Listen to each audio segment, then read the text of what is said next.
What is going on, everybody? What is going on? I am your boy Slick 50. Thank y'all for tuning in, man. Another night of boxing going on and some other things I want to get off my chest, man. You know how I go. I'm always up in this thing, man. Before we get into this, though, man, make sure y'all hit that like button and make sure you subscribe. Help us reach that 5,000 mark. We are on our way. Shout out to the 108. No, my bad. 160 subscribers, bro. That was hard. Saturday was big. I appreciate everybody who came out. Helped your boy reach 20K. Hey, that shit was nice, bro. That was nice. I really support that, man. Y'all support y'all. Y'all support me. I'm with it. That's why your boy here, bro. That shit means a lot, man. Like I said, man, hit that like button, man. It goes a long way. You know what I'm saying? But while they doing these workouts, man, you know what I'm talking about, man. We're going to talk about some other boxing. And we're going to get in there, man. Salute 913 came up here. Chappelle, what's happening, baby? What's going on? We also got Pro Box on, too, man. Terrence Williams just got his win. Nice win, kid. Got some stuff to work on, but nice fight nonetheless. Again, welcome to the judge table, man. Y'all know what it is. For the people just getting up here, I am your boy Slick 50, man. I want to give my assessment on Terrence Crawford and Madrimov. Who do I think gonna win it and why? All right. I think, honest to God, I think this is Terrence is gonna use Madrimov, and I'm gonna explain why, bro. Given the skill set that Terrence has and has acquired over his boxing career. And going against this cat, with 10 wins or whatever it is, I know it's slim to none. I get that he's champ, but being champ is like they say, it's easy to become champ, but keeping it is one thing. And I just don't think he has enough experience in the ranks. Now I get amateurs, this and that third, but after looking at his fights, man, y'all know I'm a stickler for ticks, and it was easy, too easy, to find several ticks that this man has that just plays into Terrence's favor. Right? It all plays in Terrence's favor, bro. The one that sticks out the most to me is when he goes to the body, he puts his head down more like this and pushes his punch. That's a problem right there. That's that reaching factor. We saw that with Sean. We saw how he did that with Sean. Sometimes he wants to push you around. We saw he handled that. But also he got this chopping jab that ain't going to do nothing. He wants to come with a double jab. Sometimes I don't know if he calling foot feints or what, but it's a telltale. It's not even a real feint. It's like, what is it? He's off balance. Like he has these, like he want to hop, switch angles, but he hops way out of place no matter where he goes, and then he'll swing with the wrong arm. And what I mean is, if he hops to his left, he wants to swing across his body, right? Like, what is that about, bro? Hop left, right. Like, I'm not understanding that. And this is repetitive, right? This isn't just one fight. This is just his style of fighting. Now, what he does have in his favor, he got power, and he could knock you down from a punch that you may not see coming. But that's not hard to avoid if I choose to come in there and box you, frustrate you. Think about the stuff that Terrence does. All right, we not just talk about the bad. I got good on Madrimov too. If Madrimov gets in the rhythm and he can find his way to stay close to you, he do good work. I give him that. He does good work besides his feet. All right, that was nothing. His feet is majorly his problem, man. He leans over his feet. His feet's telltale. He got happy feet, all that. But if he gets inside, he tends to do good work. I like that he goes to the body. You know, he will, but he doesn't cut the ring off, but he'll follow you everywhere. I don't like that. And I'm not just hating. No, this ain't hate. You know what I'm saying? But it's just things I can really speak to him about. Inside, he got power. That's it. You know what I'm saying? And it's not really like a setup. He just throwing. You know what I mean? So when you put him in front of a person like Terrence, or just not just Terrence, just somebody with real experience that know how to frame you up, know how to pin you up too, it's a problem. We all know, man, Terrence to throw a fake punch and hold your hands in one spot and bow, hit you with the next one. So many things. Get you on the ropes, pin this on, bing. Like it's just looks easy. I'm just saying this looks like easy work, bro. You feel me? It looked like easy work. For instance, the double jab he throws, that Madrimov throws, is very, very, very light. It doesn't have no weight on it. He doesn't turn the punch over. We saw that with Earl. So if you come over the top, then what? I just think Madrimov is gonna be big. The size is gonna be on his size. He is strong. I don't know what they talking about. They got him in jiu-jitsu, wrestling, or something like that to help out. I don't know how that's gonna help in the ring when you're dealing with an athlete that wrestles itself. I mean, my dude was just playing hoops, bro. Like, it's crazy, bro. I don't know what Diaz is planning, but I hope they can straighten all that up. I just can't see how you change all of that. I've seen this time and time with fighters such as Deontay Wilder, for example, come in, change up who he is, and then once he get popped, they go right back into who they are. You know, they go back into what they know. So I just see Terrence coming in there, not coming there for the knockout, but frustrating him. And I can see a knockout coming or a knockdown, but it's all Terrence, bro. I don't see Terrence. If Terrence loses rounds because he gave it away, you know, I don't want to hear that he gonna be too big, because look at Jeff Horn, was way too big. Everybody basically was bigger than Bud if you think about it in size. You know what I'm saying? So that's me, man. I just wish he had feet. He had some decent feet, but he don't. I don't see it.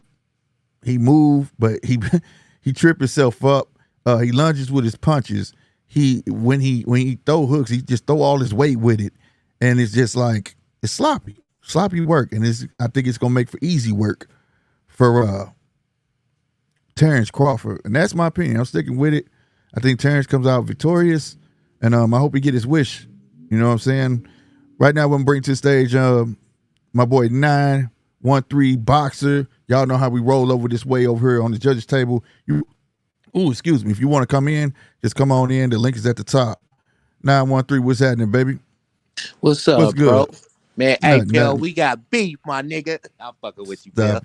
You know you the good homie. But Man, what's I your I thought? totally agree, bro. I'm Okay. I'm looking at I agree with exactly what you said, man. I'm looking at this fight to kind of go like a Jeff Horn fight Yeah. with a little bit more power, Yeah. where Jeff Horn, he could punch, but he wasn't as big a puncher as Magnum, but I think it's gonna be the same kind of thing.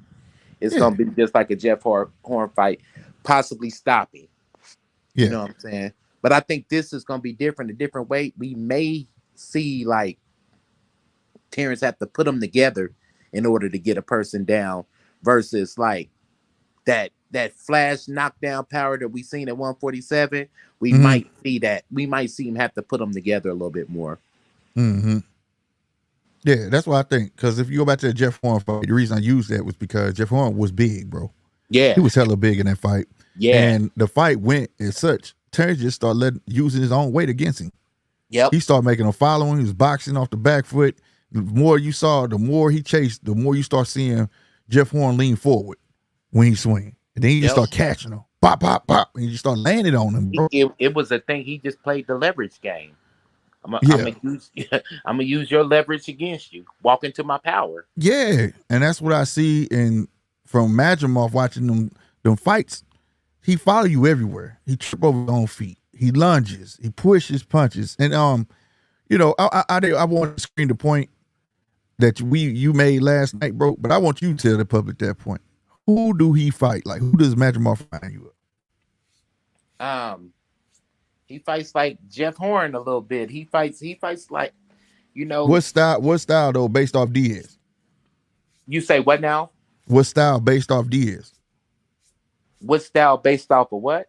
Diaz, the coach. Oh, it's Timothy Bradley. It's Timothy Bradley. Bro, when you said that, and I woke up this morning, I've been watching boxing all day. And It's Timothy when I Bradley went all back, day. I went and watched that shit. I said, well, I'll be damned. Yeah, it's Timothy Bradley. All day, top of your head, going in with your head for body punches, overhands. You know what I'm saying? He fight And it's like to a the, California fighter, bro. I'm a you know, California fighter. right.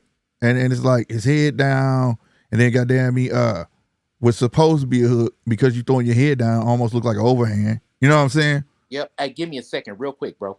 Yeah.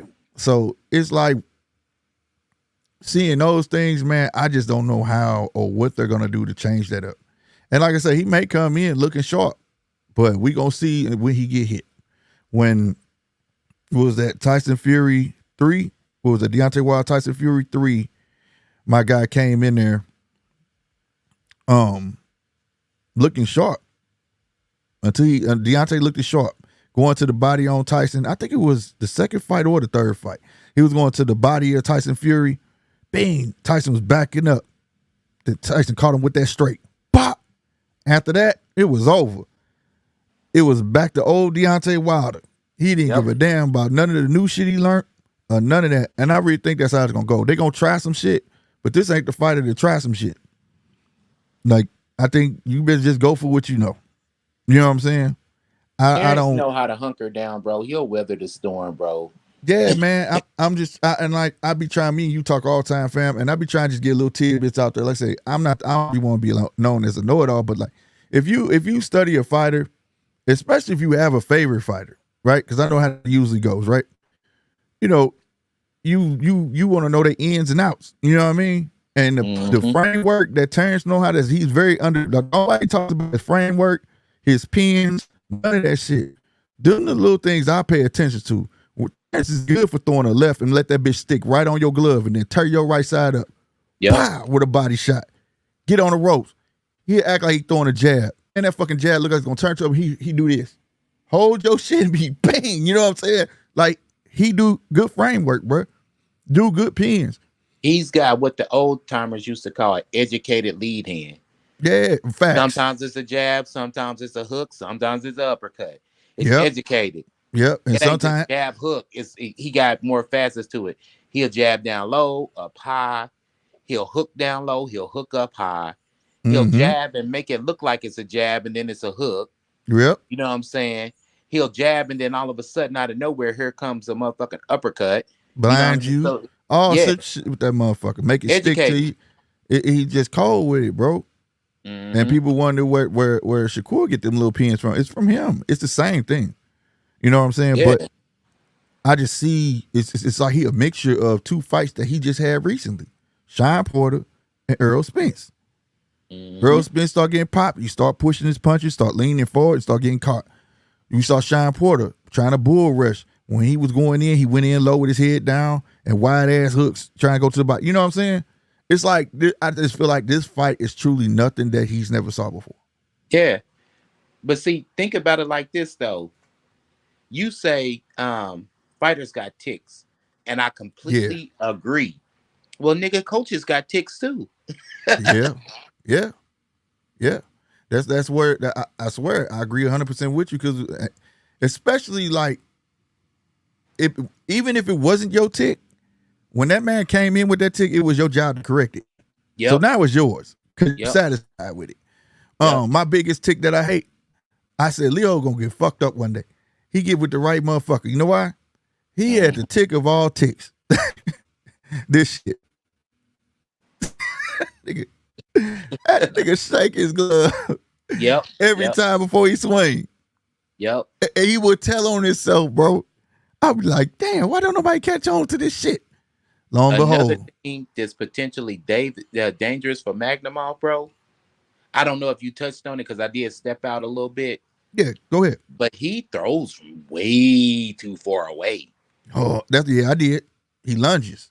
He starts like this nigga halfway across the ring. Nigga, he trying to be Jordan and hit a fucking dunk from the free throw or some shit. Nigga, he throw from way too far across the way. But I wanted to ask you that too, bro. You know what I'm saying? What's your keys to victory for Madrimov? So I know you rocking with Bud, and that's fair enough. Shit, we all are. You know what I'm saying? That's the obvious pick. But what's your keys to victory for Magnumov, what would you have him do? If you had to pick like three, four, five keys to victory, what he could do to pull off a win, what would you say? Oh shit, goddamn me. First and foremost, cut that fucking ring off. You gotta know that he gonna be big, so you know Terrence gonna be backing up. Terrence Yep. is not for squad with that big motherfucker. Knowing you got power, he's gonna respect that. He's gonna test the water. You gonna see Bud come out doing this. You know what I'm saying? Just to see how hard his ass gonna swing. And that's gonna say, okay, you give him that, cut the fucking ring off. Two, body. Body, head, body, head. Don't go in there trying to make no point. Sleeping this little dude. Don't do that. Chop him down first. Slow him down so you could do work. Because one Beat thing, him like up I a gave him, little bit. Like yeah, Coach Kelly pepper say, him up. Right, beat him right. up a little bit. 3, once you get that done, like I said, I gave him props. When he do get in the inside, he seemed to do good work because then his feet don't have to move that much. You get what I'm saying? Mm-hmm. Then you slow that nigga down. Then you start to be able to get close enough, and then you do work. Yep. That's what he needs to do. Yep. You know what I'm saying? Now the various of punches that he throws some decent combinations when he's inside. All that shit on the outside, that lunging, that wannabe gazelle punch for no reason. You know, when you so far out, you already trying to do a high step, and you high step so far that you out of angle, thrown across your body. Let all that shit go. Yeah. That shit makes no sense to me. Fight your fight. It's Some like of the shit he does, bro, not to cut you off, some of the shit he does kind of reminds you of, remember that Wilder Stavern 2 shit? When he hit yeah, him and he just hopped over for no reason. yeah, I was like, why did he yeah. even do that? Like, you didn't even have to do that. Like, Yeah, what? facts. It's just weird like that, bro. So, you know, that would be my keys to victory on that, bro. Because if he can definitely cut that ring off, that alone is gonna make it a real tough fight for Bud. You know, to get away from all that weight and them punches coming. Because being that he's the natural 154 pounder, knowing that he really gonna come in maybe 160 probably. You know what I'm saying, or something like that. Bud not coming in at 160. Bud coming probably at 154, 156 somewhere. You know what I mean? At the end of the Yeah. day, even if you hit his gloves, it's gonna bother Bud. You see what I'm saying?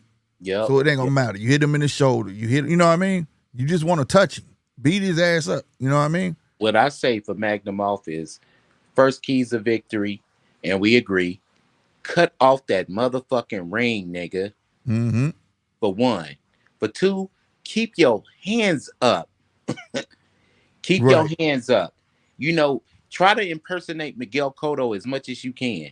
Keep your Mm-hmm. motherfucking hands up. Muff up. You But know you what I'm know saying? Dress up that's in defense. Dress down.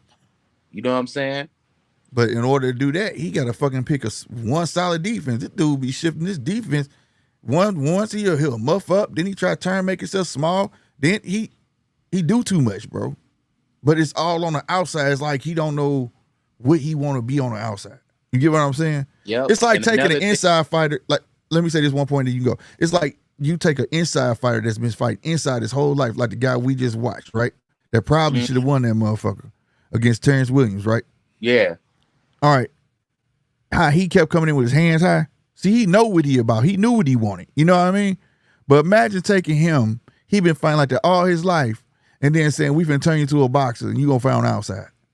That's what Madrimov remind me of. Because Yeah. when he get in the inside, he do good work. And it's like somebody told him, like, man, you finna learn how to box on the outside. And it's like he trying to learn how to do it. You know what I mean? Yeah. And trying too hard, trying to look good to do it, and don't know what he doing. That's, you know, I get it. The punches from awkward punches and shit, but that damn near constitute his luck. Like, he tries it over and over again. Yeah, you land 1 out of 10 you done threw. You see what I'm saying? Mm-hmm. But I say another key to victory is from rounds 1 to 3. Invest in the body. And even if you don't throw your hard shots upstairs, invest into the body. Your hard punches should be down to the body. Mm-hmm. By the time the fourth round come, try to get that overhand in there. Fuck around and make him famous. That's the keys to victory. Try to get that overhand in there. Mm-hmm. Because Bud has a mental lapse in all of his fights. Every He last do. one of his fights where his head is just sticking up and his chin is up, and he always gets caught with an overhand. He get comfortable.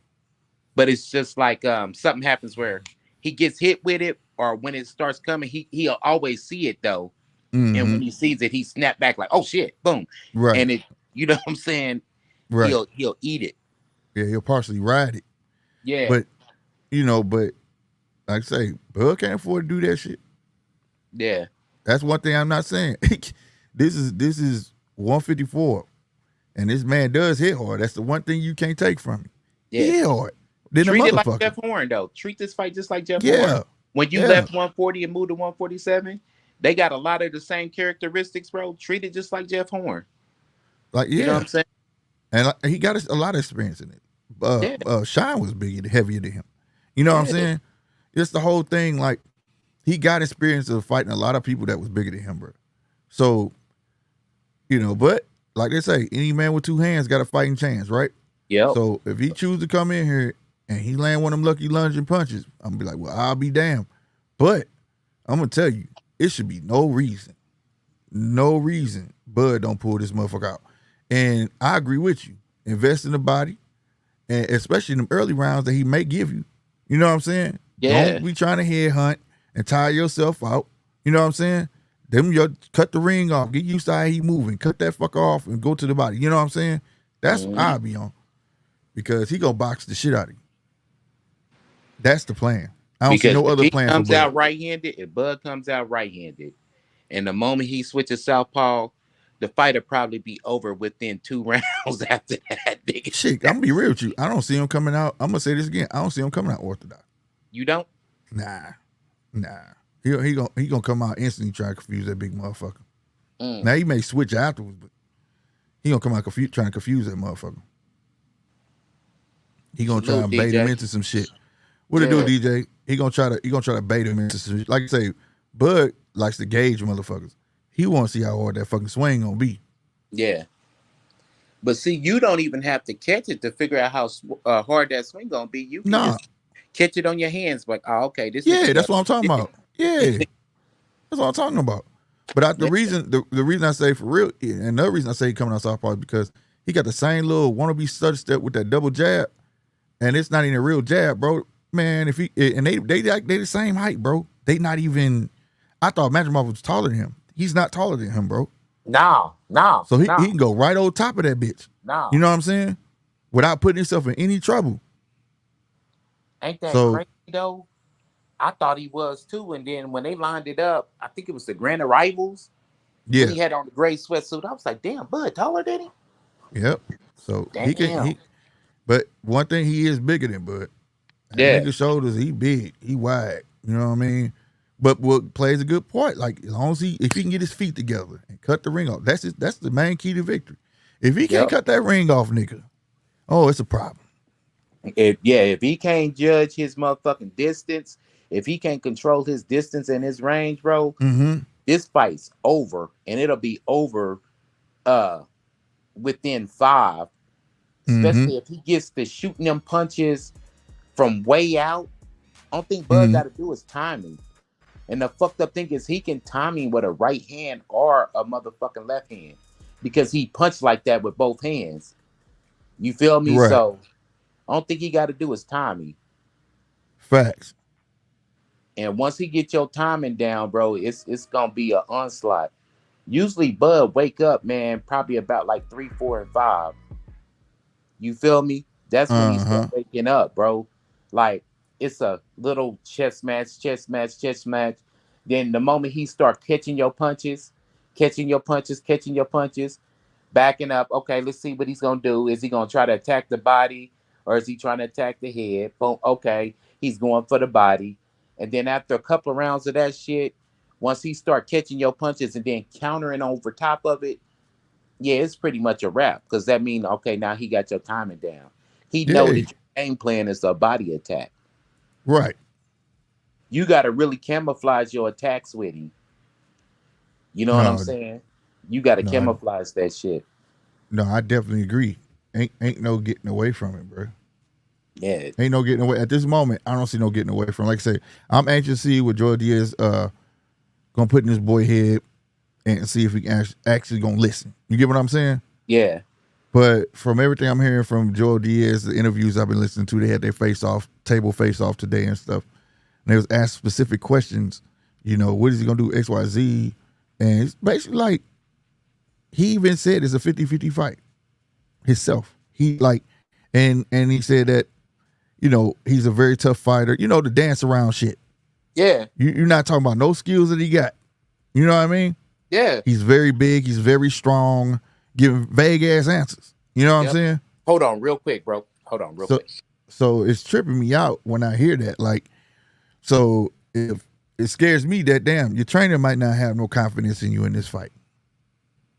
And I'm still waiting to see how damn wrestling is gonna help you in a boxing match. I get strength or whatever the case may be, but they say when it comes to clinching, but I mean, I ain't never known Bud like to clinch like that. You know what I'm saying? So I don't know.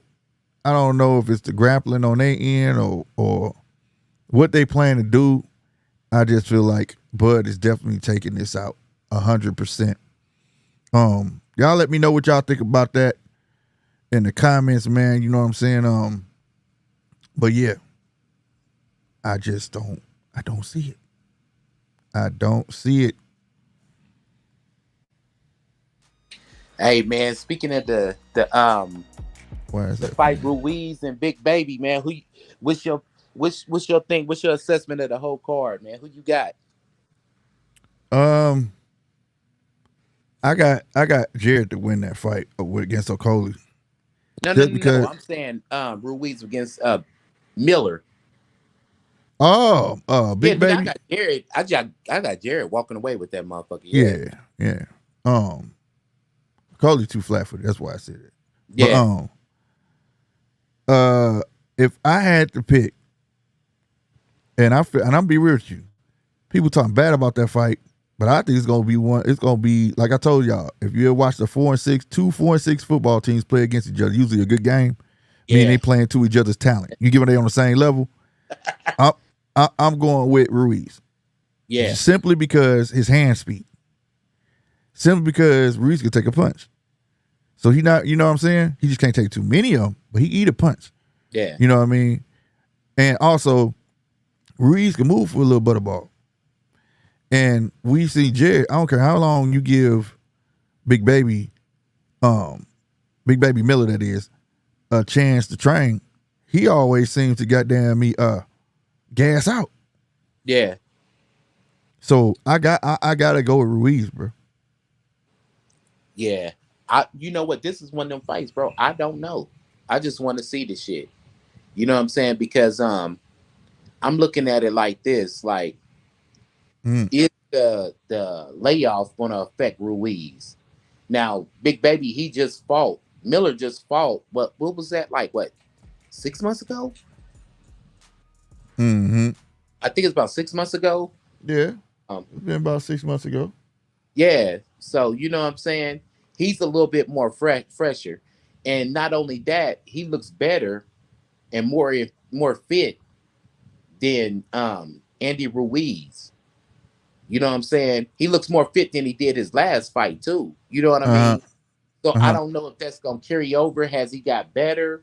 And plus he hasn't had the inactivity, or is it one of those things where Andy Ruiz just could beat him on his worst day? Because we don't know how much. This is one of those fights for real though that we got to see how far motherfuckers really eroded. Because I don't know if Andy Ruiz is still where he was at.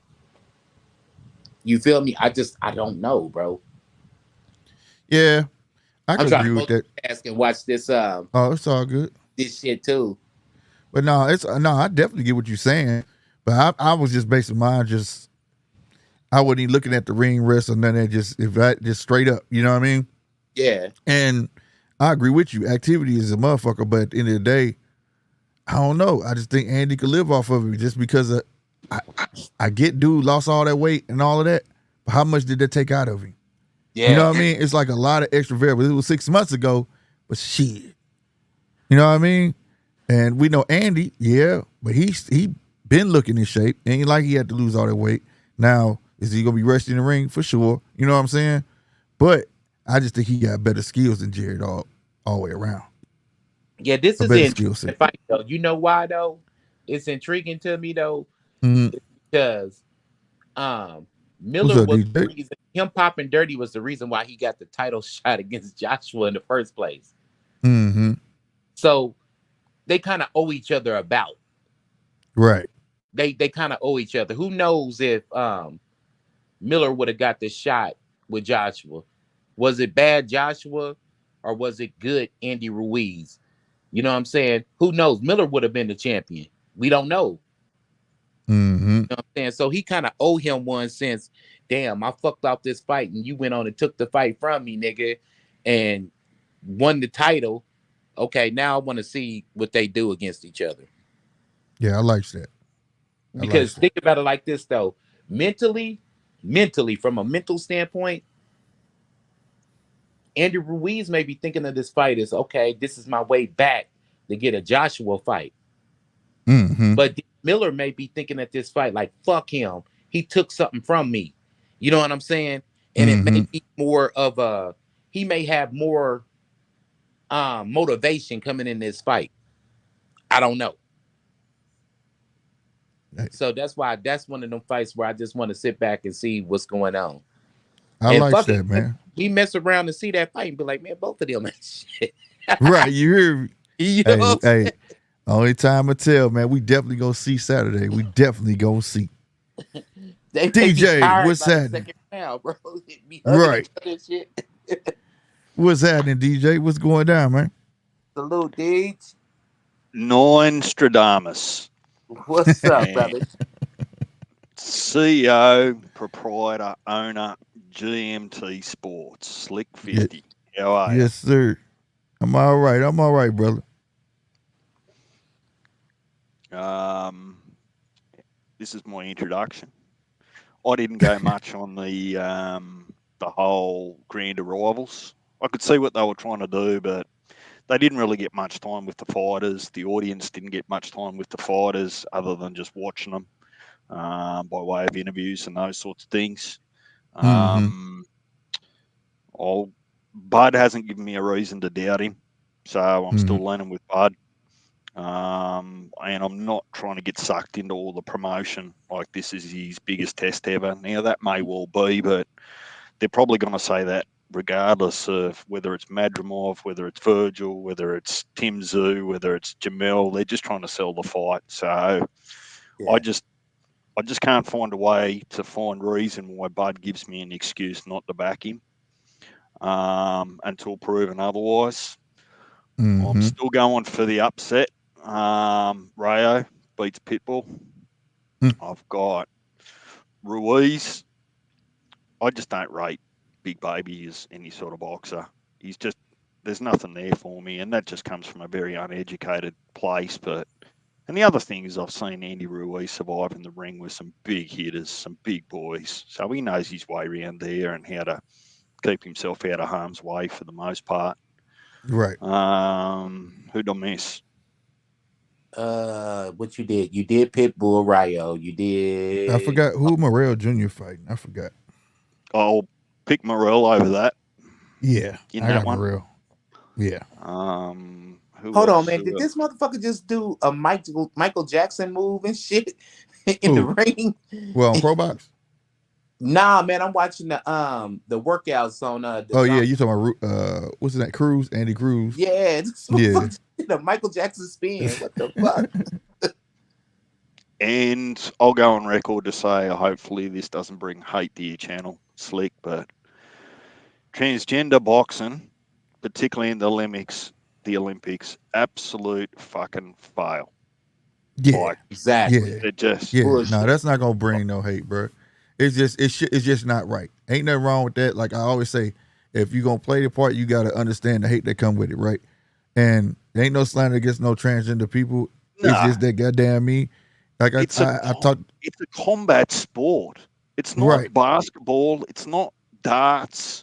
right, Two equal genders can really hurt each other and kill them. Just right.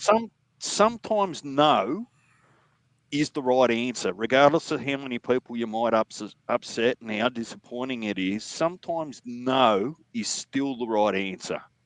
So for Facts. all of those powers to be, right, the Mm-hmm. real litmus test is Would you allow your mum, your sister, your daughter, right, to get in the ring, right, in that circumstance?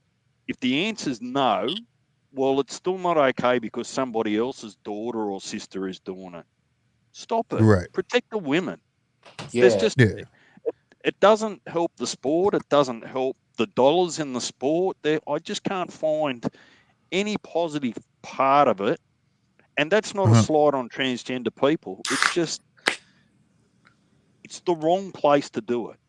Right. There might be other occasions where you might say, oh, well, it's a little bit fair. But for me, it's so hypocritical because you spend so long trying to keep the sport clean, stopping people get on steroids to not have an advantage.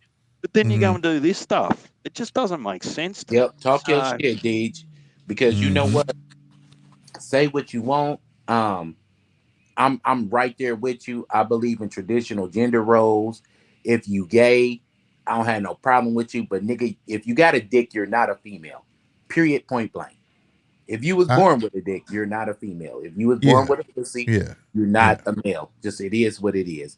Sorry, Slick, to bring that heat to your channel, but nigga, that's just the way I. No, everybody. I put disclaimer before the before the show starts. You know what I'm saying? But honestly, I'm just trying to support the women. For me, it's not even about pure gender roles. It's just stop putting them in a place where they can be harmed unfairly. Just stop it. This is how I look at it. Men are always been destined to protect women, right?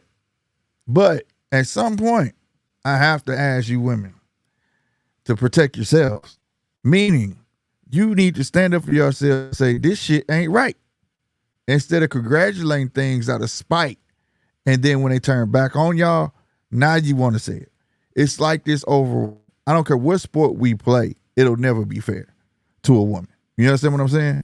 You put a women's team against a basketball team, they're going to get slaughtered. It's just fact. It is what it is. But it's not fair for a man to jump in a women's sport and get praised for it. Right? And men can say this all day. But as long as women is campaigning for them, they're bringing that on themselves. So it has to take both. But see, the tricky thing is this. Some women will be knowing they're wrong, but will campaign for it just to feel right. You see what I'm saying? And just to go against men. So forgive me for being logical and common sense. Obviously, this is something that's going to continue to be in society. It may well grow, all those sorts of things. Just create, no different to having physically impaired Olympics. I think that's the right way to say it, right? Special Olympics. Give them their own. Their category. Their own category. And knock yourselves out. But don't disadvantage the purity of gender versus gender or biological gender. There's no need for it. Right. Just give them their own space so that they can still compete, they can still represent their country, right? There's no shame in it, the decisions that you've made for whatever reason, but you just don't need to find a way to combine the two the wrong way. Yeah. No, I definitely agree with that because we've already tried a woman in the ring. Hold on, we already tried a transgender woman getting in the ring with a full-fledged male. We saw how that went, right? Her name was Mauricio or something like that, and she ain't been back since. And now you want to put a man there with a woman, and then like you promoting this. I saw it from the gate. If y'all saw the opening of the Olympics, you saw it. Like, what was that about? You get what I'm saying? And then you do that and think it's not gonna be no ridicule, and then want to give pushback saying that everybody else in the world is wrong except the Olympics. No, that's not how that goes, bro. Nobody wants to see a woman get battered, like, period. In the ring, out the ring, or any of that. You know what I mean? But I still stand on the fact, though, women campaigned for transgender men to be accepted as women. Now you have to stand up and say, hey, no, this ain't right. You know what I'm saying? You know what? Men been saying it's not right, but men is the last to get heard in this country, though. Bro, That opens Huh? the door for so much cheating. Because I could see down the line a motherfucker could get a gold medal and then flashback. They be like, damn, that nigga ain't even gay. he just Yeah. he just went Bro, to it's go been fight going with on it. all in America. This ain't got to do with sports, but in your home state, bro, you know how many dudes say they was gay? Did you ever hear that story? That so many dudes turned around and said they identified as a woman. They sent them to women prison, and a bunch of women prisons end up pregnant. Damn. Yeah, this is a whole thing. Like, this ain't just as bigger than Olympics, but this is where the spotlight is now. But at the end of the day, it's not what it is. For instance, okay, speaking of cheating, okay, if I'm not a woman, but if I was a woman, bro, Exactly. all right, I had to reword because I was thinking like that wasn't gonna sound right. But if I was a woman, right, fighting the transgender, you know, they quote unquote say they could take drugs to drop their testosterone and all of that stuff, right? And they levels supposed to be down to a certain limit. Well, then how do you justify your win as a woman when that person had to dumb themselves down, right? Either way, it just doesn't make sense. Yep. Either way, it's not legitimate. Yep. Because who's to say then? Okay, if that next argument gonna be, well, if I have to lower my genetics, the woman gonna say, well, if he don't do it, why can I take steroids? Make myself physically stronger? Yep. It's too much of a slippery slope. It's like And what most DJ of the time said. they own steroids anyway, some kind of hormone Yeah, that's what I'm saying. to do that shit. Facts.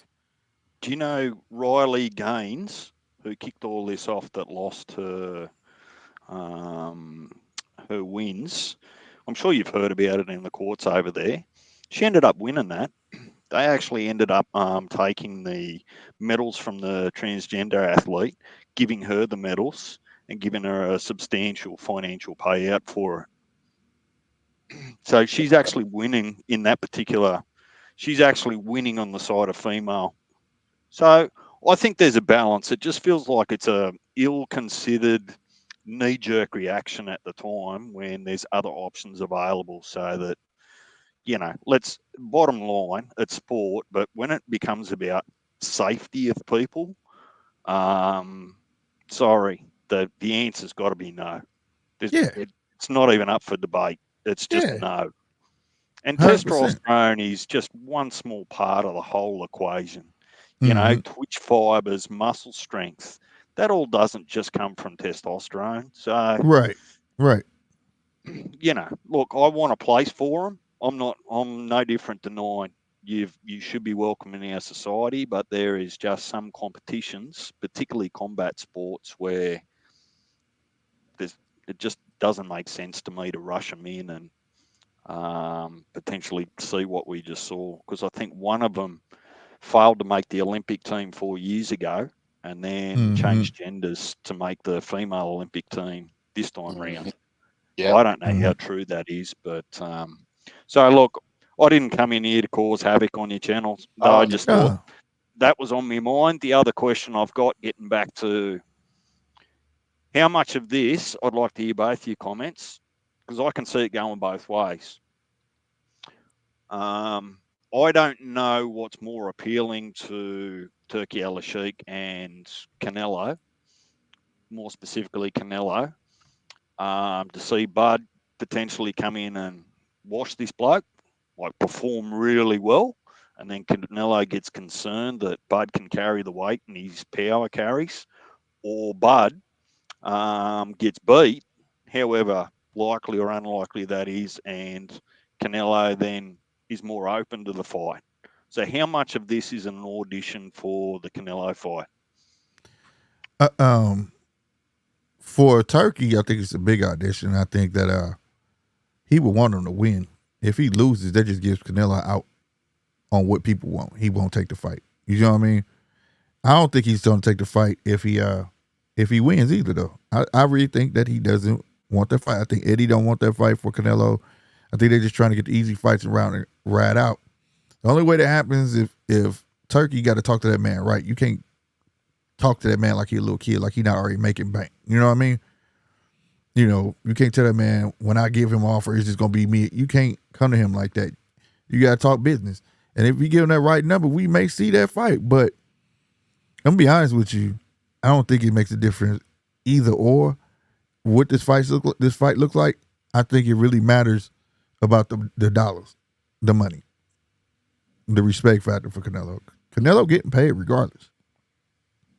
This isn't a guy that's up and coming. He's already made millions and millions and millions of dollars and owns a lot of stuff in Mexico, from TV stations to, you know what I mean?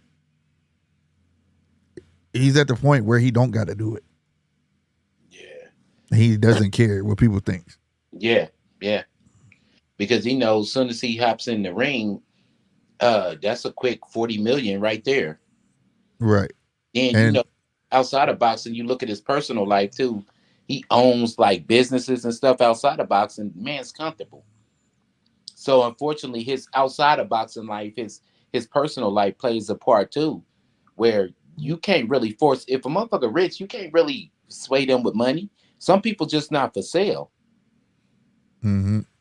But And it's a shame that he's putting this pressure on. The Sheik is putting this pressure on for Terrence when he really needs to be putting that pressure on for Benavidez. facts. Because I think Benavidez is more worthy than Terrence, even though I rock with Terrence, but just it is what it is. Yeah. Yeah. And it just shows how Turkey look at things. It's more about the excitement for him to see somebody that's small and he really believes that he can accomplish that goal, and that's something that he would like to see in his lifetime, something that makes history. But I agree with Nine that it should be Benavidez. He should have that smoke for Benavidez and say, I want to make this fight happen for Benavidez. Mm-hmm. He should be pushing that narrative, and I think he would be more successful in that narrative than but because you'll have more of a push with the fans. You see what I'm saying? More of a push with the fans. To be honest with you, that fight will sell. It's gonna sell out. Canelo's involved, but sell out. But at the end of the day, they would do. I think they do better numbers with Benavidez. Yeah, look, I won't disagree with that. I think that Benavidez should be the front runner. Like I've said before, and maybe last time, I see a ghost in the ring. Like if they try to force that to make it happen, and Canelo potentially puts so many different clauses, rehydration clauses, weight clauses on there, I just think that handicaps Benavidez's biggest strengths, his size, his power, those sorts of things. And if you take those things away, or too much of those things away, then it becomes less and less likely to be competitive. Mm-hmm. So that would be my only concern if Canelo was forced into a corner to fight Benavidez. Whereas, with Bud, I don't know, you can't write the bloke off. I've still got, I suppose, scars from watching Jamel get in there and do what he did. I don't think that that's going to be Bud in any way, shape, or form. But sometimes fantasy fights they disappoint you when they happen, because they're, that you idolize. I mean, if you're a big Bud fan and you idolize him, there's part of me that says that you don't want to see your fans bite off more than you can chew. It's got nothing to do with your legacy or your capability. Exactly. We don't want to see the first L because you got $40 million to do it. So Right. some of that for me can tarnish your legacy a little bit. But look, it's up to them. They're grown men. If they think they can do it, we'll go and do it. The other question I had. If y'all remember, when Canelo first came on the scene, he was a 154 pounder. But guess what?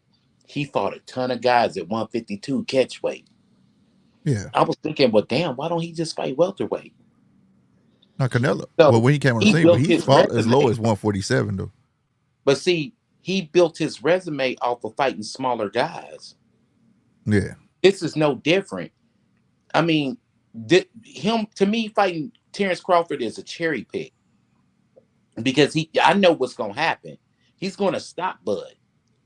And before I say that, I'm not one of those guys who's a Terrence Crawford hater, but Canelo stops Bud, bro. Don't let the Spence fight blind you into thinking that he can take on more than what the fuck you think he can take on. And if he wins against Canelo, or if he gets the Canelo fight, bless his heart. But me personally, I know beyond a shadow of a doubt, Canelo is a guy who has made a living off of fighting smaller fighters. Shane Mosley, Amir Khan, uh what the fuck is that guy's name? He just fought so many smaller guys. But the day Yeah.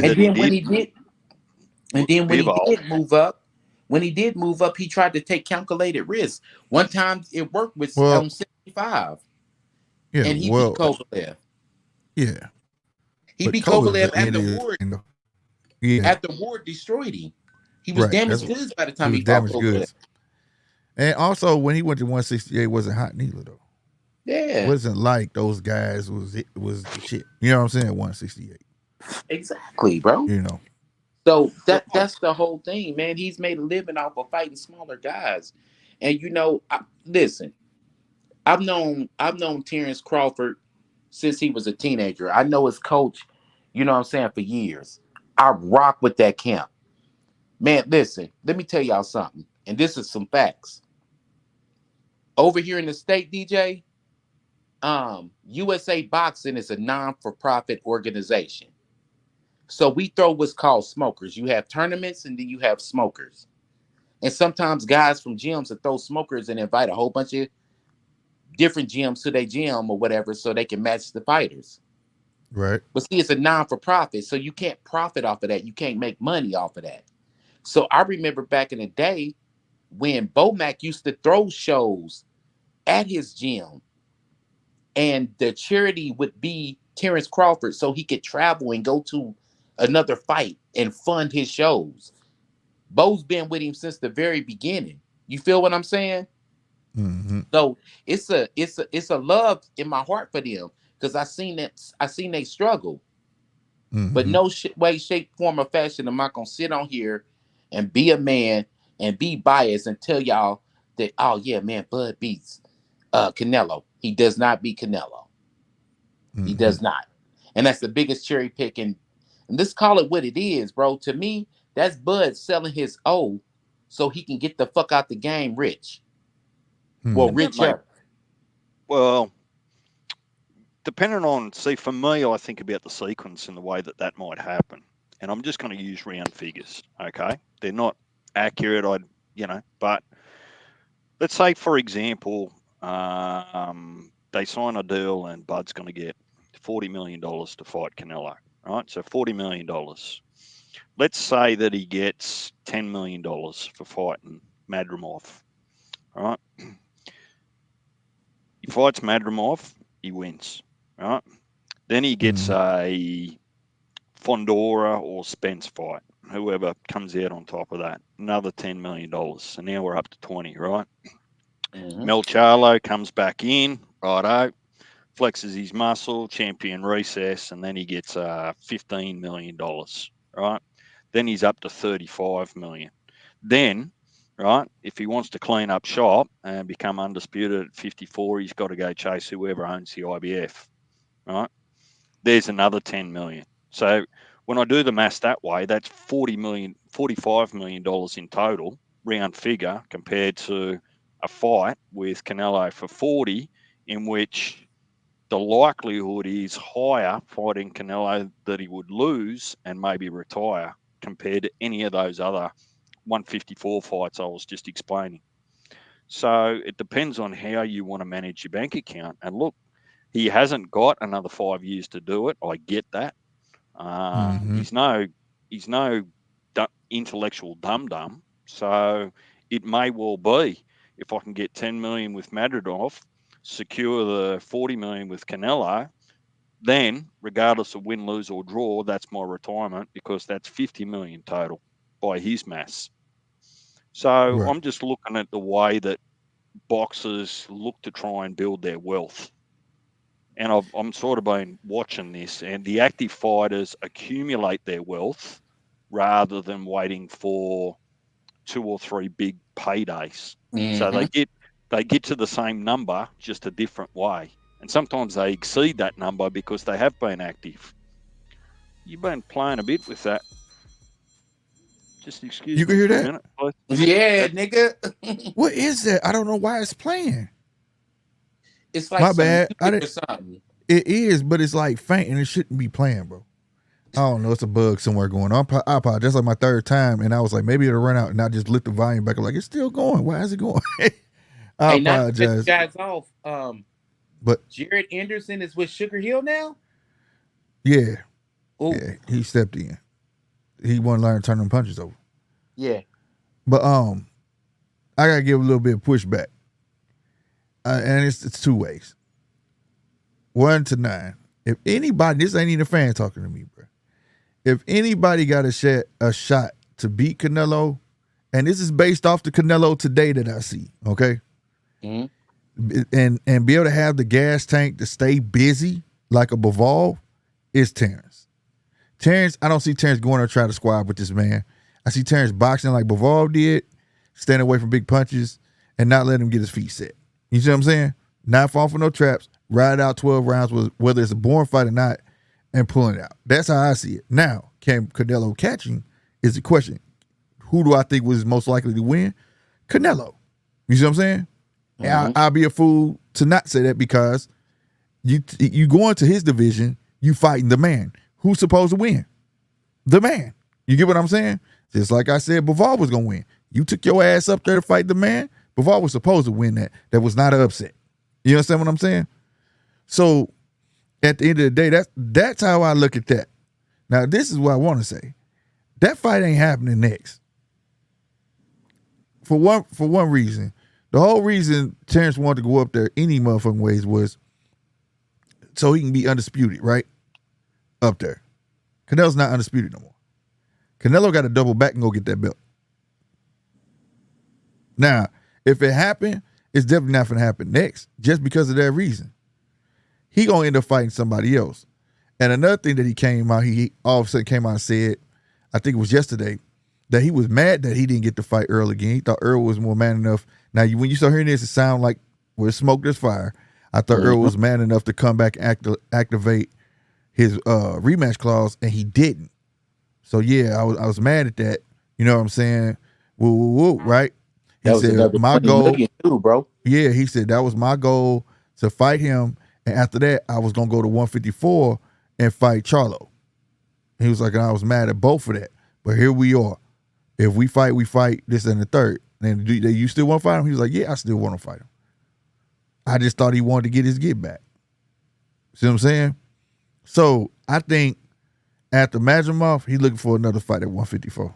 And it's going to be for a belt. Some fucking way. You know what I'm saying? And then you had Earl come out, say that he probably ain't going to fight Fedor to November or January. And that was out his own mouth. So, Yeah. So I just want to. I'm of the opinion that the only reason that the broader population, not the hardcores, but the broader population's even interested in a Bud Canelo fight is it's a reflection of the health of boxing in those divisions above 154. So 160, 168. If they had a competitive division, there were 3-4 budding superstars in each of those divisions, I think the boxing public would be more akin to more discussions like Benavidez and Canelo fight. For me, they're just trying to fill a gap. It's not about Canelo, it's not about Bud, it's about the fans seeing a gap there in activity and no one really knocking on the door of the next superstar Exactly. to push them in there.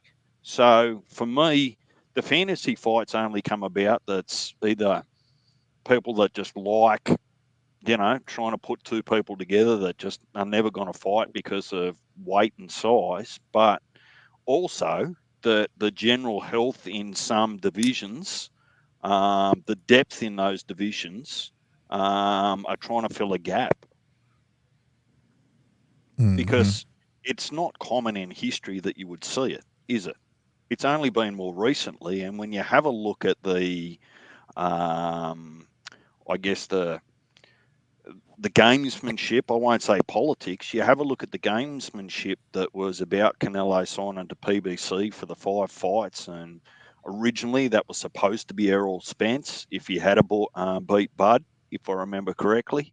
And that would have been about keeping the fights and the money in-house to PBC. That wasn't the fan base demanding it. Nobody was bashing on the door and saying, we want to see Errol fight Canelo. That Yep. was created inside PBC. Mm-hmm. So if you get some talent back into that 160 and that 168 while Canelo's still around, that'll wet the lips of the fan bases and say, yeah, let's get Benavides in there, for example. What's Janabek going to do if he can't make weight at 160? Does he go to 168 and, knock on the door of Canelo and say, hey, look, let's have a go at it? So for Right. me, there's just a yawning gap that is representative of boxing health in those divisions, because you can't say the same through 135, 140. You might have an argument that 147 is a little bit bare, but you definitely can't say it about 154. Bud's probably got, I don't know, off the top of my head, 5 really good paydays at 154 if he wants them. Oh yeah, most definitely. But let me He ask y'all a question. How many fights y'all think he got left in him? 3. I think it'll be up to him and how he Yeah. pulls up. If he pulls up, even if he wins, if he pulls up sore as shit at 37 and it takes him 6 months, 9 months for his body to fully recover, I think it looks like 3, maybe even 2. But if he gets through it, no dramas, and he carries the weight, he might be more open to going for that 3rd, 4th, or 5th to become unified if he's given the opportunity. But remember, politics could block him, and that could force his hand. If Damn right. PBC over there with the WBC, Spence, Fondora, Charlo, they can hold up Bud if they want to, and he'll be out of patience unless Turkey comes in and says, he's a bag, make it happen. I want no excuses. Yeah, man. Also, I can see Earl getting pushed to the side. You got Charlo coming back, and if Fondora want to fight, I can see them like Jamel, go ahead and fight Fondora. You know what I mean? We'll see. I can see them doing that. I was of that opinion just quietly before whatever's going to happen. I think that they're just still cleaning their books a little bit. We spoke about that. The age of the PBC stable doesn't really set them up for the next 5 to 10 years, does it? Nope. No, hell no. All, bro. Nope, not at all. They're not set up at all. The thing is, though, people get so used to saying these names, and they talk about these names, but then you ain't realize that, damn, hold on, wait, 10 years went past. Hold on, wait. And then, at this stage, when guys is like 36, 37, and they be like, yeah, this fight is going to happen in 2026. You're like, hold on, wait, bro. This motherfucker going to be 39 by the time this fight happened. Right. But I truly think that's the plan. I think that's the plan to wait him out. If Canelo even sniff at the fight, I think the plan is to wait him out too. Let him get a couple more fights and then tell him I want to fight him. You know what I mean? I don't see Canelo fighting him no soon. If Charlo get in the mix, I see Charlo getting the belt, want to take some other fights before he fight Bud. That's how I see it. Stalling him out, Bud gonna say the hell with it then. You know what I mean? Why would he stall if he's actually got the same mindset? I'm not suggesting he does, but if he's got a similar mindset just to get one more final payment before he walks off into the sunset, I don't think he would wait for Bud. I think he'd take it straight up. That too. He's already damaged his credibility with what happened with Canelo, so he's obviously not overly worried about winning the fans back.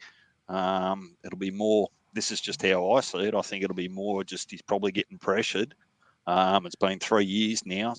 He hasn't done anything with those 54 belts. Someone's probably tapping him on the shoulder and saying, look, you've got to do something. So why not just go out and one big hit, find the biggest payday you can and go, potentially. Well, that's the thing, though. It's not, like you just said, he needs them dates. He can use Charlo up. Charlo get first dibs on every belt. Charlo get one and holding one of them belts, and he go petition for the next one. That just stops the whole train. Everything falls to Charlo. He's only got 2 to play with. Charlo's only got 2 to play with. Right. But that's what I'm saying. I can see him winning that one belt and then go to the next. But it ain't gonna be Bud, because Bud wins what? The WO and no, just the WBA. I thought they was putting other belt up too. No, Fondora's got the BC and BO, and if he doesn't fight Bud, he only fights for the BC against Spence. I And he think dropped Bud the is fighting for the WBO. BO to this week though. The Yeah, that's BO what and I the thought. BA. The WBA and WA. That's what I thought. WBA, Right, so WBO, yeah. so Bud will be the mandatory challenger to Charlo in the WBA Mm-hmm. if Bud wins this weekend, because Charlo wasn't recess and champion recess for the WBO and IBF. They were the only two that he didn't carry over. Right. So then he can get one, fight Fundora, whoever wins that, and then Bud last. But I just don't think he fights Bud at the. You get what I'm saying? It's an extra check. It's an extra date. And like I say, sometimes not like you say, you can cash him out, but he's still trying to satisfy them dates with Amazon. So if you can push him to another. See, the thing is I still feel like Turkey's the trump card there. If Bud wants a sequence, Turkey's got the money to make it happen for him. You know, whilst ever Bud keeps winning, I just feel like it'll be on Bud's terms, no one else's terms. He'll go and knock on Al's door. He'll go and knock on Mill's door, whoever he needs to, just to make that fight happen. And he's got the money to do it now. Yeah, I could definitely see that. I mean, but this is the right way to go. This is how I see Bud becoming undisputed again. It's at 154. It's not gonna be with Canelo. I just don't see it. I just don't see it happening no time soon. It's gonna be well after. It's gonna come well after he didn't accomplish whatever he wanted to accomplish, and I hope he can do it in quick enough fashion. You know what I mean? You know, and maybe he'll get that at the end, but yeah, I don't see Canelo biting at that carrot no time soon. Well, the other reality, Slick, is that they've probably lost some casuals sitting on the fence. If casuals were watching and getting all excited about Jamel Charlo, undisputed against undisputed, when they saw that performance, those same people won't buy a ticket for Bud and Canelo because they'll just look at it and say, "Oh, look, this is just a mirror image of what happened before. Right. I'm not interested." So, yep. They just don't strike while the iron be hot, bro. The iron be hot as fuck, and they don't strike it all, bro. That's what I'm saying. I agree. Everybody would rather see Benavidez and Canelo. Point blank. And just for him not to do that and want to take on the smaller guy, it's just like I said, it's gonna be a bad look. It's gonna be just like Jamel. And that's gonna be the question. What's gonna happen? The same thing. People are gonna already have their minds made up on it. You know what I mean? Even though I still think it'll sell out because of Canelo, but on the Terrence side of things, people gonna look at it like he's gonna get mopped up. You know, but I would like it. I would like to watch it, but at the same time, though, nah, not as much as I would want to see a Benavidez Canelo. And to be fair, I would like to see him fight Jamel. You know what I'm saying? I would like to see him go through 154 and clean up, because that's one gripe that people try to have on him is that he didn't go through everybody and get a belt. He got them all one fell swoop. You know what I'm saying? From Earl. Well, I get more excited about him fighting at 54 because it just feels more competitive. You've always got that that big what if in the back of your mind, and going, well, you know, can it be a Spence? Can it be a Jamel? Can it be a Zoo? Can it be a Ortiz? You know, right? Who's going to get Bud when he's on his off day and take advantage of it? Is there anyone that can do it? So that's what excites me about him being at 154. And look, 2 years down the track, who knows what's going to happen to Boots? If Boots actually gets active and lifts his profile a little bit and says, well, I'm struggling making weight, I'm growing out of it, maybe he comes up. And we've spoken about that before. I've always said, well, look, if he's good enough and he's big enough to compete at 54, we'll get up there and just make it an even more hot division, make it more competitive. You ain't even lying. Shit, Boots clean up at 147 while Terrence on his tirade and mess around kind of undisputed here. End up being just as of a big fight. Be a big old fight. Well, And the the fans crazy are thing diminished. is, they both could do it in 3 fights if Yeah. if the stars line up. Mm-hmm. You know what I mean? They both could do it in 3 fights. Yep. So I mean, yeah, Bud got a couple options out there. Now, But you I boys see have always. Sorry, keep going, Slick. no, but I see Bud making money through 154 period. He doesn't need Canelo. I just think that's like a accolade. You know what I'm saying? It's not Mhm. required. It's not none of that. Like how people want to make it seem. It's not. He don't got to do that. Neither does Canelo. Yeah. See, I actually think that Bud's probably got a long-term consultant deal with Turkey. If he's ambassador now, that suggests to me Mm-hmm. that there's some jobs, promotions, advice, consultation that Mm-hmm. Turkey's doing with Bud, and that would come at a price. So Bud might have an effective full-time job behind the scenes of boxing after he finishes his career. I So believe Yeah. that that might, too. He may even be a guest analyst, analysis and shit, like Yeah. announcer or whatever the fuck they call him. and that's Yeah. what I mean. So Anchorman. that Yeah. factors into your financial decisions. But Mm-hmm. speaking of insider information, you boys normally get it somewhere, somehow. You Mm-hmm. hearing any rumours about the Prograis Catterall fight being Yeah. off? Catterall was hurt himself or something like that. Oh, man, what's going Yep. on? We've got more I don't fighters know. hurt than we I have I healthy. I think for real, this is my opinion. I don't believe he hurt. I think they just with everything coming up, you know what I'm saying? They gotta put that fight at the right place or they ain't gonna sell shit. So that's what I think it is. It's kind of flooded right now with all these good fights coming up. You know, Oh, you they gotta reckon it's place it. more about timing? Yeah, they gotta place it at the right moment. So And is that's there what a I new think it date? is. Is there No, a they ain't new said a date date yet. for They just said it. Spence Fondora? No, Spence said that he on this came out of Spence's mouth. He said he probably ain't gonna fight him to November or even January. And I think that's bullshit. How you What? gonna He hold takes Fundora up December like off? that? You know. So That's I don't, disappointing because I was kind of looking forward to that Prograis Catterall fight. I thought that was going to be real competitive potentially. yeah, hell yeah. They were gonna stand there and fight. That's a fan fight right there, boy. Hell yeah. I thought I so see, too. I see Tio and Punch have been unloading too about fake bloody news. They Oh were yeah. they Oh, they've been firing motherfuckers up, man. Yeah, man. But I think that they just get sucking into this world, want to be the first to report it, right?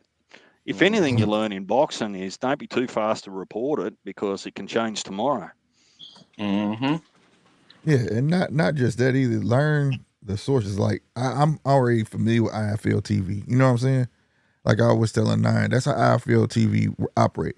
If you mess with their Instagram and Twitter, you're gonna see a lot of bullshit, right? And then you go to their website, the article not even on their website. They just do that to drive traffic to the website. You get what I'm saying? So like you just gotta know, there's certain people you just can't go by. That's all it is. You know what I mean? They just drumming up traffic. And that's all it was, man. And the way I felt about it, when they said the source was not T.O. and them, they didn't say it, but another publication said they got their source from IFL TV. And I said that don't make sense. Why would the UK know before American side? That's an American fight. That just didn't make any sense whatsoever because that's not how it usually goes. Are they promoting the Virgil and Boachuk fight over there? Because it seems pretty quiet. No, he's on YouTube talking and stuff, but no, they haven't started promoting yet. See, I watched clips of Boachuk getting knocked out Mm-hmm. about 3 days ago. So Mm-hmm. that kind of, I know everyone's different, and he was pretty green in his career back then. But I'm sort of only going off his last fight, which I tend to do against Mendoza. But it could be said too that Mendoza's claim to fame is just that one punch he put on Fondora because he didn't do much before it and he hasn't done much after it. So maybe just a glorified punching bag, because that's what Mm-hmm. Sue and Boachuk did to him. So maybe that's not a good Measure stick. good Hey, measuring y'all don't hear stick. the fans in the background, do you? Because I'm at work right now. No, you I good. thought they were just I Okay. thought they were just cheering for you. I thought it was the crowd. Right. No, you good, bro. It ain't nothing like that. But yeah, it may not be, but the only thing is, given where Virgil is in his career, and seeing his last fight, 2.5 rounds, you know, it's good that he getting in there now that with someone that we know is gonna go longer than 2.5 rounds. He's gonna have a guy in there that's gonna come in front of him, gonna fight him. You know what I mean? That's where I'm at with it. Boychuk gonna fight. He gonna give his all. Now, whether he beat him or not, I don't know. I can honestly tell you, I don't know. But I do know he gonna come in there and fight. That's all I want. I want somebody to test Victor Ortiz. He got this big grin on his face. He don't got the rounds in, and I want to see, is he truly healthy when he getting them deeper rounds. You know what I'm saying? Yeah, because somebody could easily Ali Boombaye his ass, carry Mm-hmm. him in the deep water and drown him. Right. So What's his history at 147? Did you he blokes ever see anyone sort of give him a proper rattle? Oh, yeah. yeah, he caught some and he gave some, but the thing is, he can't stay healthy because he got this rare disease, rhabdomyolysis or something like that. But it Yeah, gets you've spoken triggered when about you that. Yep. yeah, it gets triggered when you lose too much weight. You get kidney Right. failure and shit like that. So it really was because he couldn't make weight. They was trying to keep him at 147. You see what I'm saying? And he ended up saying he had to go up. And now that he up, that's why you see him smiling. He has no problem making weight now. So I want to see, okay, if this is where you really belong. Yeah, Deej, for a reference, though, look at Virgil versus Igis Kavalauskas, Mean Machine. The same guy Mm-hmm. that um dropped Bud. Bud, but they didn't count it as a knockdown. Yeah, he gave Virgil fits. He had You Virgil sure hurt did. and out on his feet in the first couple of rounds, but Virgil rallied back at 147 and uh he turned around and stopped him. Mm-hmm. Yeah, no, I like Virgil because he's a body snatcher. He's tough, but he ain't been tested. And the hype is back on him. Like I said, I haven't seen much of him. Nobody has. So I expect this fight to go pretty deep. It ain't finna be no 2-round knockout. You know what I mean? I've It's gonna be a always looked fight. at Virgil and Boots as being the next generation's potential super fight. Mm-hmm. You know what I mean? I've always looked at them as being the two that was in front to Mm-hmm. potentially meet up down the line and make a super fight at 147. Well, you might still get it, but it'll be at Right. 54 if Yeah. Boots comes up. And Virgil could make 54. That would be, he already at But 54. I mean Boots. yep. Boots could make 54 with no problem, bro. With no problem. They just want to stay at 147, clean up, and it's gonna be easy. Then the big fight gonna be between him and T.O. Watch. Speaking of That's T.O., do you need to send him an invite or something? I haven't seen the man. I feel like I'm looking at a hologram when he sends videos. Is the bloke still alive? I hope he oh is. yeah. Yeah, Let he me see what good, he on. man. I thought I put it in the chat. Let me see. I put the fight in there. I'm tripping. Oh, well, as long as he's fit and healthy, that's all that matters. Hey. Yeah, T.O., if you listen, if you don't get your goofy ass in this Right. motherfucker.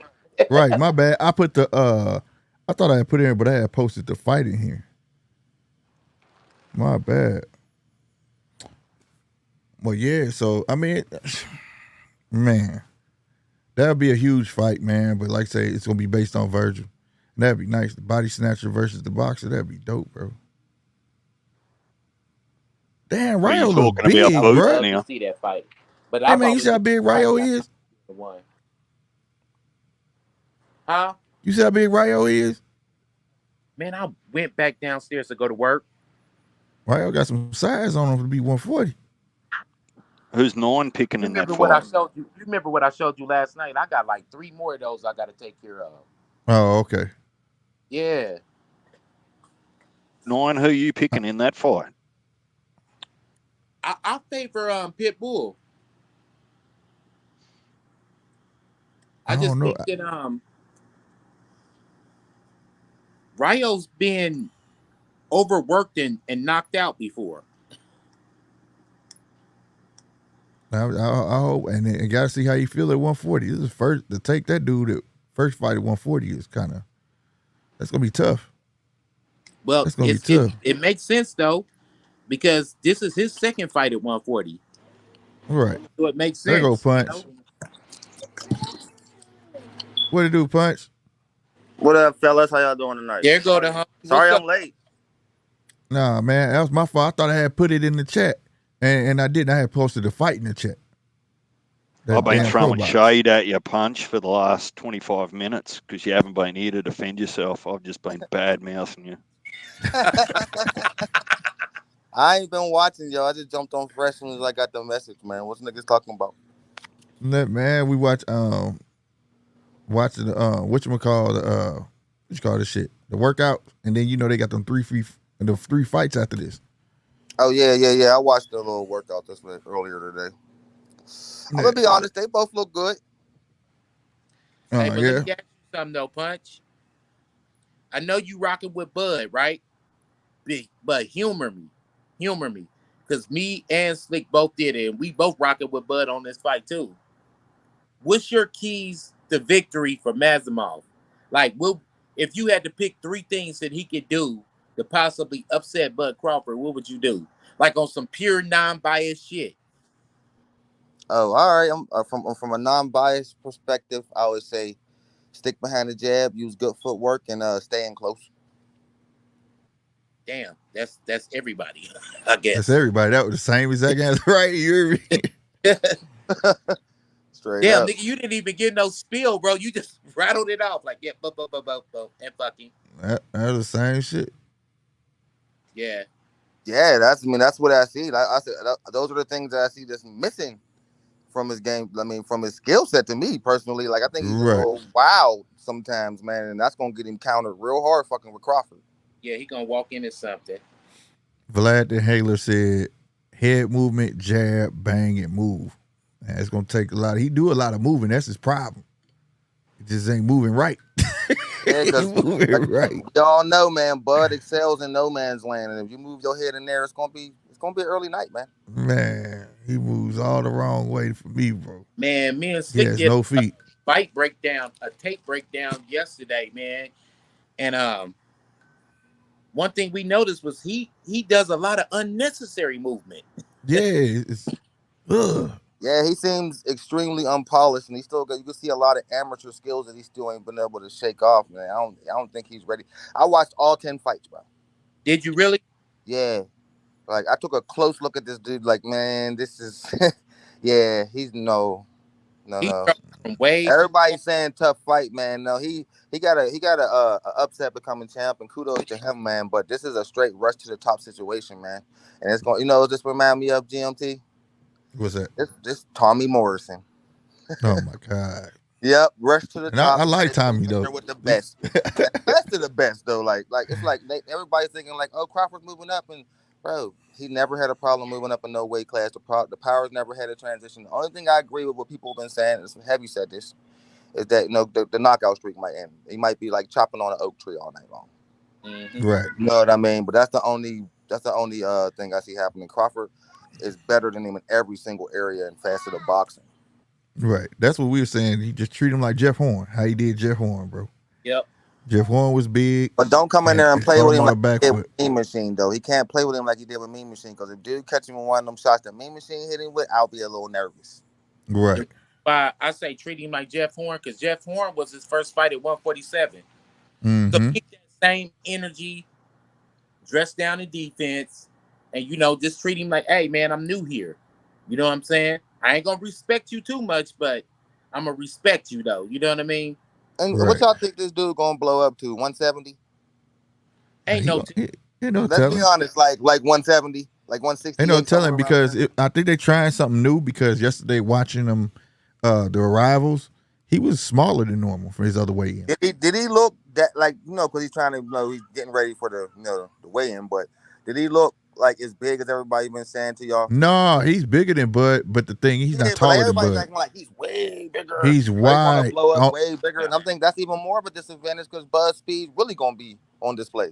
Well, my thing was like from watching the other weigh-ins and stuff, like he get down in weight, but this time it looked like he slimmed down a lot more. You know what I'm saying? And I don't know if that's so he can be a little faster or whatever. It looked like they're gonna go out there and try. I don't know. It looked like they're going to try to box. But he don't got no boxing ability. That's the thing. That's the whole thing, man. That's why I think that's so funny. He do good inside work. If they try to box with Bud, that's horrible. He do. I can't call it inside. He do decent inside work. You know what I'm saying? He's better inside than he is on outside. He's not great at nothing. Yeah, he's outside game great. His trash. jab is okay. His hooks is okay. His uppercuts is okay. The way he jumping all crazy, bro. Ain't nothing of it okay better not with me. Try that shit against Crawford, bro. Ain't like nothing everything okay. I seen from him showed me like, wow, how the hell? What do Eddie Hearn see that I don't? Man, see, he gonna throw a left jab, bro. He gonna throw a left jab and catch a right over the top. Mark my word. See how awkward his switch is when he switched out, like switch stances. That's funny. When he goes from orthodox to southpaw. He tries it, and when he does that, his left get weaker. Like his left jab, his right jab is weaker when he switches to southpaw. Man, they killed me. That's weird. Like I'm like, bro, like if you switch into southpaw, but it's not effective. Like just because you could do it, don't make you on the same. People were trying. He can't even. He trip over his own feet. Can't really do it. Bro. Though. Like your footwork is easy night for Crawford. I just think he gonna get used all night, bro. That's how I feel. You better take them early rounds the best you can. Like I said, same thing you said. He better cut the ring off. Somehow he better pray for some feet, right? Somebody better give him some. What if Bud come right at him though and surprise us all?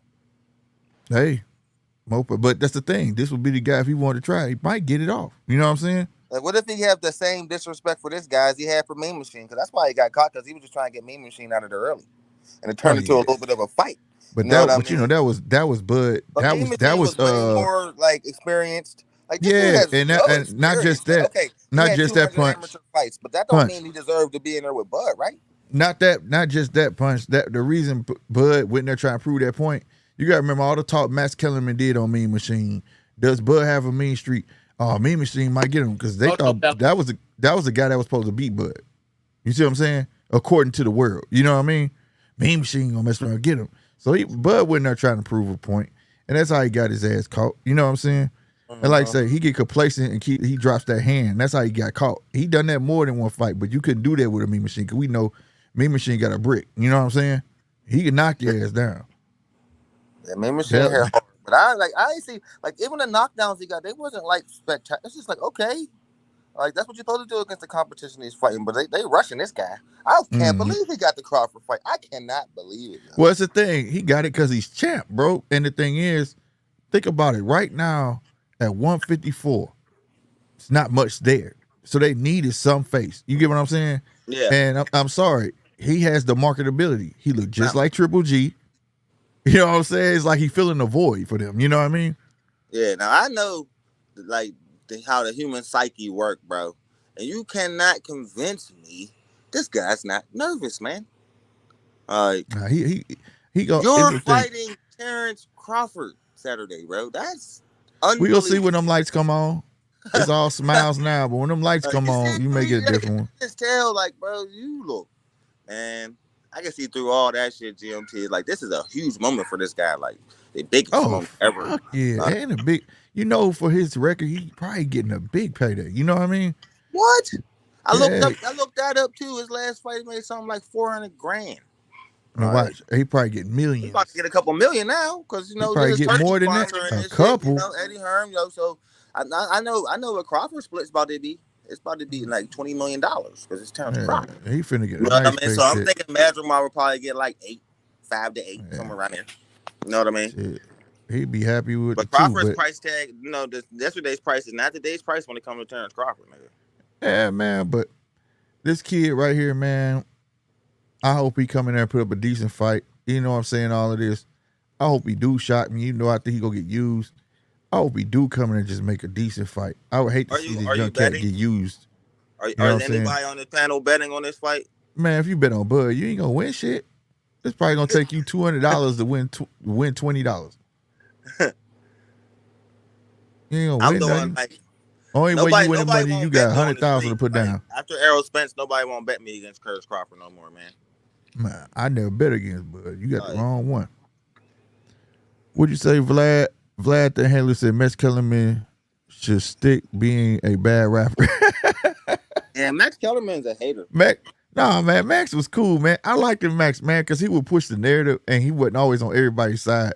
But No, Max yes, he did know his was. During shit, the though. Crawford Spence fight, Max Kellerman was one of the upfront people saying Spencer whooped Bud's ass. Yeah, but I think Max just upsetting the apple cart, bro. You know what I'm He saying? was Like, another he didn't one want to of them sound like motherfuckers I put everybody on else. the checklist. Like, he was a Bud hater. Now he love him just like everybody else do. Fuck you, Max Kellerman. I think he always did, bro. He was the one that raised it. Think about it. Max Kellerman is part of the reason of Bud's success, bro. Because he was the one that came up with the line, does Bud have a mean streak? All He that don't fucker get me in the is ring. Terrence Crawford's Larry Merchant. Larry Merchant was Yeah, you feel what I'm saying? Like you know what I mean? That's what I'm saying. Like they play hand in hand, but I can't take away from Kellerman. He do know his shit though. Now he might not know basketball, football. He know his boxing. He try to act like he ain't unbiased. Yes, he is. You know. That nigga he got his favorite fighters for sure. Got the ones he got his favorite fighters for sure. Yeah. But I liked it, Max, man, because he left. These other motherfuckers, I'd be mad. And then Andre left. I'm like, who do we got left? Damn. To listen to. You know what I'm saying? Like, Timmy. That nigga Timmy. No, fuck that. Timmy cool though. He just be making these jokes. He more about making the jokes now, man, and getting on. He be the agitator. We need somebody else to go along with the agitator. You know what I'm saying? That element is missing now. But you know, I want, man, they should bring back Teddy Atlas, man. Teddy Atlas, bro. Yeah, I like Teddy. Hell yeah. His fuse is too short. Huh? He be wilding out on camera, man. I don't like that shit. His fuse is too short. That's what I liked about him. They're like, hell no. This is a hey, that's what I liked about him. Like when he went crazy, he the one that start. He one of the first ones to start getting the judges in trouble. Yeah, that's why I don't know what they were watching. What is this? What's going on? This is the worst display I've ever seen. Do y'all remember the one time? Do you remember one time he got off he left the announcer table, walked over there to the judges, and was talking to him like, "What was you?" He was off the chain, bro. He's 100 with it though, like you know what I mean. But you can't be that raw on TV, bro. So yeah, he's passionate. He's passionate, man. Every time he's passionate. We welcome that man to GMT. He went to the judges, dog. He went to the judges table like, "What are you talking about, bro? Let me see that. Did you really write that?" Nigga, that's that powder, bro. I ain't even gonna lie, bro. That's that powder, bro. Yeah, my man be wildly. Oh shit! It's entertaining as man. He just passionate, bro. Shit, because it's not one that was a flop. One fight that was a flop that I did not agree on when he said it, though. I tell you that. He be on his shit. He be on his shit. Now, for is like when he training somebody, that's a different story. That's a different story. You know. So I wasn't the biggest fan of Tim. I really was not. He know how to get you going, but I was not a fan of him when he got a hold of Tim. Yeah, I don't understand where all the accolades for training come from with him. It's like, okay, he trained some okay fighters. And do he really get all the credit from Mike Tyson? He gets some of the credit from Mike Tyson, but Customato really made that monster. So it's like, man, I don't even think Customato or I think Mickey Rooney did all the work. Yeah, I'm about to say Rooney. I think Rooney did all the work. Big facts. Customato had the game. Don't even know who he is. Like, unless you ain't really, really hardcore in the boxing, you don't even know who that is. Customato had the game, but who put the work and implemented it was Rooney. Well, you know who Mike Tyson reminded him of? Floyd Patterson. Mm-hmm. He actually fights. High blood cops to commentate. All them dudes, Floyd Patterson, same coach, man. Okay, DJ. That's why I say, man, when you look at this Madrimov fight, motherfuckers got the same daddy. They got same similarities. And guess what? Speaking of Timothy Bradley, That nigga got Timothy Bradley's old coach. Mm-hmm. So you're gonna see similarities in Madrimov, bro. You know what I'm Yeah, saying? bro. Cause that show we came down to, motherfucker move just like Tim. This nigga put his head first, throw a body punch. Nigga leading from the outside like that. Look like he trying to swim into the inside. Just about to fall over when he swing. Bud up there. That's really a technique. It's really like a method to the madness. But yeah, I feel what you saying though. That shit weird, bro. I thought Prince Nassim was sloppy. That was some sloppy shit right there. What? Prince Nassim, that was my dude though. Yeah, he was messy than a motherfucker. That was my dude. He was the ugliest fighter I ever seen. Hey man, Barrera did him dirty. Well, he was super overrated. I knew as soon as that chin got tested, it was gonna be over for the Prince. But you know what though? That's when a motherfucker's so awkward that he throw everybody off, and then you just had a weird ass style. Who know the rules of boxing for a reason, and that shit don't no way, no how, bro. That's what it was. And then in England, they love that shit. They love them showmen. So like, I was gonna say he was a showboater. Popular real fast. Yep. Same thing about to happen with your boy. He'll be doing the drunken style shit. He about to get real famous like that. Let's see how he do when he fight a. Oh yeah, Ben Whitaker. Yeah, he getting retarded famous, but like, man, if Emmanuel going up every fight, that's what I like about him. He's not fighting bum after bum. Like, if Emmanuel Augustus would have took his show on the road to England, he'd be larger than life. He would have been larger than life over there. Mm-hmm. That's what I can say. You can build you can become more popular with a smaller name in England than you can here. You gotta catch the attention of a lot of people to get popularity in America or in England. Over here, boxing is the fight game. Over there, boxing is a legit sport. It's a sport. They love it. It's just like going to a football game over there. So you know what I'm saying? I know there's that from that Derek Chisora fight. I couldn't believe there were that many people there. Do you know over here in the U.S.? Hey, I'm gonna show you. Hey, I'm about to tell you how gangster boxing is over there, bro. Why that nigga beat Joe Joyce? They go in the back.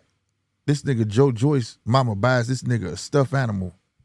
Congratulates the nigga and buy him a stuffed animal. Said, add that to your collection. Gave that nigga a hug.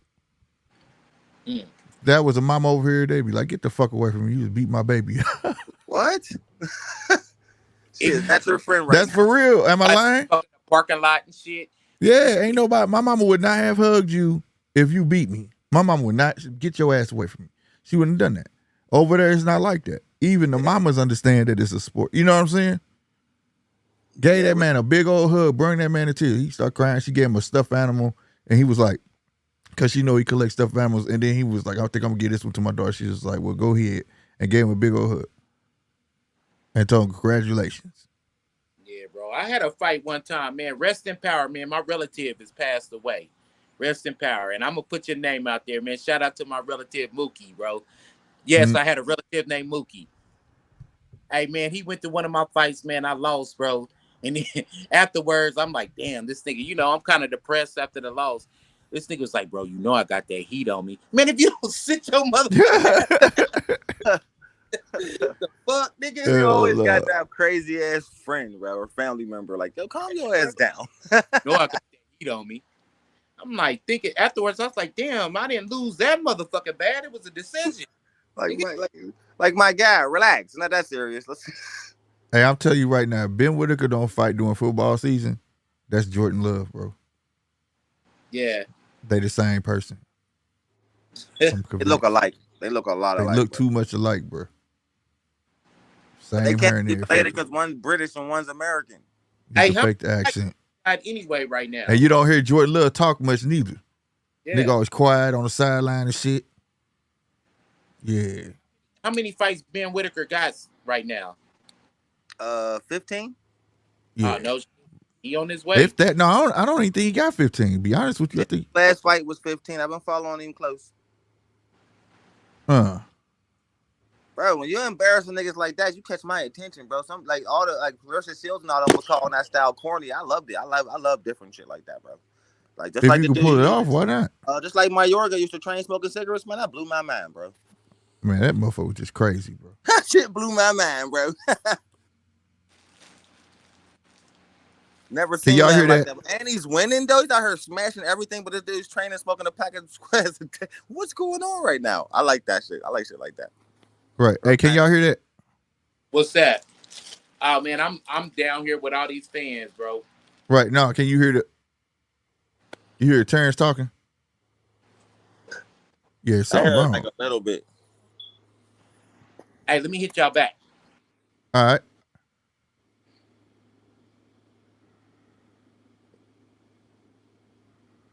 Yeah, Terrence been on like a nice little run of interviews and stuff lately. I dig it. Right. That's how you know he finally realized like they promoting him right, because this is what Bob Earl should have been doing, but he wasn't. Damn. He don't give a damn about his fighters if he don't like you. Yeah, he said he got something special for everybody on Saturday. It's probably Eminem, nigga. I want to know if you gonna announce something. Now that's why I cut it on. So now it's supposed to be 3 fights after this. I know. So how is this going to work now? It's going to be like a couple fights earlier and then the main event later. I mean, like the real fights later. No, all the fights gonna be what? This right here, this fight's about to happen right now.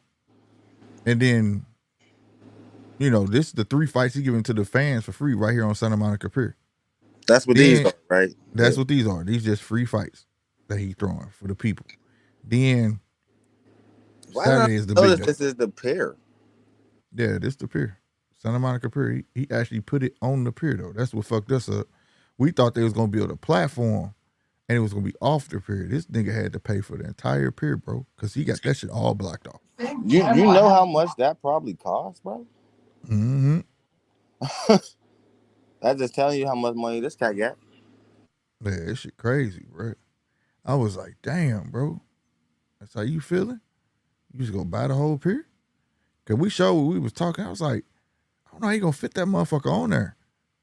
And you got all that on. You got the stage, the ring, and everything. Which is crazy. I didn't think they was gonna pull that off. Yeah, that's a big flex right there. So I tell you, this is about to be a spectacle on Saturday. Is this Friday and Saturday, or is this all day Saturday? No, you got, what's today? Today is the little fights. Then you got tomorrow. Wednesday. You got something tomorrow, Thursday, and Friday going on. Damn, I had said it all. Okay. I know you got the press conference Friday. Weigh-in this Friday too, right? Weigh-in Friday. No, Thursday is the last press conference. Friday is the weigh-in. Friday is the weigh-in. weigh-in. What the fuck happened in Thursday? Something happened in tomorrow, bro. The only difference is everything's gonna happen like around, well, it's 8 o'clock for me. I don't know what time it is at your house right now. But I'm an hour behind you. I'm an hour ahead of you. Okay. 8 o'clock, it's 11 here. Okay, it's 11 there. It's about to be 10 o'clock here. Okay. So everything will start for you around 9 o'clock except for Friday. It's at 3:30 my time, so that'd be 4:30 your time. All right. The weigh-in. Yeah, the weigh-in. No. I'm going to do video reaction. One of them, bro. One of them 3:30, bro. One of them is at 3:30. I can go back and look right now, though. Yeah, I'm going to do a live reaction to the weigh-in. I'm gonna live stream that. Yeah. I'm going to do this for tomorrow. I'm about to read them off now because I forgot I'm right here on the zone. I don't know why. I'm just make a video about the press conference, but I'm going to live react to the weigh-in. Because they had their little face-off earlier. You got grand arrivals. Hold on. And if you ain't got the zone, they showing all this shit on Yeah, I got it. On YouTube too. That's what I bought it on. I bought it on the zone. Mm-hmm. Hell yeah, everywhere else is cost more. It's on Showtime too, but it was cheapest on the zone. Yeah, right. I mean, not Showtime, Amazon. Yep. That shit. Okay, so there he is. I'm gonna go on my phone. For some reason, I hate looking at this shit on the internet. It tell me Army time, and I don't know how to tell Army time. Bro, why the fuck I hit leave instead of the mute button? Goofy ass. Oh shit. That's what I was wondering. Like, you said he'd be right back and left. I know, right? My bad, y'all. Goofy shit. Let's see. It's cool. We try to figure out everything that's going on leading up to the Crawford. Yeah, because I just had that shit. Join live. Come on, quit playing, bro. Let me go on my phone. That motherfucker had all Army time. Why Pitbull taking all them shots at Secure? He's boring. I'll never fight him. Just say I'm scared, nigga. That's what I hear. He been saying that shit because he don't want to chase him around because it doesn't make a good fight for him. If I was him, I'd just shut up talking about Shakur. You might as well stop, bro, because we just the more you talk about a person like that, it make people feel like you're scared of him. Scared of that nigga. Stop it. Pitbull fry roast your ass on videos. That ain't that. I don't laugh at that. Only Shakur haters laugh at that. Boxing enthusiasts be like, you scared, nigga. Get in there and shut him up. He been saying he'll whoop your ass for years. Like I said, man, Shakur is not a fan-pleasing fighter, but he's just born enough that he can beat all these other dudes. He'll whoop your ass over them 12 rounds, boy. He born enough to whoop that ass, bro. Only nigga that's dangerous for Shakur is Tank. All the rest of y'all niggas is easy work for him. Y'all better stop it. Pretty much, yeah. Like, we all know the truth about that. Y'all can say, bruh, nigga, but we know that, and nigga, ain't nobody a danger to him but Tank. Everybody else, he'll yeah, easy work. Your favorite fighter. Okay, tomorrow. Okay, here we go. Why is doing? Now, see, I don't understand. The zone be tripping, bro. Now I want to tell me Army time. Ain't 1500 3 o'clock? What time 1500? I don't know. Blood, but, I don't know. I don't know. It be doing this shit. Like sometimes I go in the zone on my phone and it'll be the regular time. And then it'll turn around and go to Army time. I don't know what that's about. But I do know tomorrow Thursday. 1500 a.m. No, evening. 1500 is 3. Is because that 3? You go 1, 2, 3, 4, then 12, and then 15. Yeah, 15 is 3. All right, so tomorrow is the press conference. It's at 3 o'clock. Damn, bro. I'm gonna miss that motherfucker. So tomorrow is the press conference. And then also Mayweather fight tomorrow too. Man, I don't even want to see that shit. Man, fuck Mayweather, bro. And Friday is the weigh-in. And that's a 20 hour. 20, I guess that's 8 o'clock, right? 100 hours. Hey man, I got videos on my channel, bro, from like 10 years ago telling y'all everything that was gonna happen. If we deal with Mayweather, this is what's gonna happen. And all this goofy shit that we see in boxing nowadays is because of the Mayweather effect. Yep, they seen all that money that nigga made doing that. They're like, we all doing that. I've come to conclusion of, he started the trend, but I can't blame him for it, bro. Because all these goofy niggas trying it and they can't do it. Yep. You know what I mean? They doing it, ain't working. Coaches got softer. They allowing this shit. You know what I mean? People integrity is being sacrificed. Harder. They start digging good. Like it ain't about what the fighter want no more. It's what who the promoter want the fighter to fight. And that tell you like. You know what, fellas? Just because my uncle robbed a bank, that don't mean that I can rob a bank too. They even tightened up the security since the 70s and shit, blood. Like facts. You hear me? Vlad the inhaler. No, it's not. It's legal here in some places, not all over in the States, Vlad. Hey, y'all, hit that like button for your boy while y'all watching. For real. Hit that like button. Hit that subscribe button, man. What's legal? Weed. Can I bust? Oh, yeah. He from Canada. He from Canada. He says it's legal there now. It's legal in the state that I live in. It's legal in the state that I live in. It might as well be legal here. You can just walk in and get it, but it's medicinal. Yep, just got legal here last month. Wow. Fully legal too. Dispensaries everywhere. It's crazy. Man. Oh yeah, they came up overnight, didn't they? Cops is mad as hell. They gotta give you your trees back. I love it. Is it recreational or medical? Yeah, all you need is your ID. Fully recreational now. Oh, okay. Okay, DJ Bud fighting for the dough. He looked it up. Good shit. He said 28 grams for 100 up there. You ain't speaking my language no more, bro. You speaking 9 language. 28 grams for a hundo. That's an ounce. Yeah, that's his depot. Well, I know that's what it is. I don't know if that's what they're going for. That's what I'm saying. Nowadays. He said 100. It go for $100. When they first started legal in this state that I live in or whatever, they was spending $100 for 7 grams. That's when it was medical. Yeah. That's weird. Hold up. But now them Cali prices is unmatched. Y'all don't have to have no card 9? Who? Where you at? Nigga, we in the same state. Nah, I'm trying to tell you something. That's what I'm trying to figure out. Yeah, we in the same state. I know. Yeah, it's recreational. It ain't gotta be medical no more. Nah. You don't, bro. Only thing you need to do is go in there with your driver's license, bro, and they got you. Yep, that's how it is here. Bro, I swear these dudes, I swear to God. Now this was just recent, no lie. You can go on the thing. This is what I was told to do from right up the street. They said it's medicinal, but they got leniency on it. Nobody trips on it. This is what dude told me. And if you want to, you can go to it's a website called Verihill. I pronounce Verihill, something like that. You take a questionnaire and they give you your medical license. Man, fuck all that. They trying to make you spend money you don't need, bro. You don't Wow. need, bro. And then they want you to sign up to be a caretaker, bro.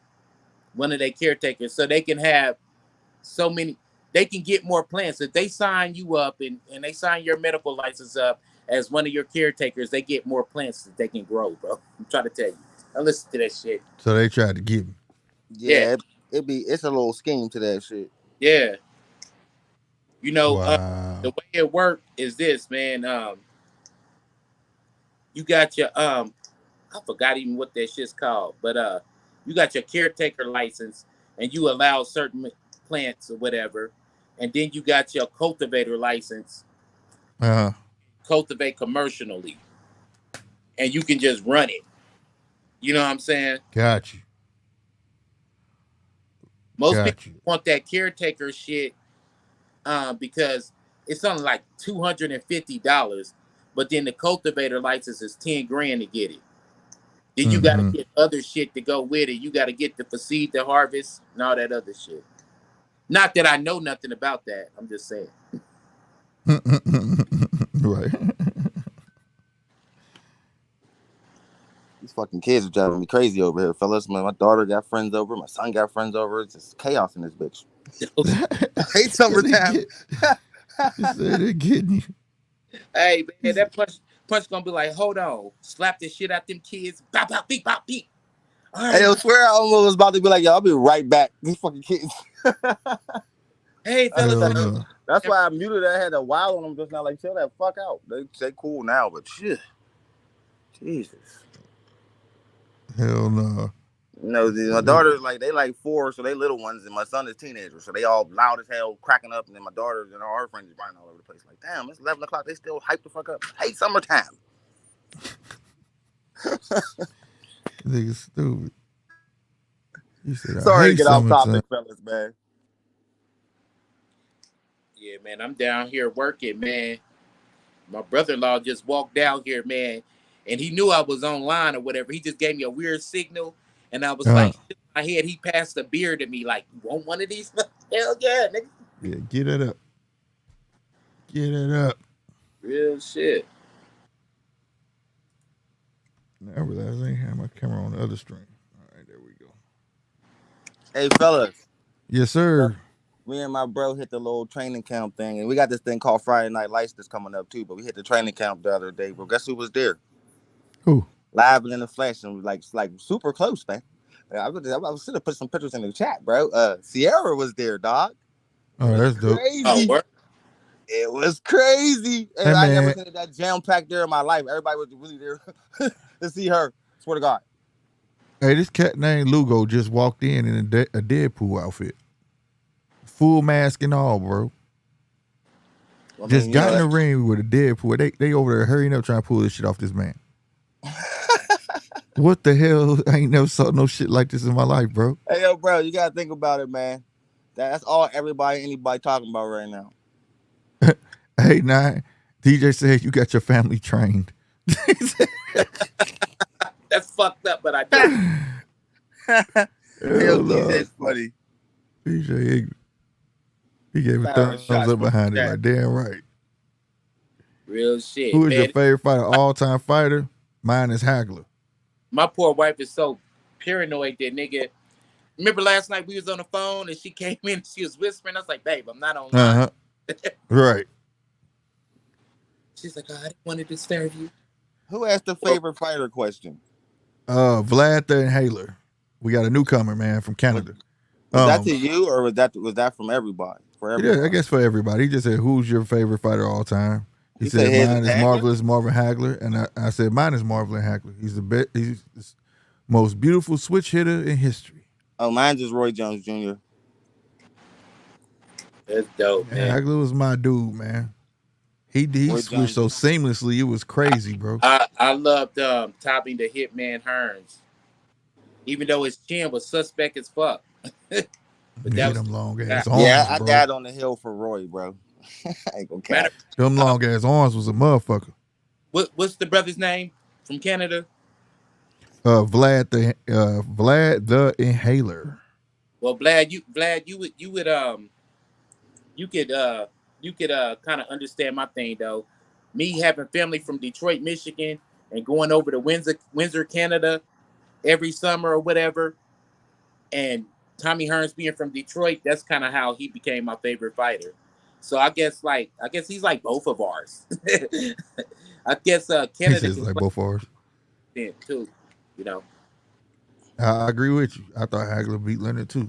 Vlad the Inhaler, huh? My man's a stoner. That fucking Deadpool shirt Oh, hard hold on, though. whoa! I thought you was meant Tommy the second fight. Hagler didn't beat Leonard. I thought he did. Hagler, I didn't think he beat Leonard. What? Yeah, I just have a serious. We get like that.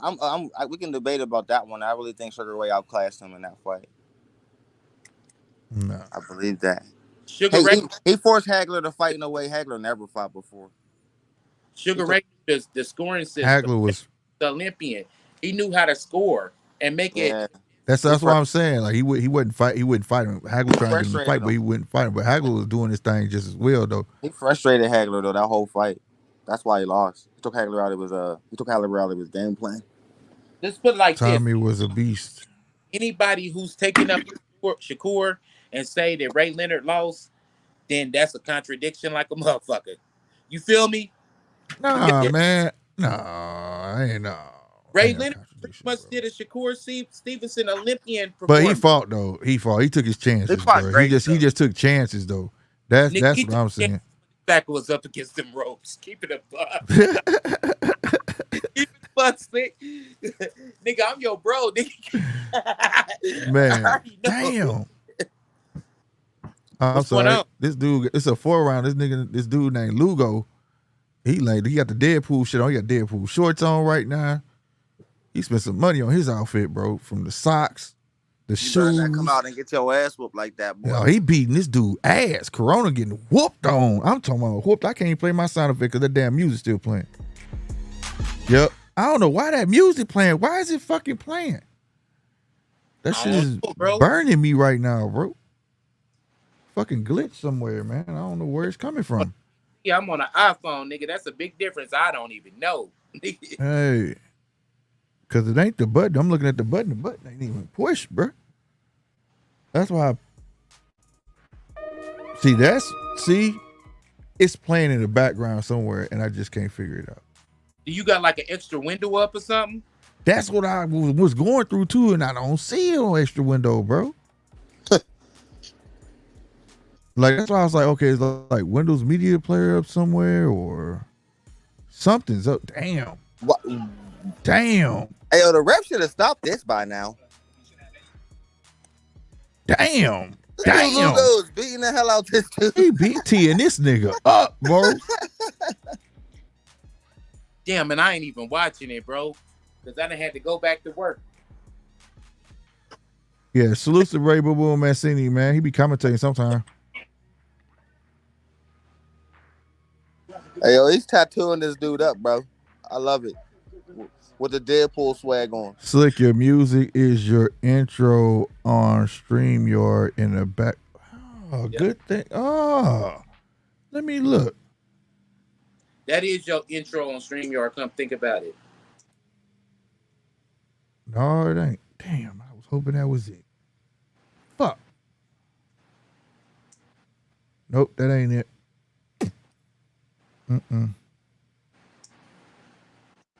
But it's definitely playing some motherfucking where, and I have no fucking idea. And when I find it, I'm gonna be pissed because watch, it's gonna be like, damn, it was right in front of my face. And if it was a snake, it'd bit me. But it's definitely somewhere. Bro, this dude can't handle Lugo's jab. He can't handle the body work, and he's killing him with the overhand. I'm loving this fight. Who's Lugo, bro? He's making me a fan. Yeah, he's a fan. He's a fans fighter for real. Hey, what weight is he Crowd at? pleasing fighter. I don't know what this is. I didn't get to see. I just know this dude came in there with a Deadpool outfit and went ham on the old boy. They all got Deadpool gear on. Oh, cool. I got some shit still in my board. Because I had blanked my board out. I got some stuff. Let me see if it'll. Okay. It ain't set up right. Damn, I can't stop it when I want to. Hey, the body work is vicious from Lugo. Yeah, he hitting hard too, bro. He ain't playing. He just a slugger, bro.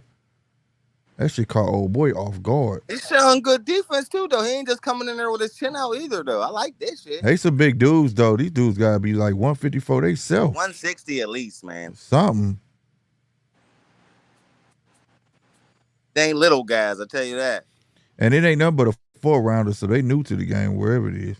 Yeah, these is new dudes, but he looks spectacular right now.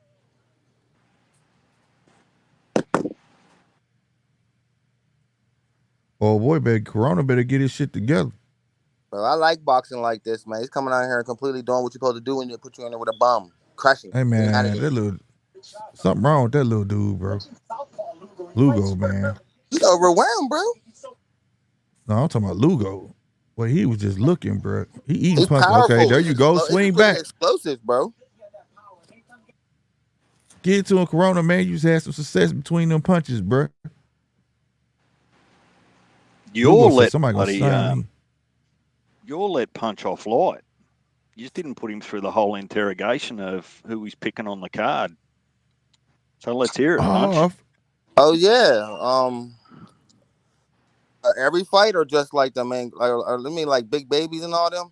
Bro, we did every fight. All right, let's see. Big Baby versus Andy Ruiz. I got Andy Ruiz. The other big. Because he looked way better in his last fight than Big Baby looked in his last fight. Big Baby looked like a goddamn cab driver. He stopped it. Check. You know what I mean? My bad. Had to give him his props. Lugo came out there and put a show on. Got that boy up out of there. So yeah, I think Big Baby. I think Andy Ruiz is more conditioned. I think he take it more serious. And this is the battle of the fat guys who really don't take boxing serious. But I think Andy Ruiz is gonna be a little bit more ready. He looked pretty good against who did he fight last time? King Kong, right? That his last fight. Hey man, but this promotion been classic. This nigga no, it wasn't King Kong. Was it King Kong or was it Areola? I might have him backwards. It might be backwards. I think it was King Kong was his last fight. Kong, right? And he looked good against King Kong, and then Big Baby looked terrible in his last fight. So yeah, I get the slight edge to Ruiz in that one. The other Big Baby looked okay in his last fight, and he looked okay in the fight before. I think he's one of them cases where I think he's lazy. I don't think he takes the sport serious, and I think he's just really there for a paycheck. He's too busy flexing online to care about boxing. So I think he'll win because this other guy looked okay. I did a little research on him. What's his name? Against GMT to do Big Baby Anderson's fighting. Oh, Coley. You ain't never seen Martin O'Coley fight? I did a little research on him. No, I never seen him fight live. You know what I mean? Wasn't that the nigga that walked out the ring that one time? Like that wasn't him. No, that ain't him. But that ain't him. He looked like. But old boy, you talking about has been boxing. He back. Yeah. That boy, that the one you talking about that walked out the ring that was supposed to fight Eric the African cat. That's the one of the dudes who fought Anthony Joshua on his way back up and gave Anthony Joshua a fight for his money. Okay. Martin. So, yeah, what was that? Yeah. So yeah, I think if Anderson can beat a Big Baby, we know he could be. It should be an easy night for him. But if he come in there playing around, this Coakley dude could probably knock him out. So it's an interesting fight, but I give the edge to Big Baby Anderson, even though I think the nigga's lazy. Pitbull Cruz and El Rayo. I think Pitbull is tailor made for El Rayo. I think he's more skilled, but more experienced, and hit harder than Pitbull. Pitbull just gonna come forward all night. If El Rayo could box off the back foot and counter Pitbull, it's gonna be an easy fight for him. If he try to slug with Pitbull, he's gonna get knocked the fuck out. But I give the edge to El Rayo just because I like him more than Pitbull. It's just purely because I like him more. It's as close to a 50-50 fight you can make that one. That's a very good fight, matchup of style. So I might be the most excited for that fight even more than Crawford and Madrimov. Terrence Crawford outclasses Madrimov in every single facet of the game. It's going to be a complete boxing lesson for him. I'm not sure if he'll get the knockout, but if he do get the knockout, it'll be by the 10th round. But it's probably going to be Crawford by decision. I give Madrimov 0 chance. One more in there. What about Morrell? Oh yeah, and Andy Cruz. I think Andy Cruz been looking better and better as the competition been going up and been getting harder. The last guy, the guy he fought before the last guy, he looked like a fucking superhuman, and I stood up and enjoyed every second of that fight. And the next guy he looked like he looked good against him, but he didn't look like spectacular. So I need to see more from Andy Cruz to see what he looked like against better competition. And this guy he's fighting looks like a step up in competition, but I'm going to give Andy Cruz the win by decision. Possible knockout again, but probably decision because this dude got a pretty decent chin and a lot of heart. So it's a good competition. It's a good opponent for Andy Cruz. Ain't the one David Morrell, he's fighting too, right? Yeah, David Morrell fighting, yeah. Yeah, David Morrell by knockout, 9th round. Dude stands no chance. Morrell been on a fucking tearing streak. That dude's a monster. I like him a lot. And I hope he get to fight David Benavidez sooner or later. But he probably gonna have to go up to get him. And and then surprisingly, Slick, I think David Morrell it's not going to be Bud Crawford to get Canelo next. I think it's going to be David Morrell. I think it's going to be him next to Canelo try to fight. But I think David Morrell's going to get this guy out of there like he's been doing everybody. And y'all, we're going to see it at the press conference because, you know, he got a habit of intimidating the fuck out of these guys before they even get in the ring with him. So I'm going to see how this guy's eyes are on Friday, you know what I mean, to be sure what Morrell's going to do to this guy. But I think it's going to be another easy fight for him, too. Great card, though. This is going to be a fun card. A lot of good fights. Hell yeah. All the way around it is. Who do you say for Andy Cruz, though? I think Andy Cruz is going to blitz this guy out of the ring. It's going to probably be a 12-round decision. You know what I mean? I don't think he gets the knockout because this dude got a strong chin and a lot of heart. You know what I mean? But Andy Cruz is pretty spectacular, so he could get a knockout, but I don't think it's going to be nothing early. I think it might come in maybe the 9th round. But I see Andy Cruz by decision for sure. Gotcha. I like Andy Cruz a lot, man. I told you, like, the fight before the last fight, he looked spectacular. I showed everybody that fight. Like, I don't like Keyshawn keep calling him out, man. Like, you better get him now before he get polished because that dude look like he's going to be a fucking problem. But didn't he lose to him to the Olympics? Yeah, he lost him to the Olympics. Him and Shakur lost. He wanted to get back. You know what I mean? But bro, Andy Cruz, Keyshawn's tight though. But Andy Cruz, I think Andy Cruz's speed is way faster. That's why he's trying to get him now. He let him get even better. Yeah, if you let Andy Cruz reach prime, he's gonna be a problem. Yeah, that's a big fight for him in the future. They got history. You know what I mean? That's a huge fight to build up. But he gotta get Andy Cruz out like 15 fights. If Andy Cruz get to the 20 fight mark, he's gonna be unbeatable. Yeah, you know what you call trying. He ain't gonna get that fight. Eddie not gonna let it happen. He trying to bring him up in the right way before that fight happens. Yeah, that's what I'm saying. If Andy get the 20, 25 fights before he get Keyshawn, he gonna be Yeah, he's gonna be 100% monster. I agree with that 100%. 100%. Yeah. Don't Keyshawn yet, man. I'm not sold on Keyshawn, bro. No, I ain't either. That's why I said in the future. Yeah, the future, like right now, they have potential to be great fighters. You know, it's great fighters. You know what I mean? I like Keyshawn a lot, but I say they put him in the ring with somebody like Teofimo Lopez. I think Teofimo Lopez will give Keyshawn problems. It'd be a good fight. I would think that too, just by who's the vet, who's more. You know what I'm saying? So much more experience in those big fights. So. Yeah, bro. Like, I would think that too. That's what I'm saying. Like, I say it all the time. We put too much on these little cats coming up. You know what I mean? We rushing them. Rushing them. Bro, in boxing. Because for real, Loma was supposed to whoop Teo's ass. That surprised everybody. Nobody had Teofimo Lopez winning that fight. Nobody. All right. Some cats can rise to the occasion, but that is rare. I ain't gonna lie. I was on here when that fight was going on, and I kind of called it, bro. Bro, my jaw was on the floor. Couldn't believe it. I had Loma all the way. I said that motherfucker coming there doing some basic ass shit and started going forward on Loma, bro. Fight, bro. I'm like, oh, he's taking the fight. All he did was push him forward. Loma had nobody. Loma had never had nobody really pushing him back. You know what I'm saying? He brought the fight right to Loma. I was like, Loma looked off balance. Yo, he don't know what to do. Yeah. Yeah, I called that fight. Sure Never thought did. Chico was gonna fight like that. I thought he was gonna fight him the same way he came in at George Kambosos. I swear to God. Nah. When he beat Loma, I said he gonna come forward on him. Watch. And he gonna constantly push. If you push Loma back, he don't like that shit, bro. He can't turn up out of it. And what'd he do? That's how he won it. Forced it. Loma panics when you push him back. You gotta go for that shit, man. You can't let a motherfucker like that get comfortable. That's when they do their best work. I'm gonna do my best to make sure you don't even think you settled in the game. You know what I'm saying? Not in this one, at least. Not this match. The only If I'm other thing that frustrated, you finna be frustrated. You know what I'm saying?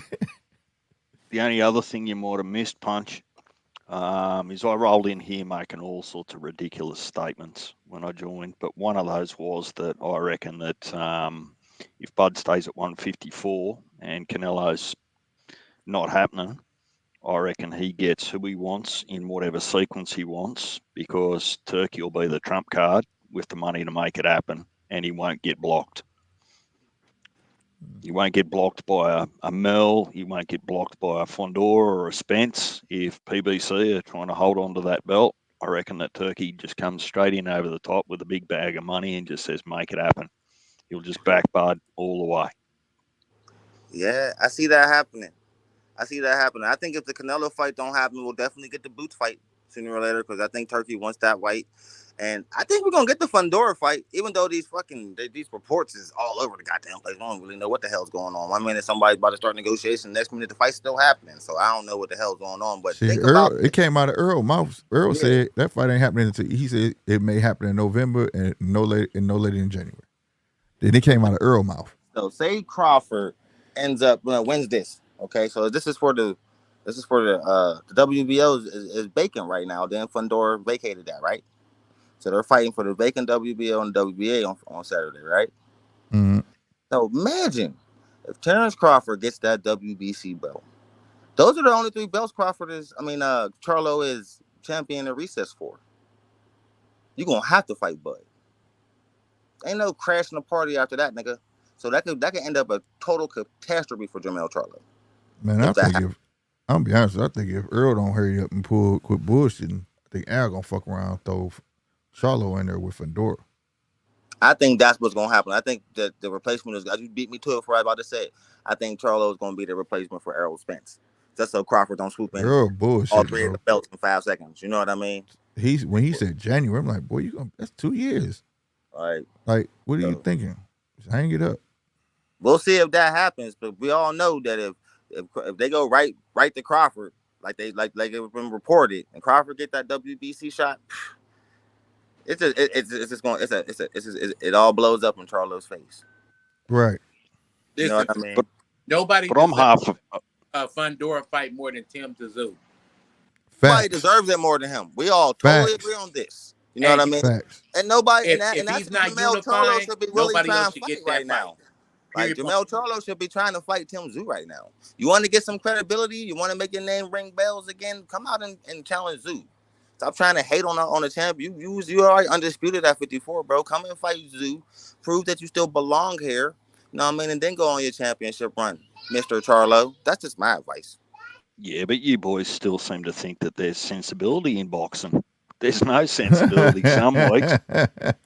Look, the only thing I'll say to you, Punch, is that when you're talking about maybe Mel coming in and having a dusting the cobwebs off Fondora, I was talking to these guys, and I might be of an opinion that someone might have been tapping Mel on the shoulder. It's been 3 years since he got in the ring to defend any 154 title. So if someone behind the scenes is tapping him on the shoulder and saying, what are you doing? Make a decision. Maybe he's coming back for that final payday. And I reckon his biggest payday will be against Terence Crawford, and maybe he won't take a warm-up beforehand. He'll just get straight in there and take the money and walk off into the sunset. You know, knowing him, that's a possibility. And you know, I'm thinking, what do he make for the Canelo fight? Like $15 million? Or something like that, Slick? Yeah, he made a big payday, bro. Made like between 10 and 15 million, but he made 10 million for Brian Castano. He made 10 million before that. You know what I mean? And the fight before they had the rematch. So it's like, I don't know if he's hurting on money. It's gonna take and I don't think Like Jamel Charlo could demand $25 million like Errol Spence did. Like, you know what Bro, I mean? legal fees is one way that you can get your ass broke, bro. I'm just saying. Mm-hmm. I know. You know, and then you gotta think about that shit, and you guys, and remember these niggas gotta pay for these belts too. You Paying know for what I mean? belts, paying for your lifestyle. Who keeping it up? Who keeping the But maintenance up while you not working? You know do what I'm y'all saying? think that Crawford, Charlo could garner $25 million apiece the way Spence Crawford did? Who? Depends Say who's that again. paying for it. I mean, if they promote it right, it can. But I What? think Well, What that's if, you what I'm talking saying about? for Turkey. Charlo I and think Turkey, who? Charlo and Crawford. if Turkey's paying Oh yeah, for it, they could. But like, No yeah. I problem. don't think Turkey's just one of these guys to come in and just pay these dudes exactly what they want. I'm pretty sure we'll give them a fair number more than what they ever made in their life. But I'm not sure if he's just gonna be like 50 million, bam, make the fight happen. No, that Maybe. ain't gonna be no. I don't think he's gonna I do that. don't know. You know Charlo what I been inactive. I think Like, he'll most so try to take care of Bud before. Like, dude, you I ain't don't fault. You ain't this. I don't see the Trollo fight being attractive to Bud if he ain't got nothing to offer Bud at this stage. If he Right. don't He got to have something. yeah, Bud was interested because Charlo was undisputed. That's why Bud was. I mean, that's why he was interested. And that shit talking. So that made, all right, you're undisputed and you're talking all this shit. So I'm coming to take your shit next. Well, Mm-hmm. explain this to me then. So, Mel's champion recess for WBC, WBA, right? They're the only two. Now, Madrimov and Bud are about to fight for the full WBA. And according to the card, and I could be wrong, it doesn't really matter, but the interim WBA. But the WBA doesn't affect any fight with Charlo. If Bud wins on the weekend and gets the full WBA, does Mel still have the right to come in and challenge for the WBA because he's champion recess? Yep. He get Yep. first dibs You get first dibs on all the belts. on all the belts. On Yep. all the belts he was putting before, he get to come Like, and say say, "Hey, you Crawford got to fight me wins the next." championship and reset. I mean, say Crawford wins these belts, right, and then he challenges Fundora. Charlo could really come in and just be like, "No, I'm next." Yeah, that's why I was saying Yeah. he could upset the apple cart. That's why He could he say, kept "No, saying, "Man, if Crawford, no Charlo come Fundora, you're back." fighting me next, not Bud." So like, that's what GMT was saying. Like, Charlo might be a replacement for Spence, and he could do it just because he got that championship and recess tag. But you know what though? Bud got a way around that. Unify. He got to Oh unify. yeah, He's about to unify because this is for WBO and WBA. I'm saying after this fight, he need to go Well, after the IBF. go after that. That's why he can go to IBF. IBF route Yeah, if he don't get right, right. WBC. So either way, you're going to have to go through Terrence Crawford That's if what you I want to would, be undisputed. but that's what I would do though, because That's smart. why would I? Hell yeah, I'm not finna let you block me. You get what I'm saying? That's if they try I'm to not hate finna on let you block me. I'm gonna go get Fundora majority of makes the way more belts. money than Crawford and Bakram, whatever the hell his name is. You know what I mean? So because Fundora is a name, nobody know who Bakram is yet. Not yet. All We right. just know he's champion. You know, Now I would I ain't go do no research on this dude yet. I Because will look if at he get go. a credible fight, but right now, no. if Crawford goes after the IBF after this fight, right? Yeah. You know what I'm Mm-hmm. saying? And he signs it. All right, yeah, and I already got a fight signed, man, a unification sign. Okay, what the fuck is Trello gonna be doing while then? Now you gotta fight somebody. Now you gotta get one of those belts. Mm-hmm. Unless you be a bitch Yes. and I'm blocking him from the IBF too. You know what I'm saying? Yep. But Can't block if him you from go the for the IBF. IBF, all right, nigga, I'm going for the WBC. Yep. Whichever one you going for, I'm going Whatever for the he. Exactly. Immediately, as soon as we get done with that fight on Saturday, hey, shoot, dude. You know what I'm saying? Yep. Both of them. Send both an offer. So when he try to block one of them, he can't fight both of them. You know what I'm saying? Yep. I'm getting one of them. Unifications trump mandatories. Yep. All day. So yeah, go on and do your thing, bro. Go on and do your thing. So it's a way around it. You know what I'm saying? Of course, you're gonna They have a just that lot they of gonna hit. rhetoric, and you're gonna have a lot of he ducking Charlo. He gonna go miraculously and start ducking Charlo. That's what they're gonna say. But I'm not fighting him if he ain't got shit to offer. And I only got Right, he need to go win something. like we was talking about earlier. Realistically, he probably only got about like 3 or 4 more fights left in him. Man is 36, 37 years old. How long you want him to fight? Past Bernard Hopkins' age? Nigga, damn. You know what I'm Right. saying? So Get knocked yeah, out the bro. ring and shit. Well, Yeah, here's a bro. question for you. If Charlo comes back, right, or when he comes back, does he have to put one of his titles on the line once he gets back into the ring? So let's, for example, say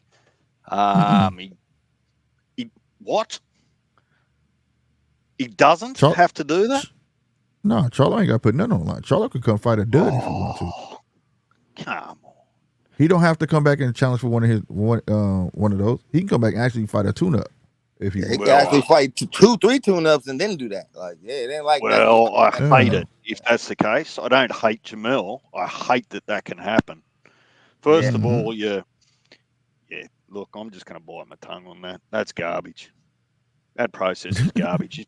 If you're not going to fight for 3 years and you decide that you're going to come back, right, and use your champion recess, as soon as you pull that trigger and hand that card over, champion recess, I would expect that you are mandated to put your title on the line because you actually haven't fought any of your mandatories prior to that.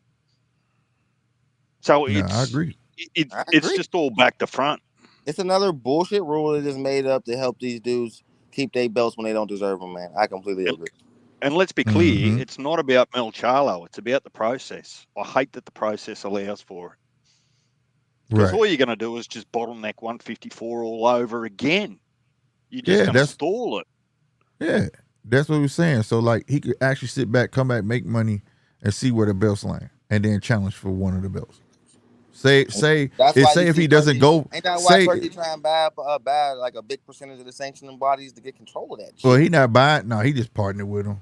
That mean I'm lying. Get a little bit of control. You know what I'm saying? Dudes is like chaotic. I'm lying. That's how he gonna get the control to him. It's about money with the sanctioning body. That's how he lining. You know what I'm saying? He lining their pockets because they endorsing them right now. You know what I mean? But here's the thing though. So say if Charlo want to come back, Charlo could just fight stupid ass fights and say Bud end up being undisputed. Well, there goes this big fight. He just let him do all the hard work. And if I just challenge Bud, he got to give me my shot, and then I could just fight Bud for a big payday, win or lose. I don't care.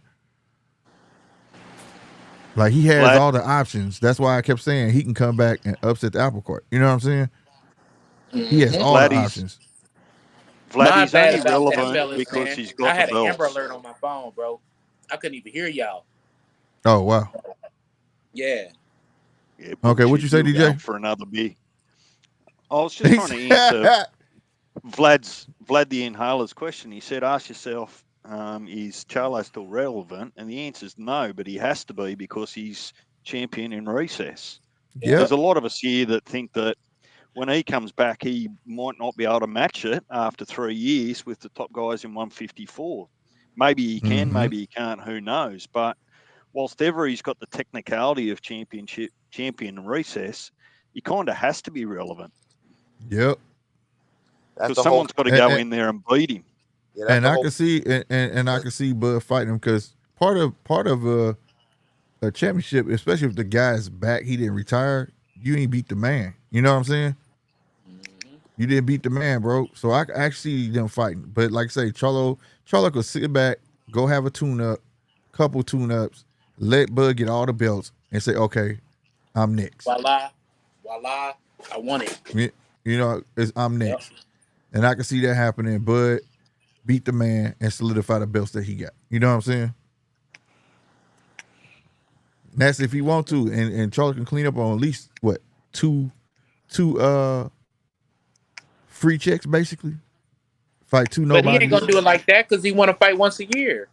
He lazy. Then he dudes don't want to fight like that. He looking for 1 or 2 fights and to get out, bro. That's Charlo's whole game plan. He ain't been fighting more than once a year, bro. So I don't got no reason to believe that him or his brother. Well, he better get him one this year. He better get him one in this year. Yep. Right? And then be ready for one next year. Yep. And it'll fall right in time for him. You know what I'm saying? Shit. But like I said, he don't have to go at no belt, which is stupid. You would think he would want to, but yeah, he can sit there and let that shit play out. Like, I ain't fighting no Fedor. Fuck that. Let that shit play the fuck out. Do any of you boys keep a bit of a half an eye on Nikita Zoo, Tim's younger brother? Yeah. He fought. Did he fight August? Don't he? Yeah, or did he already fight? Man. No, he's yet to fight. Yeah, so August, right? Let me just check that. I'll get back to you in a sec. Yeah, because I know they're not on the same card. I think he fight before Zoo. Fight his fight. No, it's different cards. Yeah, that's what I'm saying. Different card, but That's what I'm trying to say. Different cards he's fighting before Tim Tszyu though, like date wise. Well, Tim Tsz유's still up in the air. George Rose was saying, I think yesterday in an interview, that he's trying to drag people along somehow, somewhere. He's saying that they might have an announcement pending. They're obviously talking to someone, and he said, "Oh, you'll be excited about who it's going to be." And then the interviewer asked, "What, still for the 22nd of September?" And he said, "Yeah, at this stage."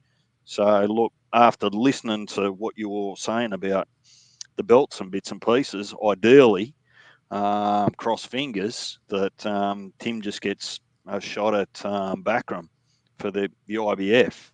That means if he wins that, either a Mel or a Bud has got to come to him to get the belt. So, but the thing about Nikita is he's still going through his, I don't know, his professional teething stage. The biggest difference is Tim seems to have more poise, like calculated IQ, where Nikita's got his dad's power. Nikita hits much harder than Tim. So that's where the plan comes from. When Nikita starts getting in amongst the mandatories and the top rankings, Tim's going to go to 160 so that they don't get in each other's road. Yeah. Gotcha. Makes sense. I don't know much about him, but I'm gonna check him out. I saw his last fight. They both can time that right hand just like their father, bro. And Costa Tszyu, he was not a fast fighter, but Costa had hell of a time, and he could time the fuck out of that right hand. Oh, everyone will tell you Nikita's got more power than Tim. Mm. You can hear it, like even in the replays and those sorts of things. But no, he's still a bit green. They're half talking about putting him in with Michael Zarafa, you know, our mate that got knocked out by Lara a couple of months ago in the second round. Yeah. So Zarafa's come back over to Australia and decided he'll get back in, the ring at 154 instead of 160. So he's got a couple of fights there in agreement with No Limit. And I think they're probably just giving Zarafa the opportunity so that Nikita can get the experience, because Nikita doesn't have the name to come to the US yet so far. No. I think he'll struggle more than Tim, because whilst ever Tim keeps doing good things, it's going to be hard for Nikita to come out of that shadow. Well, he kind of is. That's a double-edged sword, because if Tim make a bad trail for him, that's going to rub off on him too. Well, how did the Charlo boys do it over there? Like, did they fight in the same division and then split, or did they stay apart? Split. They split. One was always above the other. Yeah. And then when one went up, the other one went up. And they started at the exact same time, and they both were like amazing. Yeah. Mm-hmm. Then life took. I don't know what the fuck. So the comparison started at which brother's better. We all know Jamal is, but the comparison started real fast. Well, Jamal was supposed to be better. Like, Jamal was the better one. The other future, but then he kind of lost his mind a little bit. Yeah, then Jamel, the one everybody was shocked, he ended up being undisputed. And Jamel was the one. Like, what? Like, Jamal was the one everybody thought was going to do that, but it was Jamel. Yeah, because when they was coming up, like on TV, but Jamal was the level-headed everybody was scared to fight Jamal, though. Like, they were scared. Yeah, he was the one. He was the twin that kept them in line. You know what I'm saying? When Jamel got out of hand, he'd be like, "Man, chill out." Ooh, he had his head on. Jab, bro. That right hand behind it. Whoa. Yeah, and they supposed to be bigger than life right now. But after that pay-per-view, when one of them lost, it was like downhill from there, he lost bro. To Tony Harrison, bro. Yeah, because he's not lost to Tony Harrison. Hey, that's a promoter's dream, though. I imagine, bro, having two twin brothers, both world champions. Yeah, like damn, that's sell for itself. Right. They was supposed to be superstars, bro. And the crazy part was the one that lost, it lit a fire under his ass. The one that won, somehow he went down. I don't know how that shit happened. Just got real uninterested in boxing. It's like the Richard Jamal guy that left cared about boxing. It's crazy. Yeah, that shit was crazy as hell, man. But yeah, they most definitely was supposed to be superstars, bro. I knew what it was, that Mike Tyson, the hot boxing with Mike Tyson, when Maul just didn't want to call nobody out. I was like, oh no, anybody can get it. Anybody can get it. They know who he is. And that nigga was like, say somebody's name. You scared. Where He he's like, told him call you Canelo a scared. bitch, man. Like, quit being He, soft, man. he told yeah, you scared. I You made a scared whole to say video their about name. that 913. Why everybody so fucking respectful to this guy? Yeah. Like, you see David Bennett, you see fucking Edgar Belongo online talking about Canelo's a legend. Why is you dick? Like, bro, Benavidez been calling him a bitch. He been saying he don't want to fight me. That's what real champs do. We don't fucking kiss the guy we about to fight's ass. Like, why everybody kissing his ass? Man, It's you know hilarious. what? You know what would be a big power move if Turkey decided to do it? What's that? If he somehow get Tim Tszyu and Fundora in the ring and put Benavidez in the ring with Canelo and put that shit on all one card. That'd be a super boss move. Dude, motherfucker, like, God damn, he really does get what he wants. Even about Canelo. Because that's the two, them guys deserve those fights, bro. Canelo's scared, man. We're never going Those to get two that guys fight. get messed over. We're never getting Canelo versus Benavidez, bro. That's a thing of the past now, man. 28th of August. So that's 28th of August here. So that's 27th of August over there. Oh, yeah. I knew it was in August sometime. Main event, that'll be on for you guys, unless you can get KO Sports. He'll have the same deal. By default, Nikita will probably have a same or similar broadcasting agreement with PBC eventually on Amazon Prime, because that's what PBC did over here. They partnered with main event for Tim's fights. Gotcha. And Vlad, because they're gonna need some fighters. Costa still lives in Russia. He's royalty over there. I imagine so, bro. Why he don't live in Australia? Oh, honestly, I think you'd have to probably ask them, Slick. I think it's look, I know that their parents aren't together anymore for whatever reason. I'm not sure how long that's been that way. But it also could be to do with tax purposes. If Costa was to continue to stay here with his income, I suppose, the Australian taxation system's pretty harsh, so possibly move to Russia so that he could protect his earnings, potentially. Look, there might be a story or why behind it. I know that both Tim and Nikita have spoken about it a little bit. They don't see their old man very often because he's over there in Russia, but I'm not sure that they've ever explained why. Australian media is a little bit like that. They probably don't want to get into the personal stuff. How far is Russia from Austria? Hella far. It's a walk. You need I can take a packed lunch. It's a fair way. Well, it sits above sort of China and that, so it's not a 5-minute flight. I guess it would be similar. Wait. I guess geographically it'd be similar to Australia to the UK. I mean, the States is closer to Russia than what Australia is to Russia, geographically. Oh, okay. Gotcha. Maybe if you could fly direct, I'm not sure if you could. I'm guessing it'd be something like a 18-hour flight. Yeah, that's not an easy flight. That is not an easy flight. Well, that's a rough one. For real.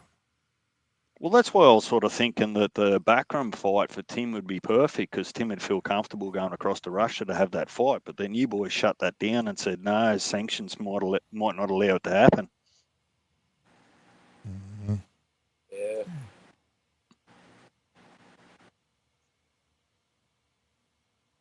Man, I ain't in either. Yeah, they're definitely not going to allow it to happen. Because remember when Bivol fought Canelo and they froze his $18 million? Yeah. Yep. Just because he was from Russia. So, yeah, they ain't going to let that happen. They did some shit with Pacquiao, too, man, back in the day, too. Hell yeah. That's why he was trying to fight Macau, China. Yeah. He owed them taxes.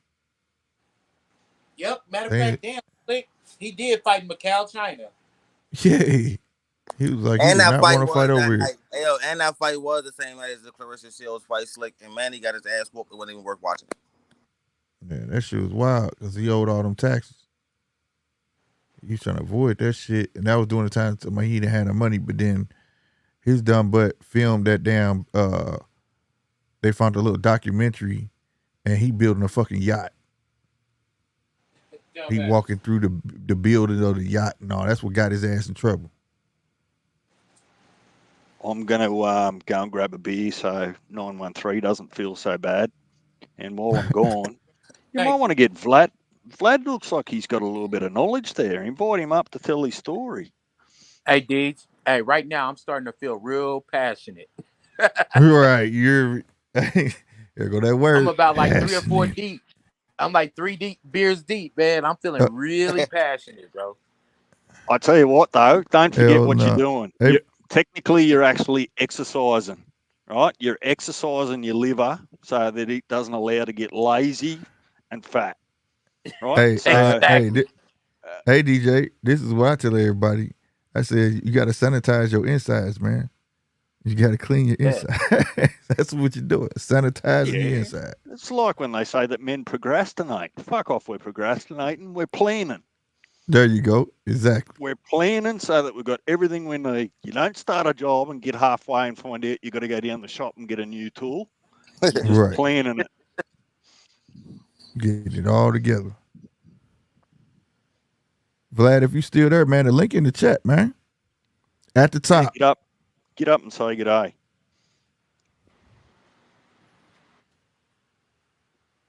This boy could take a punch on here. I think his name Power. He could take a damn punch. Damn, I'm tripping, bro. I ain't no fights either. Jisov got a chin, but he got these short. He calls it Wonder Boy.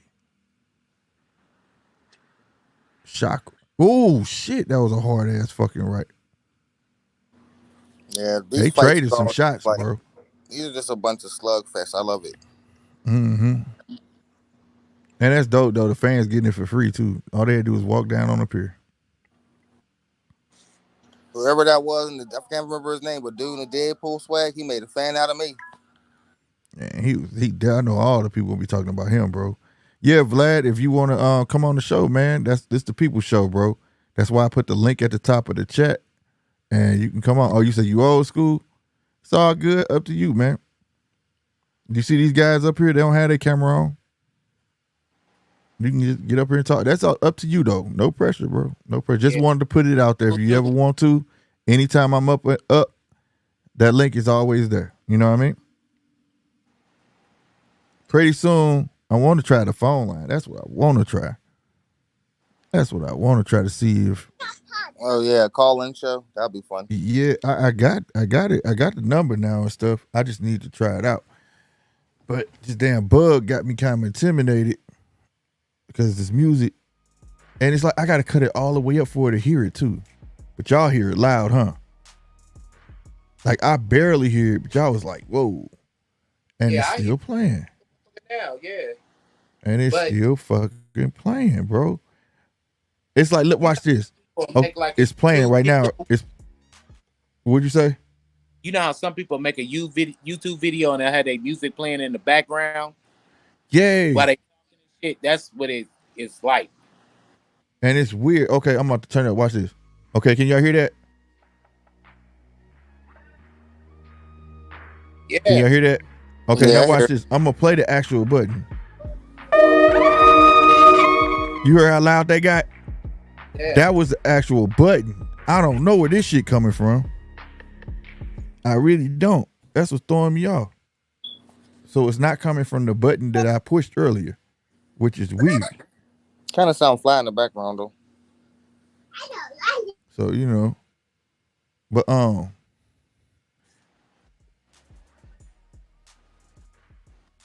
can you hear that? See, that's real low to me.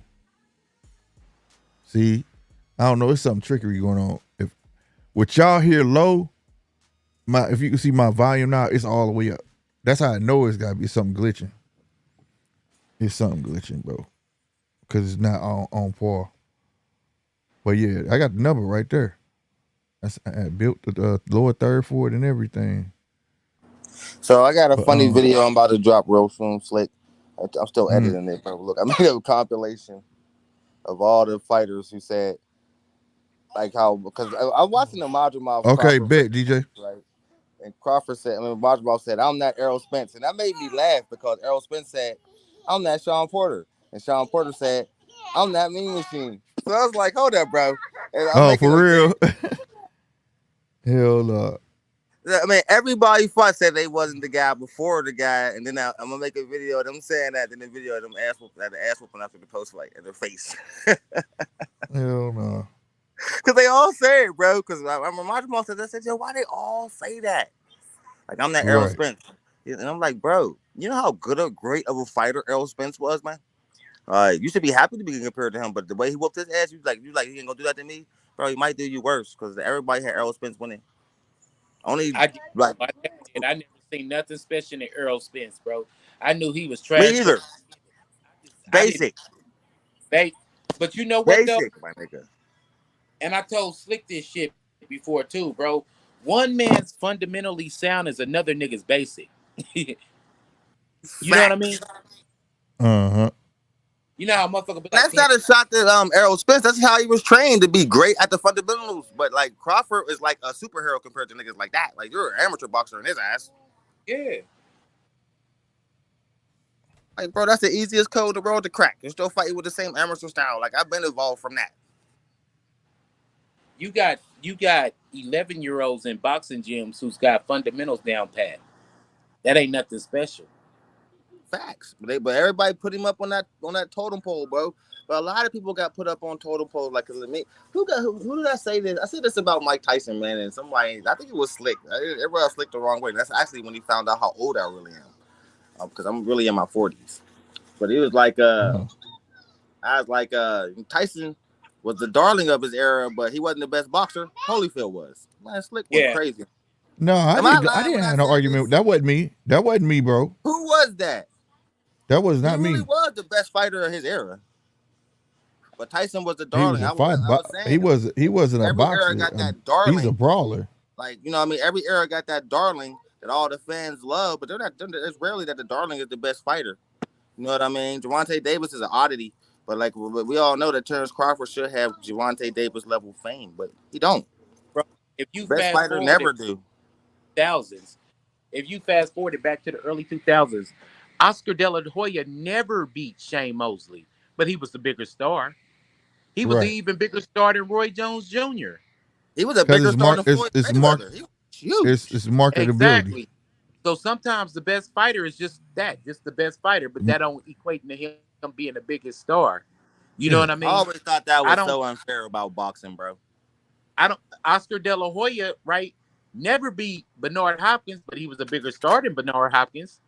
Bernard Hopkins Right. stopped into the body. He still was a bigger star. So that's just the way boxing is. People But you got know their how it favorite. is when you know like how like for instance, but like Super Bowl, Chiefs won the Super Bowl. Nigga, they the most popular team. Like everybody know who the Chiefs are. When the Steelers won, everybody knew who the Steelers were. When the Packers won, everybody know. Like you know what I mean. But in boxing, you could be the best, nobody care. You know, fuck, we want to see him fight. Right. It's the only sport like that. I don't like that shit, bro. That's what make team sports a little bit better than solo sports. And Yeah. Why UFC does do the that same mute? shit. You know what I mean? UFC do the same shit. Khabib never got to the fame of Conor McGregor until he beat Conor McGregor. And he always was way better than him. Let's do the same shit. But see, the beautiful thing about team sports is this though. They got that bracket. Like Olympics, motherfuckers who win the gold medal. They went through a bracket of all the fighters. That's respected because you know that you fought a winner coming in there. If you lost, you out the motherfucking game. If you lost, Mm-hmm. bro, you out the playoffs. So you know whoever won the Super Bowl, whether you hate them or not, they a winner, and they fought a winning team to get there. Just it is what it is. And everybody So give you that winner's respect. But it's not so much in boxing. certain shit like a motherfucker get, bro. Rolly got knocked out by Tank and was a world champion in the next couple of fights. You know what I'm Right. saying? Because he was marketable. Because he Swear, He marketable. was gonna Pitbull's sell the another fight. He example was too. marketable. Pitbull survived the whole fight and became immensely popular than he was before that. Now Yeah. everybody Well, know I ain't who gonna he say is. he Just 'cause survived. He fought. He fought. He gave a good fight. He fought. I gotta get. He He gave a fought. good He fight, gave a but good like, bro, fight. but what I'm saying, my point is that he got 600,000 followers the next week for not getting Oh knocked yeah, out. the Mexicans, because a lot of Mexicans know That who he was was. insane. Everybody know who he is now. That was insane. Mm-hmm. That tell you that how popular you can get by just fighting somebody popular, bro. It's nuts. Well, it's not. I always say it's not. It's not that you lost. It's how you lost. You know what I mean? If you're a cat that's gonna go in there and put a good fight on, and you really like, damn, you get this dude a close fight. Yeah, nigga, people will ride with you. They gonna want to see what you can do. You know. But like for instance, Rolly still had a little fame. He just didn't capitalize on it. Even though he had lost the tank, shit, he was winning. Everybody next day, hey, he was winning that fight though. He Yeah. got knocked out, but he was winning that fight though. All the way to that knockout, he was winning that fight. I mean, everybody was saying that. You know what I mean? But again, I can't gas that up because at the same time he was winning, but at the same time everybody felt that knockout coming. All of us. Why is it not coming through? Like Nan, wasn't you waiting for it to come? Knockout's coming. Yeah, we was waiting Tank for it. Rolly. You felt it coming. You felt it coming. Like it's coming. Slick, you ain't feel it coming. Yo, can you hear me? Everybody felt it coming, and when it happened, we was like, "Ooh, Hold on. yeah, we seen that coming." Can you hear It me? was no surprise. Hey, All right. fellas, gave me a signal Hold that on, real dinner quick. done. Okay, So I'm hold about on. to hop off of here, man. But I'll holler at y'all later, man. Hit me up when y'all get off. All Go right, ahead. Can Nan, you say something? Holler at y'all. I don't hear him. Oh shit. I don't hear nothing. Hold on, that's my fault. Damn, fuck. I had the bitch on mute the whole time. All right, you there, DJ? So I gotta figure this shit out. That's up. That's up. Shit, fuck that. DJ. Just hold your phone up to the mic. No, that's weak. Cause I gotta make sure it's a way to do it. Cause I used to do it, but iPhone's different. I had an Android. I might just give me an Android. And go back to that shit for it's a show. I ain't starting problems till I got an iPhone. Cause this should go through. You know what's funny about that made me think of a funny story while you doing this. You know the funny about iPhones, man. My brother got on a chick, bro, one of the baddest bras we ever seen, and the only reason he didn't get her number is because that nigga didn't have an iPhone, dog. That's wild. She said, "You don't got an iPhone? Only thing nigga with an iPhone. I'm not interested." We was like, "Is she serious?" She was serious as a heart attack. I said, "What the fuck is happening with the wild. world?" Hey, yo. Yo, DJ, was you able to hear me? Yeah, but there was a big delay on it. And just for when you ring, like you know how you've put the number in chat there and it's one's your country code. Well, it doesn't work. You've actually got to put +1. And you've got to put that in your phone as well. So if anyone's trying to ring you in the future from overseas, they've got to put the symbol plus, then 1, and then put the number in. Otherwise, it doesn't connect. So it can fine, but all I could hear was the other two boys talking, and there's quite a delay. Okay, it's So a delay. you'd say something, and then 10 seconds later, I might hear it. So let me know when you've worked out your phone, and we can try it again. No, it's there. We just haven't synced it up to the chat. Right. I bet. Does that make sense? Yeah. I gotta figure that out. It was just easy to have the conversation then. No, everything connects fine, and I can sort of hear, but it's almost like you dial into StreamYard, right? And you can hear the conversation, but when you talk into your microphone, I only hear that on my phone 10 seconds, 15 seconds later. Got you. So I'm the one with the delay. You can hear everybody else clear though. Yes. Okay. Yeah, I'm just going to play with it. I'm wondering this because I'm using this damn number, bro. This app. Well, I'm just going to use the straight phone number. That may be it.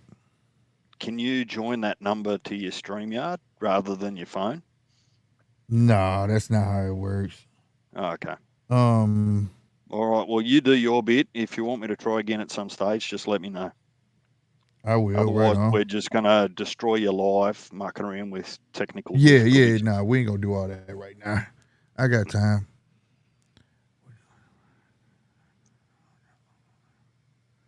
Would you like to find and connect to a device? No. Oh, we've lost him, Punch. He's got the bit between his teeth now. This will just bug him until he works it out. You know what?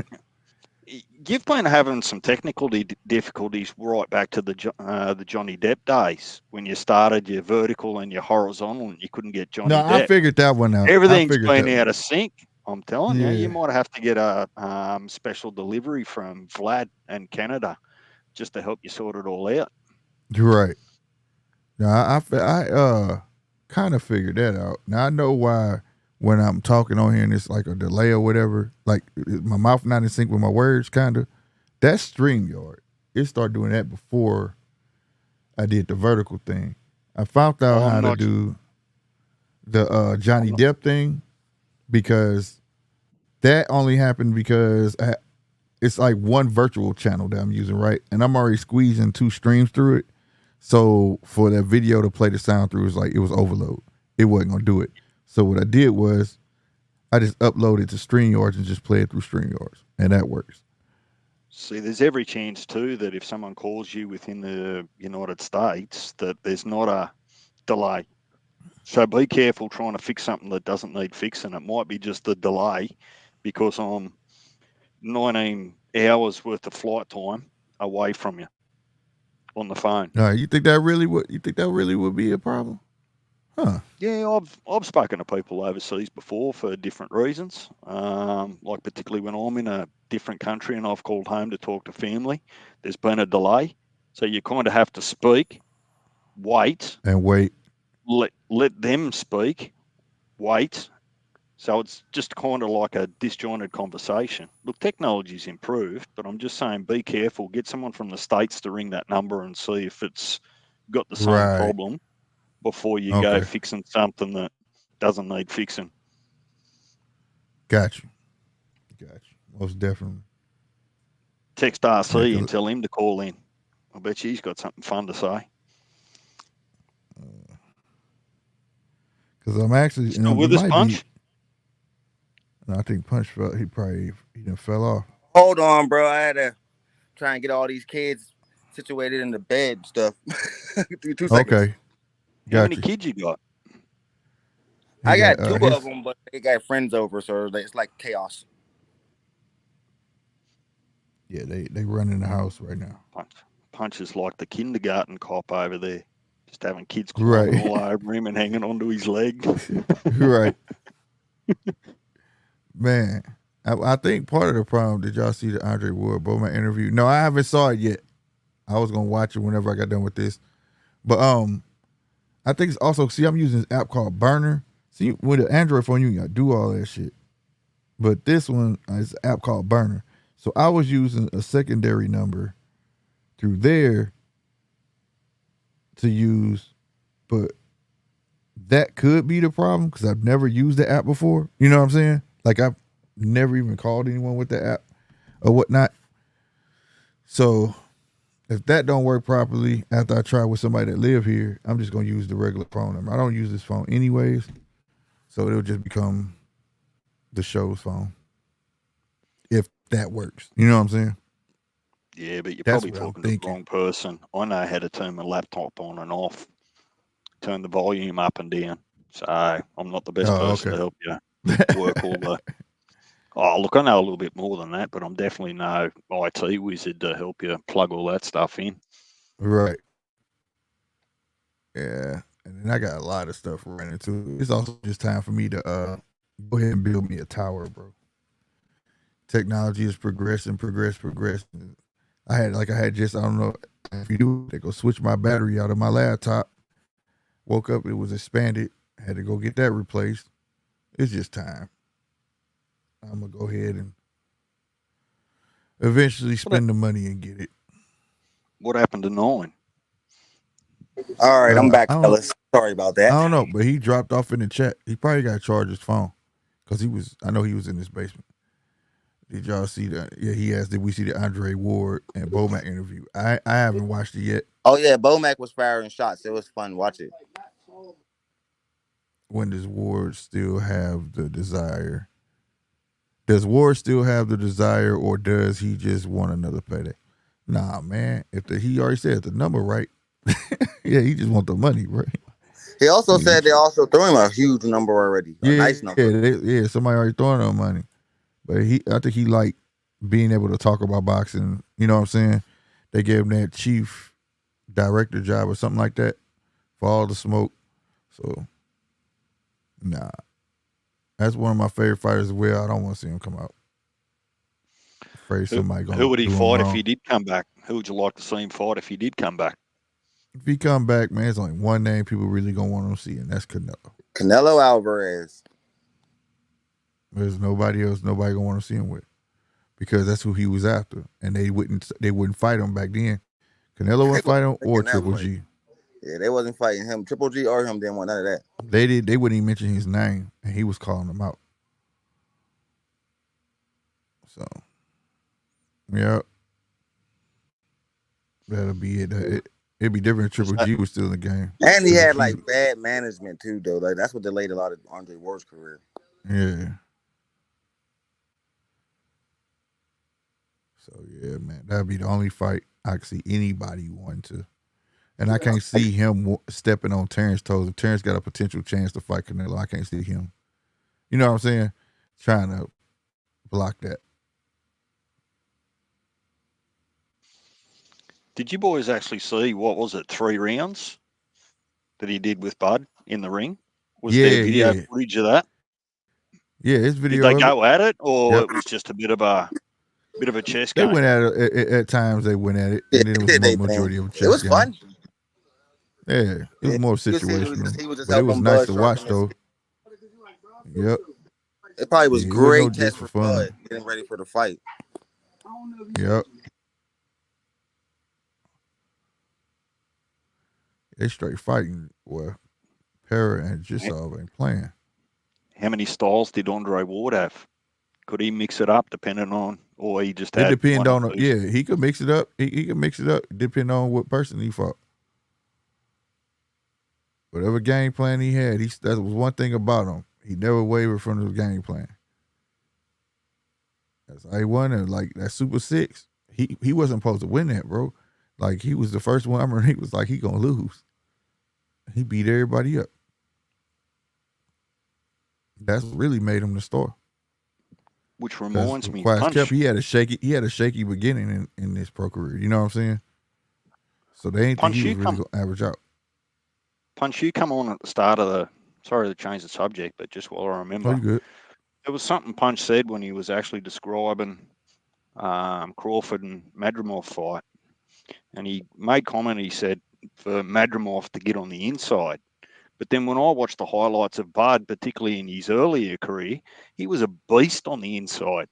Is that a misnomer that he can't fight on the inside just because people know not to get in there with him?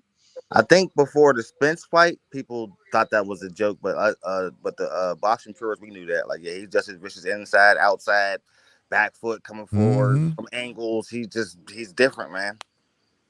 Yeah, all the fans of Earl made it into a myth. That's why they kept saying Earl was too big. But then that's why the whole world was shocked when Earl got close enough and Bud pushed Earl back. The world took a big gasp, like, what? Did you just see that? At that moment, I was like, fight's over. Yep, this about to be a long night for Earl. The fight over. Earl's not stronger than Bud? What? It's over with. And he showed it. But that's the narrative. He's too big and too strong for Bud. And then we found out real fast he ain't even stronger. Yep. So I'm not sure that I got the answer I was looking for. When you said get on the inside with him, is it actually just a misnomer that Bud can't fight on the inside? Because when I've gone back and done a bit of homework, he was an animal on the inside. Yeah. No, he could fight the inside.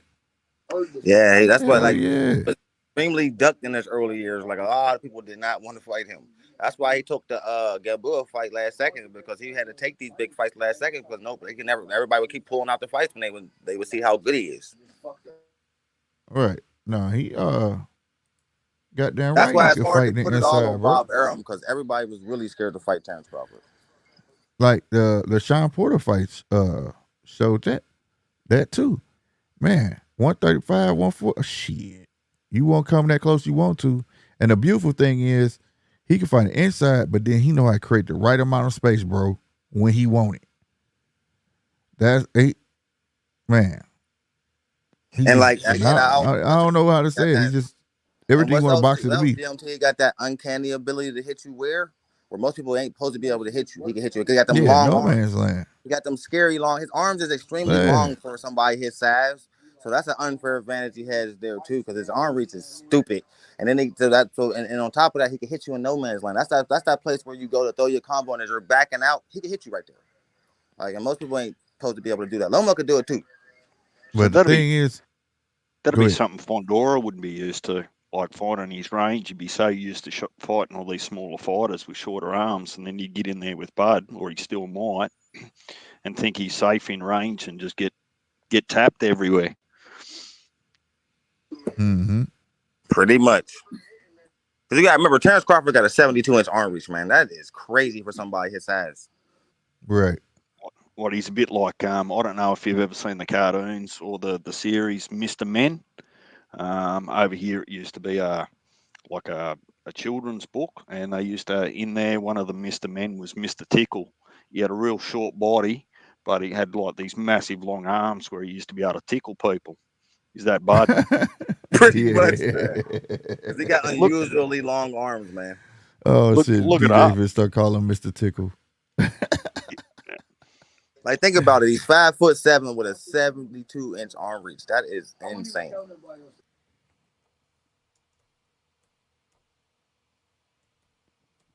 You already know. Oh my God, I know who this is. I know who the fuck this is. It's a bunch of these little motherfuckers. Excuse my language. This is the I know future. who the fuck this is, bro. This was on TV out here when I was a kid. Yeah. See, that's how old I am. What, you had Mr. Strong that was a square, Yeah. and Mr. Clumsy, and man, I know all about. Man, I was just showing my kids this because we went to this candy shop in the mall, and like they got a whole like candy card with these guys. They was like, "Who is that?" I was like, "Oh, you don't know who this is? This came out when I was a kid." Yeah. Wow. yeah, put a picture of Mr. Tickle up on the screen. Yeah, it's him. Hold on, I'm gonna find a bigger one. Yeah, this back with the letter people and all of them.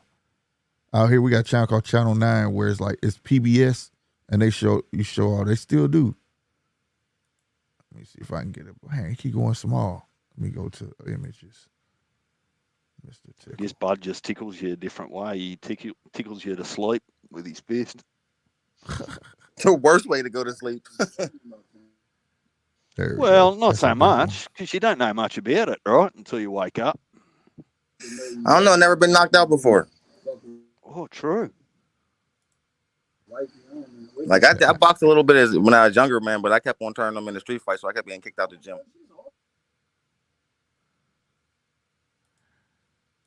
Come on, man. This thing doing a bunch of shit I don't want to do. Yeah, I didn't have the temperament for boxing. They say it's a good outlet for aggression, but sometimes you could be too aggressive and even the gym don't take you. Represent. Did you still train after that, though? Did you find somewhere else to train and work on your craft? I didn't take it serious, but I definitely like found it as an outlet. I still do it today. I still like go to the gym every once in a while. There you go. But as far as taking it serious, I'm gonna keep it honest. I was not disciplined enough for boxing. Yeah, there you go. Have a look at those long arms. Yeah, I was meant more for MMA, but like it didn't become a big thing. By the time it became a big thing, I was already in my mid. And this is all the other one, right? Mr. Snow, all the Mr. Noise, all them. I remember all this shit. You just making us all feel old up here now, DMT. I'm just saying, boy, this should bring out memories, bro. Oh, no. Get off my screen. There we go. We gotta start doing reactions too, Slick. Yeah. Gotta make a reaction channel, man. Well, Slick's got his own sometimes when you're watching him and he watches a big KO. Oh, he gets real animated up there. Oh yeah, we all do that. We all do that. Yeah. We all go crazy for spectacular KO. Hell yeah. Especially one that don't go around my way. I'm like, what the fuck? That shit be blowing me away. Hell yeah. Oh Hey, but yeah, Slick. I I'm gotta say, also amazed at this though. These some decent fights, bro. These are I'm talking about surpassed my expectations, bro. These two fights so far, for them to just be free fights, for him to just throw these out here like this. yeah, because I'm highly entertained. This is crazy, bro. And the cold part about it is neat because think about it. If this was a DAZN card, right? Matchroom or Queensberry, these three fights will be happening the day of. You know how they be throwing them all day cards? They be having like 12 fights, bro. You be on this motherfucker all day. At least I know I have before. They'll have fights starting at 1 o'clock and the main event ain't starting at about 10:30 my time. You know what I'm saying? So what I think what happened is he was like, instead of having all them fights in one day, we can take 3 of them and get the people pumped up during the week. You know what I'm saying? And Bud and them in the background, they stayed, they watching. Bernie the boxer, all them over there watching the fights. Yeah, they there, bro. That's why these fights is going so hard. And I'm gonna be watching real close Saturday night, man, because RC said it, bro. He said if people gonna be leaving, I'm gonna pay close attention, boy. If nobody leave, well, I'm gonna cook his ass. And I know you watching RC. Yeah, I'm gonna cook you if nobody leave that fight. No, that was only if Eminem performed too early, wasn't it? Nah, Eminem performed too late, but we all know Eminem can perform before the main event, way before. Yeah, it's gonna be before the main event because what's gonna happen is, I want to say he may even walk Bud out, or Bud gonna come out like during his last set, like intro. You know what I'm saying? It's gonna be some. I think he's gonna come out before Pitbull and Al Rayo. You think before the co-main? Yeah, I think he's gonna come out before that. He's gonna hype the crowd. That's perfect because you hype the crowd up for the co-main and the main event. Now it's really gonna be rowdy up in there. That co-main event better live up. It can't be no bullshit, bro. I mean, quietly, that might be the best matchup on the whole card. I can see that it could take over though. I ain't gonna lie. Yeah, I can see it be a real action-packed fight. Punch, I'm still on the hook to Slick. RC came on here a couple of months ago and tried to convince me that Madrimov was going to quit on the stool. And I was so confident that wasn't going to happen. I told Slick I'd make a donation to his channel if it did. Well, so I've got a vested interest. Yeah, you might have to get your super stickers and all that sort of stuff up for the weekend, Slick, so I can come good if RC pulls my pants down again. I was actually mad that I couldn't. I was trying to super chat you when we had the 20K watching, bro, just to get other cats to do it. Oh, they're the days. That 20K helped me. That I'm going on here now because that 20K. Bro, I got like 100 subscribers after that, bro. I wanted to thank you for that too, bro. That was right good ass looking. Yeah, I had got like 160 that night, and then got like a bunch of also them. I had got like on that photo. I don't know if you saw that photo I put in chat. I had got 680 something hours of watch time from that. Yeah, that was crazy, bro. Shout out. Yeah, that pushed me over the threshold. Is that the biggest one you've had so far? Yeah, people that's the biggest one I've had. So yeah, there was something like 200 people in here. Yeah, it was like 260 people in here at one point. All coming in to try and get a link for the fight. All trying to come up on panel thinking it was.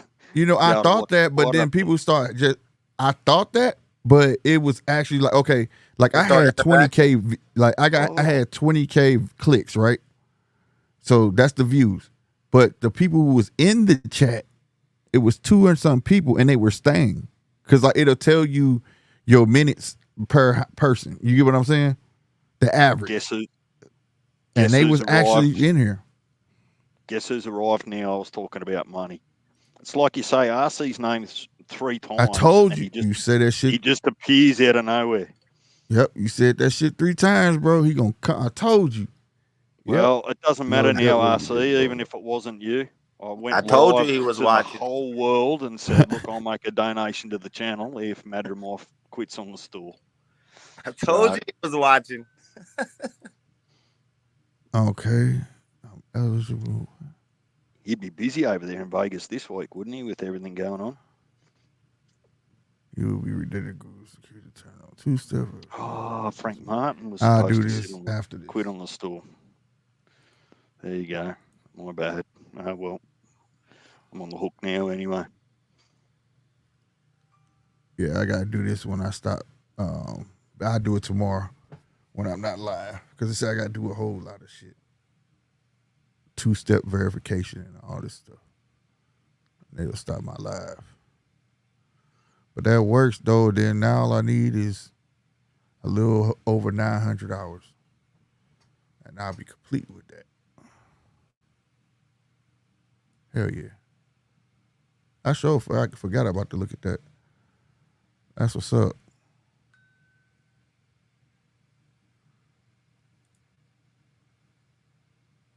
Let me go back to create.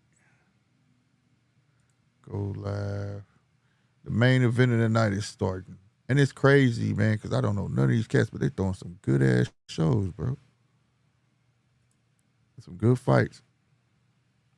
But that's the point of putting on shows like this, because now we're gonna remember you. That's how you get on.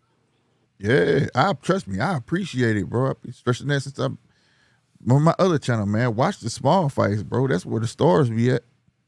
And you want to pair them with a known fighter, see if they can get them some fits, make a good fight. I've been Watch flipping them back and forth between this and the fights on Pro Box. I got some good fights going on over there too right now. Pro Box still going? Heck yeah. Shit, that damn Williams fight, that Terrence Williams fight was nice. But, oh boy, if they don't take care of him, man, he gonna be damaged goods by the time he getting on. He eat too many right hands, bro. Way too many right hands. So he got his ass knocked down twice. He won though, but he was like that fight you liked. Dude came out, Lugo, but a little more technical. But yeah, he got some work to do. But he real young. That was the second fight of the night on Pro Box. It'll be up if you missed it. If you missed it, it'll be up tomorrow. Concert. What concert he's talking about? He's trying to get a bite, isn't he? He's trying to get a here we go. Aussie He's talking that shit. Yes, Don't get in that Vegas. nigga started. Here you go, talking about concerts. Talking about I'm gonna miss the concert Saturday in Los Angeles. That's what he called the Crawford fight because Eminem gonna perform.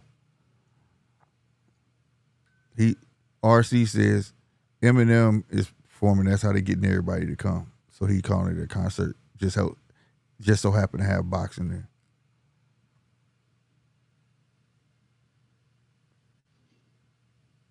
Well, no matter where you see it, this dude making a spectacle.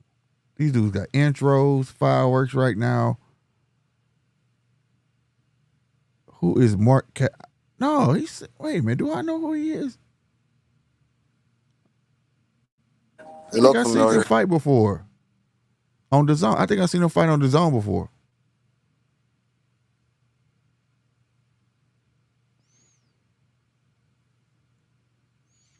So Mark Castro, who you fighting, Mark Castro? That Arabian bloke that's coming to fight on the card, the home fella that's come across with him for this card. He had a bit of an interview, and they were talking to him on that documentary that I was telling you to watch on Turkey Al Sheikh's YouTube channel about the heavyweight fights over there last year in December. That's a good watch, but there's a little bit about that fella coming through and who he's been fighting and whatnot. He puts his combinations together, that's for sure. Jack got hurt. Yeah. No info, trains across the pond. Yeah. Fair enough. That's what I said. I think they just, threw that out there. Yeah, they want to make money. They want to make money off of that fight. Yeah, Spencer's hurt. Lubin's hurt. Who else was hurt that pulled out? What was that, 160 or was it 168? Who was going to fight at 160 and they pulled out hurt and they couldn't find a replacement just recently? Caleb Plant? Yeah. They need to change their training if they're getting too hurt to fight on the main event. If it's for real. On injury reserve. That means they going to the Bahamas and kick it. That's what they finna go do. Lubin got hurt before Tazoo. It's a trend, isn't it? Who was pointing it out? Was it who pointed it out on one of your last lives there? It's PBC's go-to being hurt. I think Nine said that. No, Rob probably said that. Luton Rob not probably said hurt. that. Tim Zoo just don't listen. Yeah, there's a bit of that. Aussies are a bit like that, RC. If we've got our mind set on something, we just don't tend to listen until someone smacks us out of it. Stubborn. There you go. Yeah, that's the word. Because Tim was hurt. Well, was supposed to be hurt. Now he finna fight. Oh yeah, I suppose I saw that. Saw that coming. Remember, he was supposed to be hurt. He couldn't fight because the cut still wasn't healed. Remember? What He we're was doing like, is we're putting our fighters' health and safety before everything. All right, it ain't ducking. It's just health no. and What I'm safety. saying is but he's still finna fight though. Remember, Yeah, that's but why they said that was the reason they said he wasn't gonna be ready. What was it, to November or something? I think so. Or something like that. And now this dude is finna fight. Like, you know what I mean? So that what Rob is trying to say is this: he was told to say that because they was trying to get him to fight Earl. That's who they wanted him to fight. He was gonna fight Earl at the Fundora, or he was gonna get the winner of that fight. But instead of listening, he wanted to go to No Limit and say, "No, I want to fight now." So now Al looks like an asshole for putting a memo out. Well, he's not fully healed. That fight can't happen. But now you're gonna turn around and fight and make him look bad. Yeah, look, I'm not bringing Al into this. I'm done going down that rabbit hole. But Right, he, right. he just wasn't allowed to spar. So whatever time frame. Now remember that Fondora too, like what, for the sake of 6 days or something, Fondora wasn't supposed to fight until 27th. The sanctioning body mandated that health that time off. 27th, I think, I'm pretty sure it was 27th of September. The WBO mandated, because he busted all his nose up and bits and pieces, had to have surgery. So I could argue too, how did that slip through the cracks for him to be allowed to fight Spence? Because really, he shouldn't be doing any sparring until after the 27th. So look, it's all, who knows? But Right. I get exhausted trying to come up with bloody conspiracy theories. It just sucks that for the fans, we can't just look at a ranking system and go, right, that bloke beat that bloke, he goes to number one, and we know now that he'll fight for the title against whoever's got it, and the same with the women. That's the thing that just annoys me. There's just no way to properly track what's happening in the divisions, and you just get random stuff happening. Because what? Xander Reyes went from 15 or 14 in that fight early, and he's jumped all the way up to number 7. He fought a nobody. So it's hard for us. It's always casuals. about marketability. Yeah, that could be it too, but it's just a hard sport for someone with any logic to try and apply logic to it, if that makes sense. Right. Yeah. No, I do. You can't keep track of the sport. 1 minute you think it's this, and then you wake up like, how the hell he go from number 15 to number 4? Or like Earl case, jump to 154, get a shot at the belt, and he coming off a loss. Yeah, but I still reckon I'm half a chance of looking up some DAZN shares and buying a few of those with what I can see on the horizon. Next year, Queensbury will come over so all their fights will be on DAZN as well, and I think progressively, whilst Ever Turkey sort of calling the shots up there, more often than not, I think the big fights are going to be on DAZN, and their platform's going to grow. Yeah, it's at a least powerhouse. in the next 3 to 5 years. Yep. It's gonna be they already got all the small promotions. Like Salida and all of them. They're already with DAZN. So Eddie all the Hearn, in-between stuff. Eddie Hearn was asked about that Damn. during an interview the last couple of days. Not so much about the zone, but the Canelo Belenga fight only had Premier Boxing on the banner that came out and no DAZN on it. And he said, well, look, we're supposed to be there. We're playing a small part in it, but we're joint promotions. It's supposed to have some representation of Matchroom or DAZN on there, and it didn't. But he said, look, we've just got bigger fish to fry. We'll just let it go for now. Right. He's just happy that fight fell in his lap. Yep. You know, he not gonna. They making a little money off of it, but at the end of the day, he's looking like he fulfilled this promise. You know what I'm saying? Think about like a lateral move. Eddie got Berlanga. He signed Berlanga off the strength that he told him he was gonna be able to get on Canelo. And guess what? He didn't know if he could really do that. But guess what? Now it's fulfilled. Now the kids looking like, damn, Eddie got him Canelo, bro. He really did it. In reality, you know what I mean? It fell in his lap. Isn't Mongia across there now too? Didn't he leave Golden Boy, or did he go to Top Rank? He went to Top Rank. But he's still in the mix, though. Mount Sage's on. Because, you know, Top Rank got 12 fights. With the Turk. If I can't get excited about Tim Zoo at the moment or Jai Opataya, Sam Goodman, he'll do his thing. But who do you reckon Paro gets next at 140? I have no idea. Well, who do you reckon he best suits fighting style?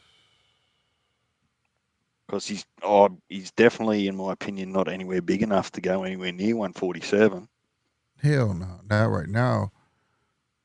But well, he's not that young. He's been around for a while. He's not 22. He'd be mid to late 20s. So we can look it up. I know if they can't pair him with nobody, old boy probably gonna get a rematch. Matthias.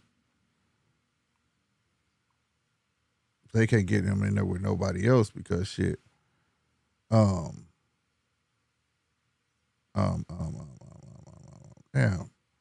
What's his name? What is his name? Rougarou. What's his name? The one that was supposed to fight Catterall. Damn, dude turned around and ran. Prograis. I can see him getting in the ring with that just as a filler. But Prograis was really supposed to be there, I feel like, to boost Catterall name up, though. Trying to get him a couple big paydays before he gone. Yeah, I think that's what they're doing with that fight. But I don't know. And then you got Devin making workout videos now and shit. So we don't know what he doing. Is he gonna stay where he at, or you gonna go to 147? Who else at 140? Pitbull. You'll find that out this weekend. Yeah, Pitbull, Raya. You know. Besides them though, it's somebody I'm missing. Tio. Doesn't Tio hold the other belt? Yeah, but Tio talking about going to 147. Well, he's been talking about they that. They talking about putting him in the ring with also, Brian Norman. He's also retired 3 times in the last 2 years. So yeah, who knows? Where? What the fuck? But I'm hearing talks that they talking about putting him in there with Brian Norman. That dude's delusional. At 147. You forgot, DJ also think he 2-time undisputed. Dude is fucking delusional. Damn.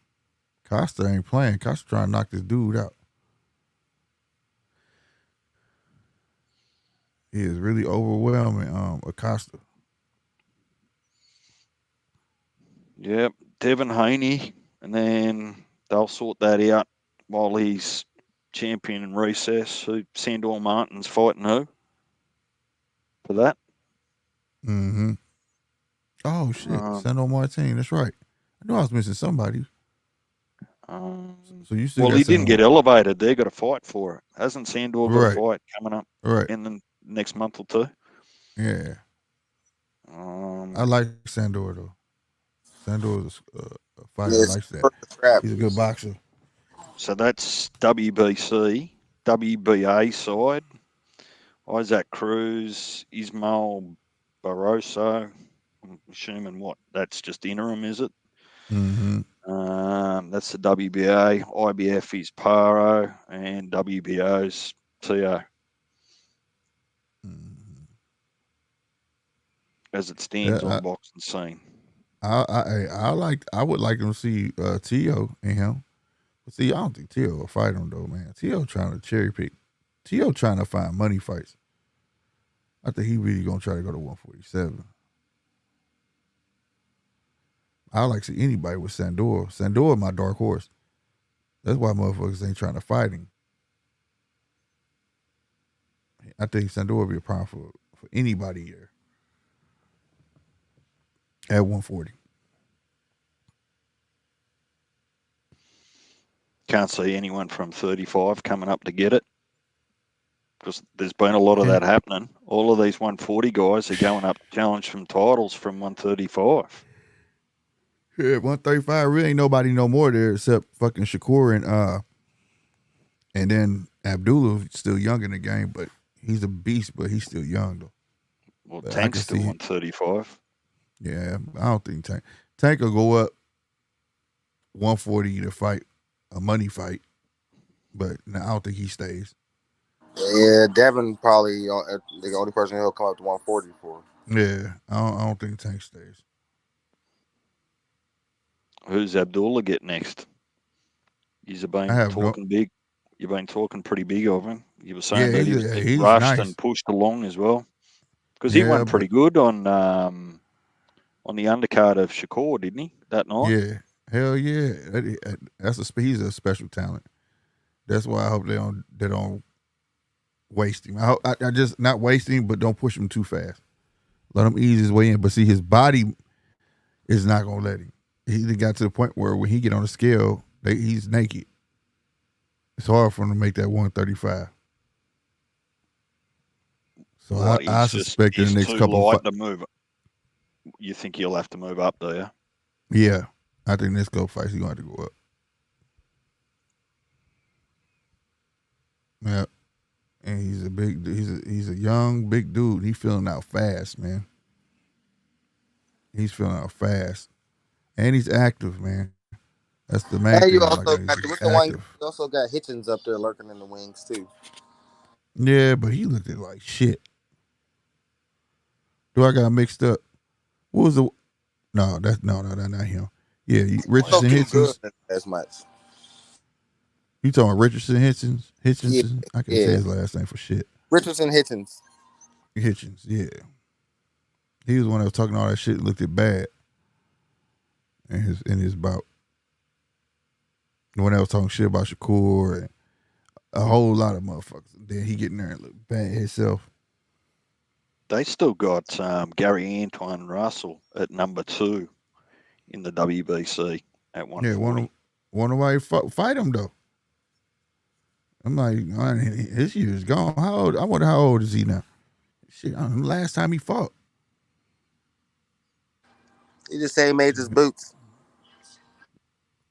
But he want to fight, but how old is Boots? Boots is like 27, right? Huh? How old is Boots? He's the same age as Boots. Oh, wait a minute. You talking about Gary Antoine Russell or Gary Russell? Gary Antoine. Oh, I'm tripping. Gary Antoine Russell. Oh, I'm tripping. I'm thinking of the... Didn't he just leave PBC and get across there to Matchroom as well? Yeah. He left he changed. I wouldn't say left. He changed just before Boots did. Yeah. He just lost too, true? Didn't he? Who? Boot? What? Russell? Gary Antoine Russell? Yeah. He's still with PBC, ain't he? I'll look it up. If my memory serves me correctly, I come across it while I was doing some other homework for you guys. Well, you gave me homework. It wasn't for you. But, and I thought I'd read there that he's not with PBC. He's with one of the other promoters. I thought it was Matchroom. Huh. It's interesting. Because I don't know if you guys hear anything over there, but I'm not coming across his name really anyway. Lately, anyway. Yeah, because he just lost. I know he lost that fight. He thought he won, but he lost it.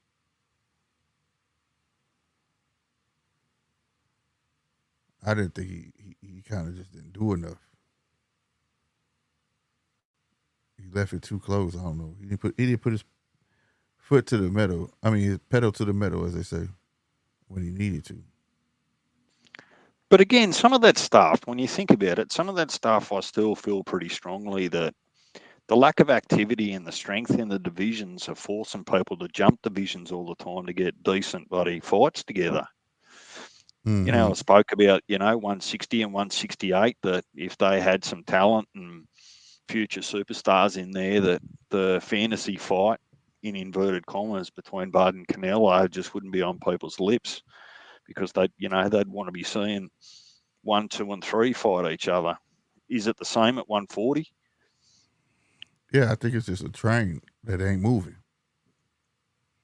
And it's moving slow. It should have been moving. You get what I'm saying? Like you said, people should have been, instead of trying to stay down there, they just move up. Everybody else eventually get there. You know what I mean? And it also give you, as they say, your second win.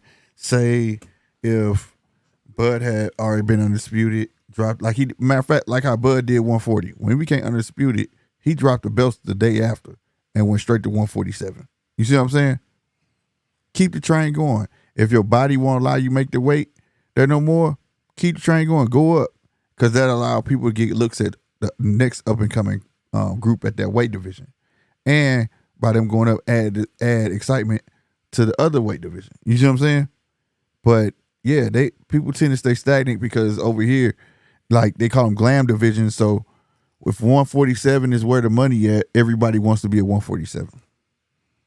If the, like right now, 154 is heating up, I wouldn't be shocked. A lot of people would want to come up to 154 in a minute. You know what I mean?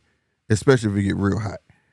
Or if 147 come back to live. It's like everybody just want to rush and clamor to these divisions where the money at. Instead of, making where you at hot. The only weight classes that don't have a choice in that is the like featherweights and stuff. You know what I mean? They can't they can't gain all that weight, so they gotta make their little divisions hot. Chocolatito and all of them, go out there and really put a show on. T.O. is probably the least active champion at 140, because Devon's been reasonably active. Pitbull Cruz has been active. Just fought Rowley, about to fight again. Who was the other one? Matthias probably wasn't that active, but I'd expect Paro to be more active. So it's not like the opportunities to get the title shots aren't there. You just don't seem to see a lot of it coming out of the 140 ranks all the time. You see it coming from the 135 ranks coming up to challenge. Mm-hmm. Is that a fair statement or not? No, it's fair. And that's the thing, they need to fight each other. But that's promoters too, keeping people away from people. Hopefully now those fights will come to fruition though. Start matching these cats up, man. Or my thing. This is my thing. If you're not gonna fight another champion, at least fight your mandatory. The guy that really worked his ass off to get that mandatory. You know what I'm saying? Yeah, but they're if just sitting on your ass. But if they don't, there's no recourse. Mandatories aren't enforced, and even if they are, some trickery ends up happening, and they go somewhere else and fight someone else to actually avoid it. So until someone starts to hold the accountability, the premise of the rankings and the mandatories and the interim titles to account, boxers and money are just always going to trump that. But do you want me to try this this number again while the boys are dropped down? Oh, we can. Shit. Well, it's up to you. I just didn't want to interrupt the chat beforehand, us mucking around with technical things. Yeah, try. Let me make sure it's. I didn't disconnect the Bluetooth. It says it's connected. Let's see. Connected. Boom. Boom. Bluetooth. Yep, you can try it. Let's see what happens. All right, just give us a sec. Might actually be easier with less people talking too. Right. So.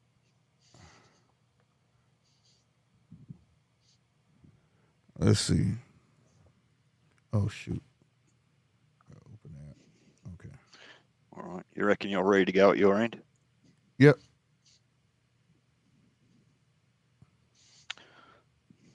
I'll tell you what it comes up on my phone. St. Louis, United States. Yeah. What I'm calling now. All right.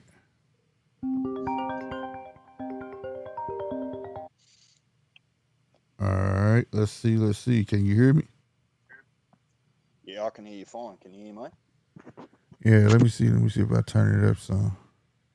Oh, See, that wrong one. delays now.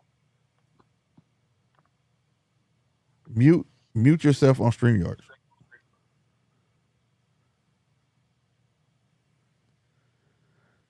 Okay. Can you hear me?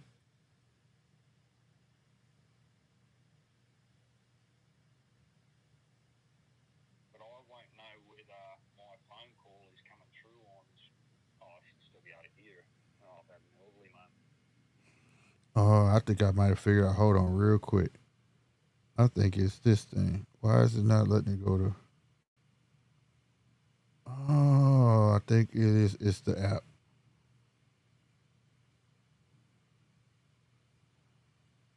All right. Can you hear me, DJ? Yeah, I can hear you. I can only hear you on my phone. Yeah, that's why I'm figuring it out. I think I know what it is. It's this app. For some reason, it's not letting me send it to my roadcaster. All right, go ahead, hang up, buddy.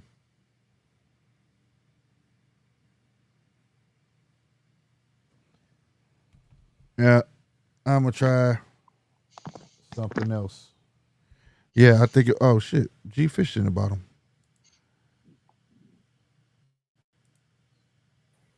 Oh no, why that ain't work. Okay, what's up, G Fish? Yo, man, you see your boy Crawford in the WWE? Yeah, I saw it. Yep. I was like, okay, they doing the Mayweather with the boy.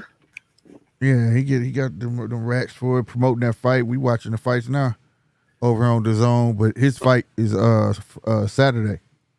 Yeah, no, that's a good. I looked at that. I was like, that's a good look for him. Yeah, he finally getting his just due.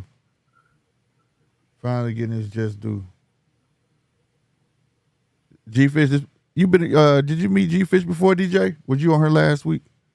No, I haven't. I've got the pleasure now. Yeah, that's my Aussie brother. This is my brother G Fish. That was How you going, Jay? What did you just join? Did you, or you been on listening the whole time, G Fish? I came on the kick. I'm here. I'm listening. No, have you been listening to the whole live stream the whole time, or you just joined?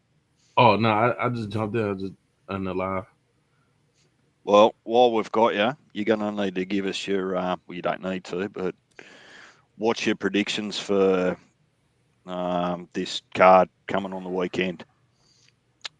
Who you got? Bud Madrimov. Who wins that one? Say the name again. Crawford Madrimov. Who wins that on August 3rd? Crawford. How?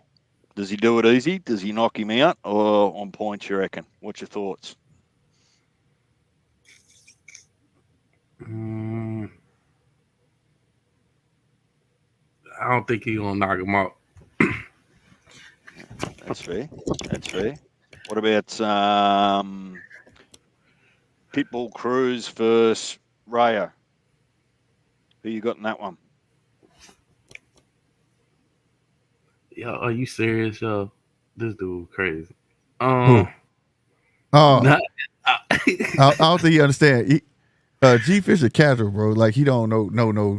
No, I wasn't talking about him. I wasn't talking about him. But I looked down. Pell pop up. As soon as I pop up, hey, he be waiting on you, bro. Man, Chappelle be waiting on you, bro. Told you, man.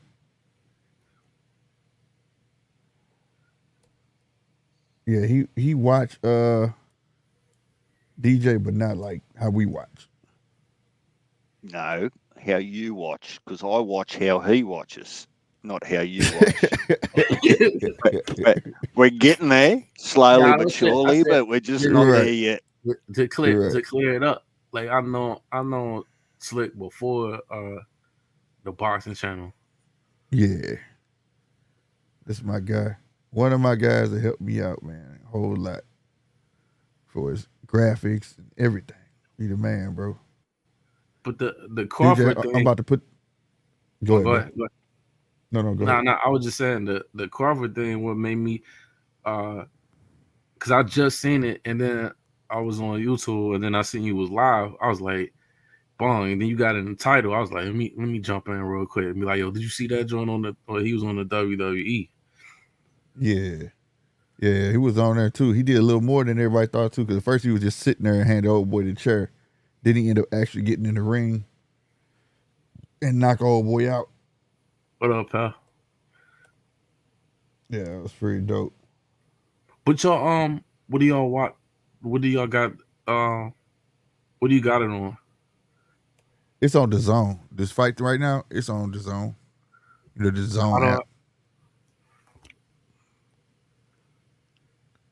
how do I get? Mm, The zone app is a subscription, man. So like, so if you don't want to pay for it, they don't have football and stuff. Well, wait a minute. No, they got baseball on it, but they don't have football on it. Not yet.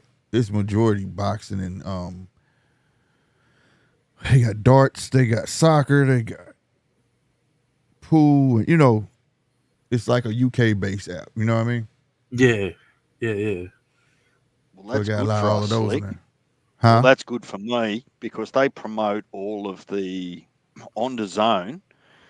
A Mm-hmm. lot of the UK sports are Australian sports. Like we've got UK and Australia have got sort of Like the Premier League and stuff like that.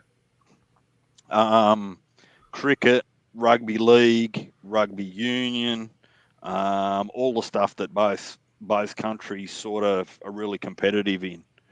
Yeah, Um, so it's for me the design sports line up to the sort of stuff that I would want to watch, whereas I yeah, don't watch a lot of the Major League Baseball, NBA, NFL.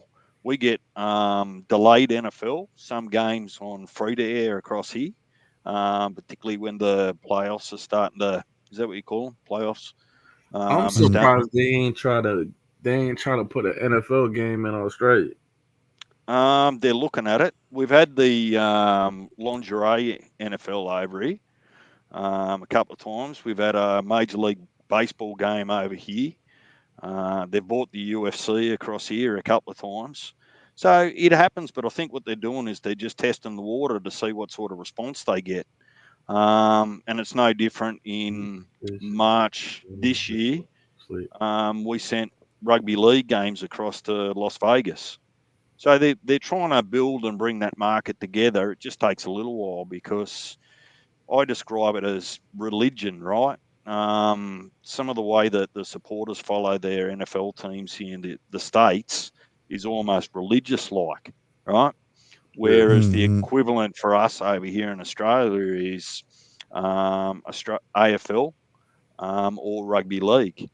So it takes a little bit to get people interested. And when you don't understand the rules, that makes it even more difficult. You know, I if you watched watch a, a, I watched a little bit of it. The women's the in the Olympics, we finally won bronze in oh, rugby. rugby sevens, yeah, right. Yeah, the states are getting stronger, and I expect them to get even stronger once they sort of get their grassroots and their training a little bit better. Because That's what look, let that's what the Eagles got the tush push from because of the one of our offensive linemen we took from over there. We drafted him and then trained him for like 2 years, and now he start on the offensive line for the Eagles. He was a but I rugby mean, player. well, yeah, there's that, but look, taking race out of it because I don't want it to be about race, but the the United States has a pool of female athletes that should exceed the pool of athletes that are in Australia. Yes, we've got really good female athletes, but you've only got to take the Olympics, for example. Like when you have a look at some of the Jamaican and United States female 400, 200, and 100-meter runners, I'm sorry, but there's just little to no chance that a European white Australian with their twitch fibers and athletic ability is just going to be able to compete with them. It's just genetics. It's got nothing to do with race. So when you think about things like that and how United States can potentially look at your female soccer team. Your female soccer team, other than the last year or two, has dominated all over the world. You've won like 3 Olympics in a row. Well, They shoot, use it definitely. y'all was killing in the in swimming. When I was watching that, it was United States and Australia back and forth to get to the gold medal round. Yeah, well, that's been United States and Australia have got a long history of having that. What's it called? That competitive. Number one, number two, and then it swaps and those sorts of things. Look, Australia's always going to be good at swimming because we can't go anywhere without swimming. Creeks, rivers, oceans, we're a big ass island. I would tell you this because you from over there, right? So Yeah. not to get on like politics or whatever. When I want to find out some stuff, like that's not controlled by the United States, when they tell us fluff, I turn into Australian news because if the news ain't about Australia and it's about somewhere else, y'all have no filter. So it ain't no lie about it. Like they not biased or nothing. If you get what I'm saying, well, slick. I've come across someone else that watches our version of Sky News to catch up on your presidential race because we don't have any bias there. So we've got Sky News across here, a news channel that exactly that. They just tell it like it is. Yeah, I'll be watching that. I need to get me a maple. Oh, well, yeah, I know. What he meant when he said religion, Canada like hockey. Yeah. Most definitely. I mean, it used to be baseball in the United States. Now it's football. Football, the number one sport. Mm-hmm. Well, you just follow your sports with so much patriotism and passion that's I suppose how I just roll it up in it. It's almost like a religion for some people that they're just so passionate about it. No different to over in England when they follow their football sides. Yeah. Like they're having riots in the street sometimes when they have home games or local derbies over there in, we call it soccer, but they call it football. Like they're mad as hell. But then that's just England. I've just come to realise that England and sports, they'll follow anything. They go for a full day getting proper wasted, proper drunk, of all things, watching darts. Yeah, that's I don't know if darts is if you've ever seen it on TV, they get right into it. They got big jugs of beer on their tables. They're into it. That sound like us on a Sunday. Yeah. For football. With football. No lie, but that dart shit is serious. Go on the zone, man. They got tournaments, bro. These motherfuckers got mascots, all sorts of shit, uniforms. I have never seen darts like that in my life. And it'd be like a big ass crowd. Ain't no different than the poker joint. I just never thought darts was like that, bro. I did not think darts was serious. Yeah. Darts is serious. But darts is fun to play though. They do that with all their sports over there, Slick. That's the point that I'm trying to make. You often bring up the point you did today that over in the UK, the support around boxing as a sport, like you said that one mother went and hugged the loser after the match and gave him a. No, the loser's mother hugged the winner. The person that lost, moms hugged the person that beats her son's ass. Gave him a hug and bought him a present and said, "Congratulations." Damn. See, I told you, DJ, that shit wouldn't happen here. Yeah. I couldn't be me. I was like, "Mama, get your ass over here." But that's how. But my point was, that's how much of to them it's a sport. It's just a sport. You get what I'm saying? Here, that's why it's rare you hear people refer to boxing as a sport. They call it the fight game, or they call it. You get what I'm saying? It's just it's never recognized as a sport. I can see where he coming from his perspective. I ain't really think about it like that, but anything Americans do is damn near passionate or live or die. Like it's on song. We can get in a fight over a video game, a Madden. And they take it serious. I don't think I've met two United States people that agree on anything. To be honest, from an outsider looking in, you guys and girls just can't agree on anything. I don't know how you get to bed at night.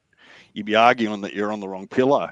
Hey, well, that's mine. I mean, you probably know Chappelle. Me and him can't agree on the Eagles and the Cowboys.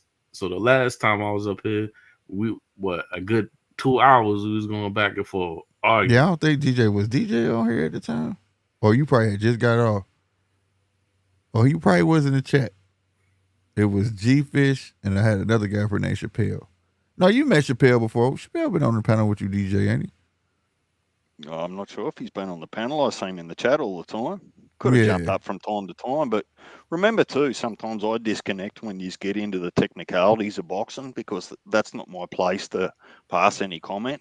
But the general stuff, particularly while I'm learning and I've got a bit of an opinion on it, I'll talk to that. But when you're right in the nuts and bolts of techniques, strategies, and all those sorts of things, I just back right out.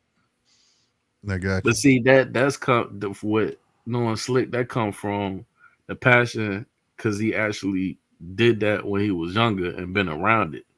So like he more into like the technique and what you got to do. Like with me, when he was saying I'm a casual, I can understand his passion. So sometimes I try to follow. When I was younger, I just felt like it was more boxers to follow, right?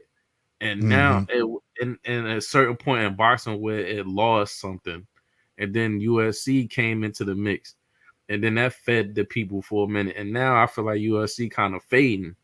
So maybe the people going back to boxing. But the time that I was watching, you had Winky Wright, you had Sweet Pea Whitaker, you had Antonio Tarver. Like you had like a lot of people, Prince Nassim, like all of them was coexisting at one time.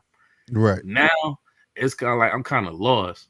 So like every now and then I come in and I try to catch up. Like even if I don't know anything, I'll just have it on. Even if I'm at work, Slick might not think I'm in the chat, but I'll have it on and I'll be working. You know what I'm saying? Listening to what he talking about.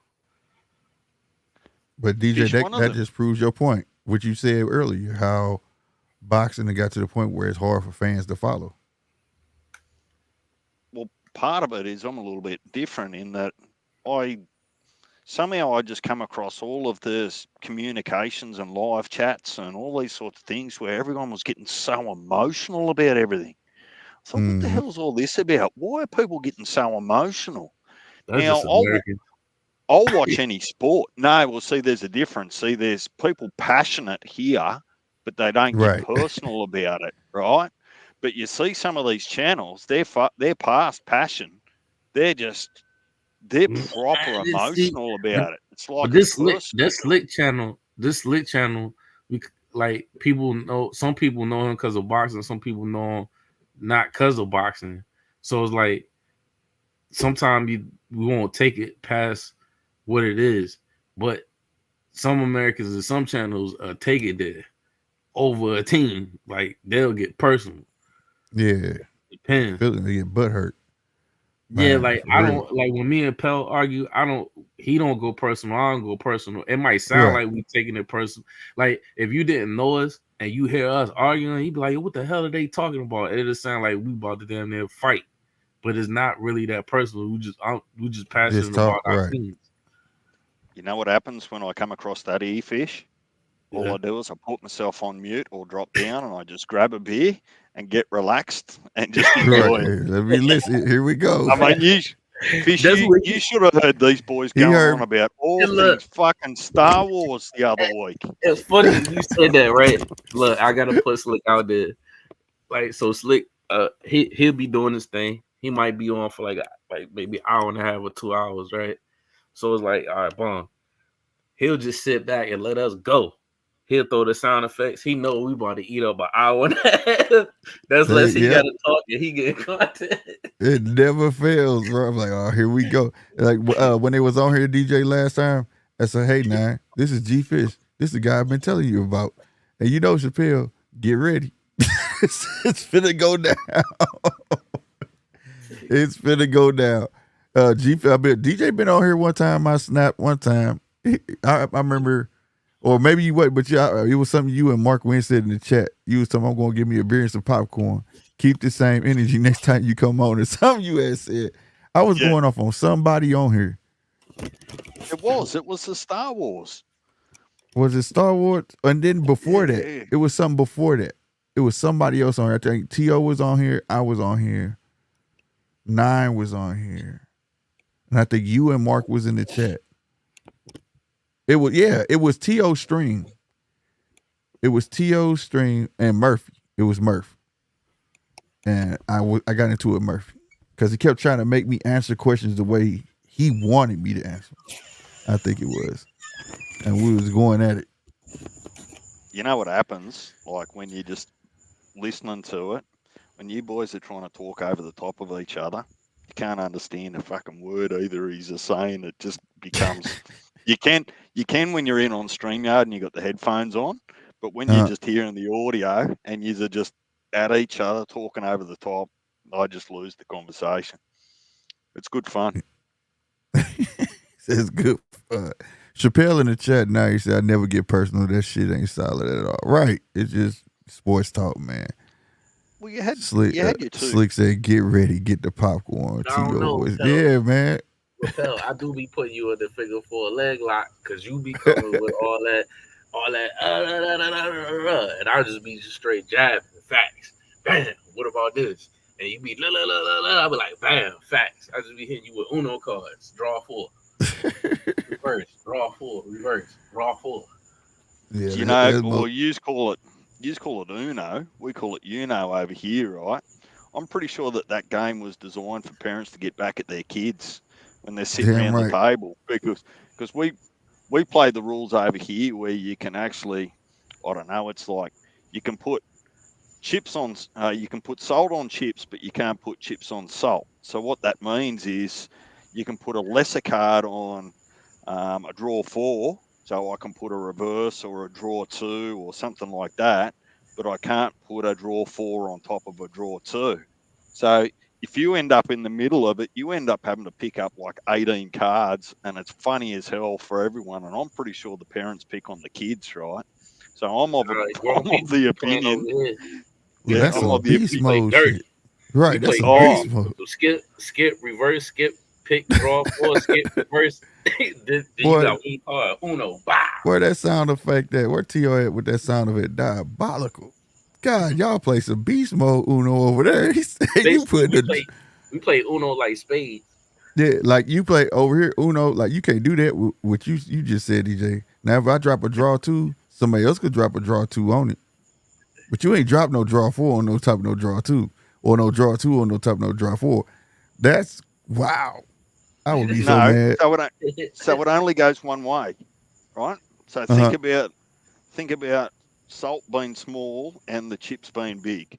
So you can put salt on chips. So you can put, because you know when you put a draw 4 down, you've got to actually choose a color, right? Right. So if you put it down and you go red, and I've got a red skip or I've got a red reverse. Oh yeah. Okay, yeah, we do that. Right? Yeah. Oh, okay. Bang. I got you. But what you can't do is just use a draw 4 as a trump everything all the time card, right? Where if someone puts a draw 2 on a draw 2 on a draw 2 when it gets to you, you can put a draw 4 on it. That's not how it works. So you can't put chips on salt. I got you. Right? And if you get it right, particularly if you got teams and you're sneaking up, you just get someone caught in the middle of them and you just pummel them. Oh, it's for proper sheep stations over here, you know. It's no friendly, give your mum or your dad a hug, and it's on for young and old. Man, it's a whatchamacall too, bro. I had this website that had all them games, bro. Wait a minute. Did he say you said give somebody a hug and Uno? I was just using that as an analogy. There's no friendship Oh, in Uno. Right, you're right. Hell oh, I no, was it about to ain't. say, man, it's like Hell no. it's like World Huh? War and Uno at the My table. girl's tough now. My girls done built. You right with the parent shit. They think I want to let them win and shit. I'm like, I'm not finna let you win. They could No, be. ain't no Oh my god, participation when they beat trophies out me, here. I'm talking. I don't never stop hearing it. Ain't no participation trophies out here. Yeah, I promise you. And I got girls. They be mad. Like next time you give me, you be all right. Then they be upstairs That's playing. how you gonna get better, get your ass whooped. Then Yep, figure it out. I sure Like do it. Monopoly. They all in competition with me. Yeah, man. You gotta So, learn to manage your cards. so Facts. what's the major sports that you follow, if any, Fish? Like, what do you ride into if it's not boxing? Uh, Baseball, basketball, and football. Okay, The that's big, the essentially big the big three. three. Yep. Mm-hmm. But that's because there's all the sports. Well, baseball is first. Baseball is first love, and then basketball, and then football is third. So you don't think Gotcha. that baseball can be a little bit slow at times, like by way of action? Yeah, but see, like it's different when you. Well, I can't say that for Slick because he in a major league city, but usually a lot of people that's not in major league cities or that ain't their first sport that they was interested in, I'll be right back. slow. Use the bathroom. It'll definitely seem slow to them. Like I'm used to it. Like I could actually sit down and watch a baseball game where other people can't sit down and watch because like the innings is too long. I suppose that'd be no different to golf in a way. Like if you can sit down and watch golf and appreciate the skill and what's going on.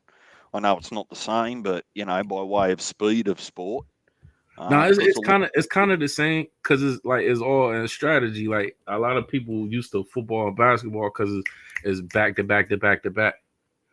Um, with baseball, like everything is a cat and mouse game. Even when the batter come up, he in the on deck circle, he looking at what the pitcher doing, how he pitching to the person before him and trying to telegraph what he gonna do to him when he come up, or if somebody on second base, they trying to look at the catcher, the signs that he throwing with the pitch.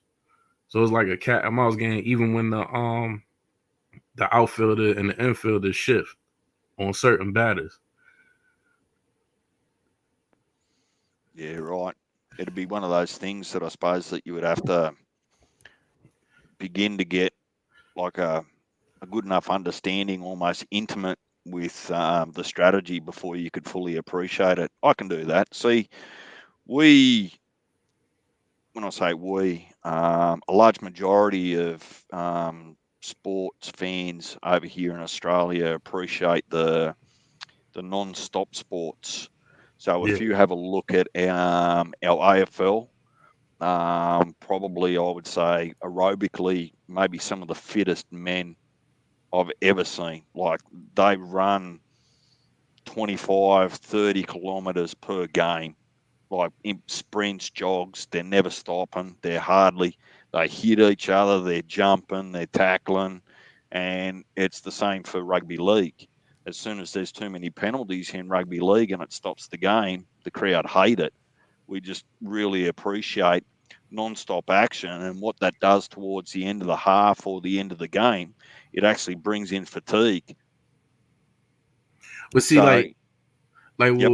what as far as like with baseball, like when I grew up watching all that stuff, so I just emulated that stuff when I played. Like I'm on deck, you swinging the bat with the weights on it. You walk up slow to the plate.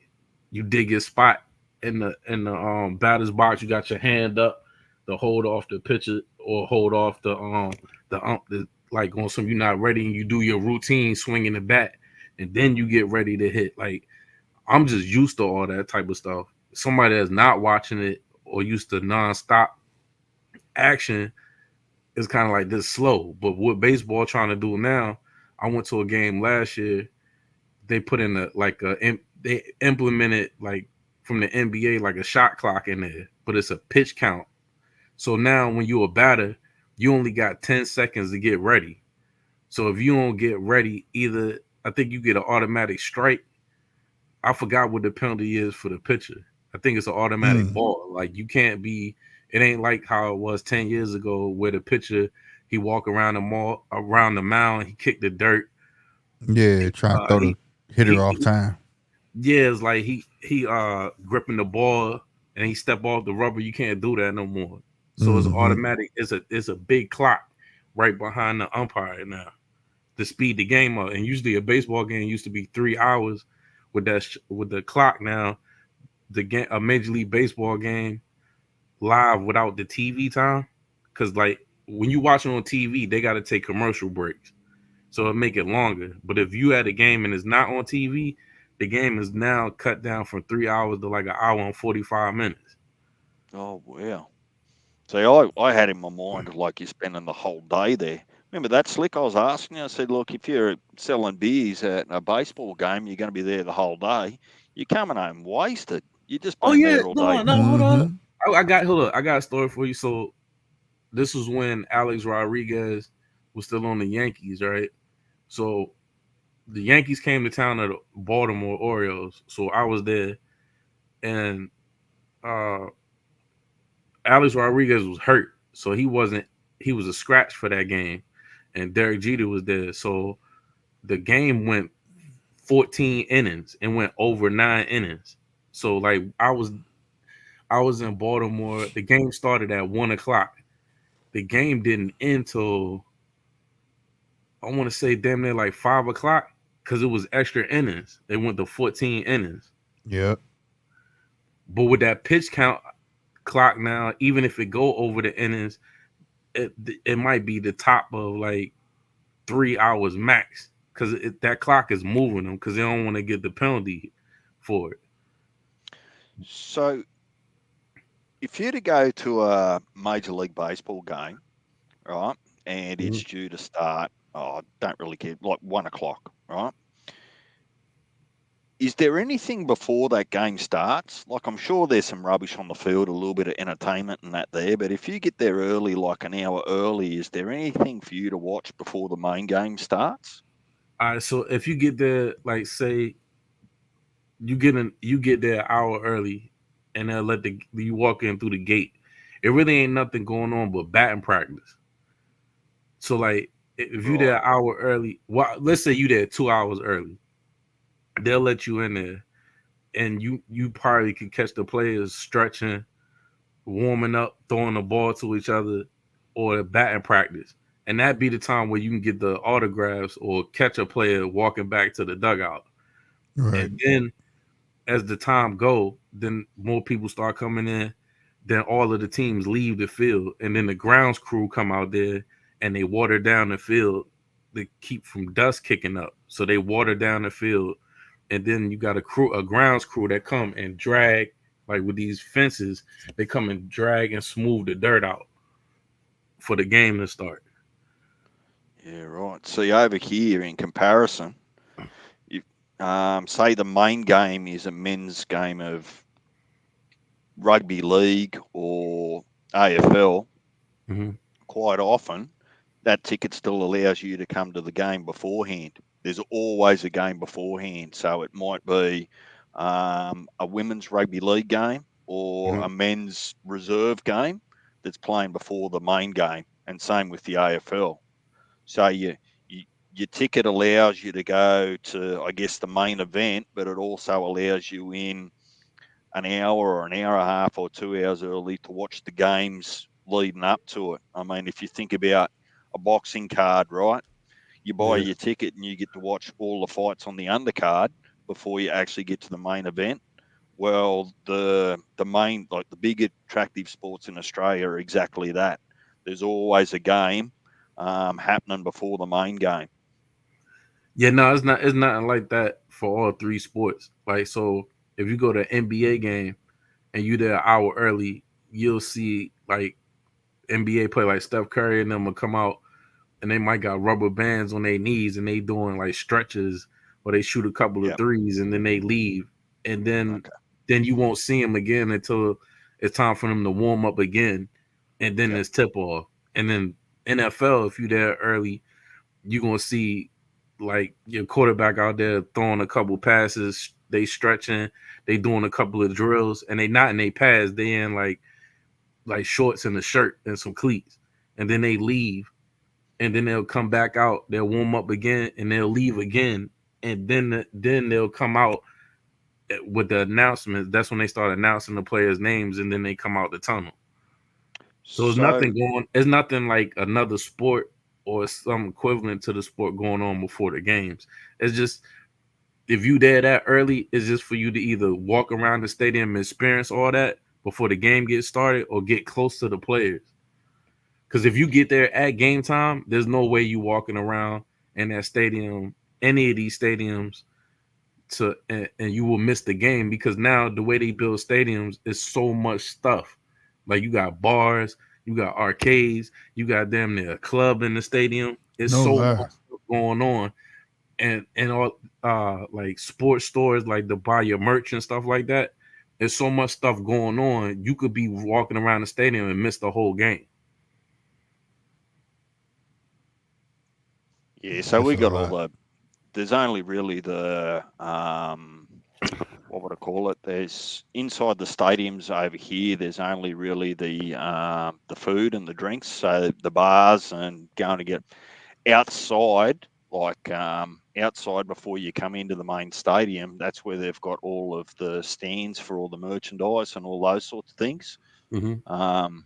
But I mean, you guys over there just build things big. Like, Yeah, like if you come in, you're not allowed to build small stuff over there. Like, if it ain't big, so when you go to an Orioles game, right?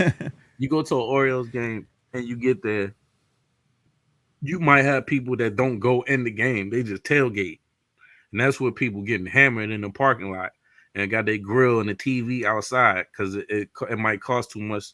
Well, not baseball tickets, not that much, but you might have some people that just like camaraderie and they just want to be in the atmosphere, but they don't go in the stadium. They might have the game on outside the stadium in the grill or whatever, and some beer. Same thing in a football atmosphere.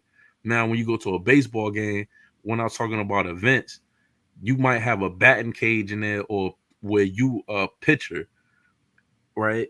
And it's all like cyber, like a video game. So like they clocking your speed, how fast can you throw a pitch, or you in a batting cage where a 3D major league pitcher is throwing a 80-mile-an-hour, 90-mile-an-hour ball at you to see if you can hit it. Like, all that's going on at the same time while the game is on, and people just walking around. Yep.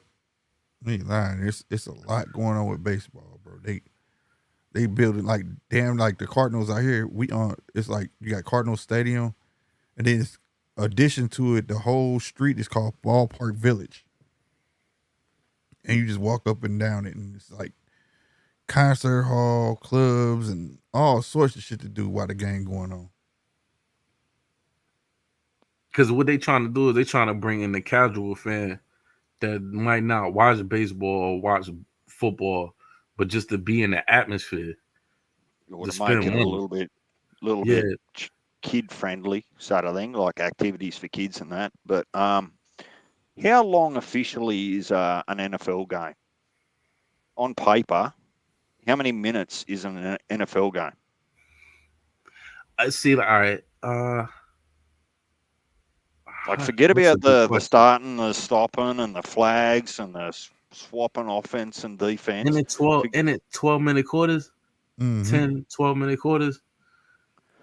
12-minute quarters. 10, 12-minute. Hold on. 48, 50-minute game, and they turn that shit into 3 hours. You're kidding. Because, all right, so it's 3 hours because, all right, damn near every NFL game is on TV through the NFL package, or is on your local stations, right? What make the game 3 hours is the commercial break. So like, if you say if I'm watching the Eagles and the Cowboys, and me and Pell's at the game, well, say Pell's at the game, and he's watching it, and I'm watching it on TV, right? I'm watching the game, and they'd be like, "We're going to commercial break." It's 15 minutes. It's 15-minute quarters. So now look, so I'm at the house watching it. Pell's at the game. I see the commercial. Pell don't see the commercial. It's just a stoppage. So nothing's going on. Like you might see the quarterback over there, they talking to the coach or whatever. Nothing's going on from them complete seconds that is going on in commercial. So when they come back from commercial, they got somebody that tell the ref, "Yo, we back from commercial," and they resume play. Yeah, it translate. Each quarter is 15 minutes. The halftime is 30 minutes. 30 Yeah, minutes. so I understand that that's where a lot of their revenue comes from. Like And Minutes that's the of the same thing game. with those sorts of wrestling. things. Yeah, That's the but same. I just think that from what I'm used to, if I was to come across there with one of you boys and go to one of those games, and I was just made to sit, particularly if the scores were tied and it was a tense, close game. Like just having all these delays to give me the shits. I'd be up in the stands, the only one up there. Fucking hurry up, get into it. No, you wouldn't. No, you wouldn't. You know why? Because you'd be faded by then. He'd be drunk, and they be having shit going on or something. It depends who team you watch. They have shit going on the field and shit while they in that time. Because like you average about 45 minutes with timeouts and TV timeouts too. So the game be like 3 hours total. Yeah, it'd be a And little then it while. depends on who you sitting by too. Like you might be sitting with people that all like the same team, or you might be sitting like-minded. You might be sitting with the enemy, and y'all talking shit the whole game. Before you know it, it's time to go. Right. Hey, if I'm in a foreign country, I'm not following anyone. I'm just running amok. I'm giving it to everyone. And look, so like when I went to that Orioles game I was telling you about, it was like this older lady, right? Hmm. And we're not used to. Well, hang on. Then, How old's old? Nah, huh?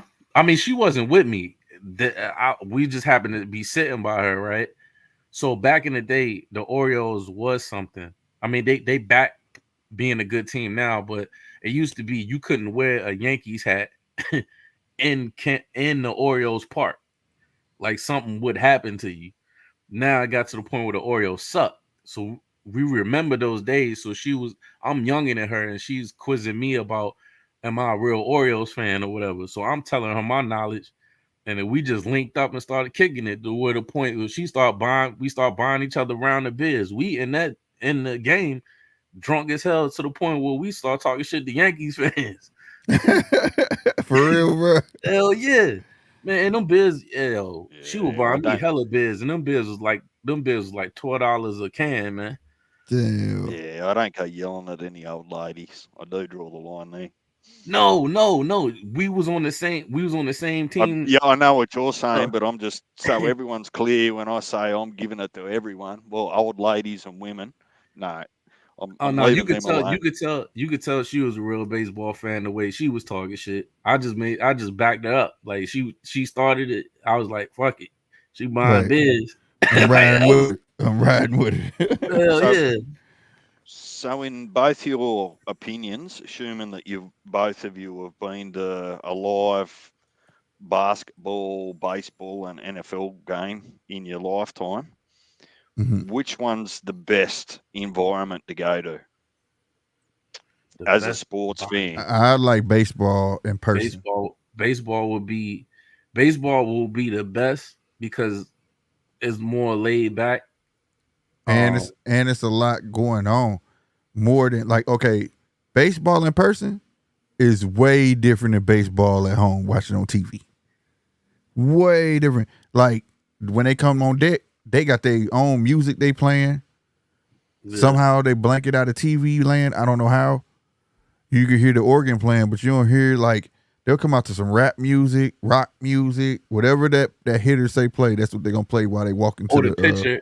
If they change, all right. So like if they get like in the ninth inning, and they got a pitcher called. All right, so you got your starting pitcher, you got a reliever pitcher, and then you got a closing pitcher. So you bring your closing pitcher in, all right.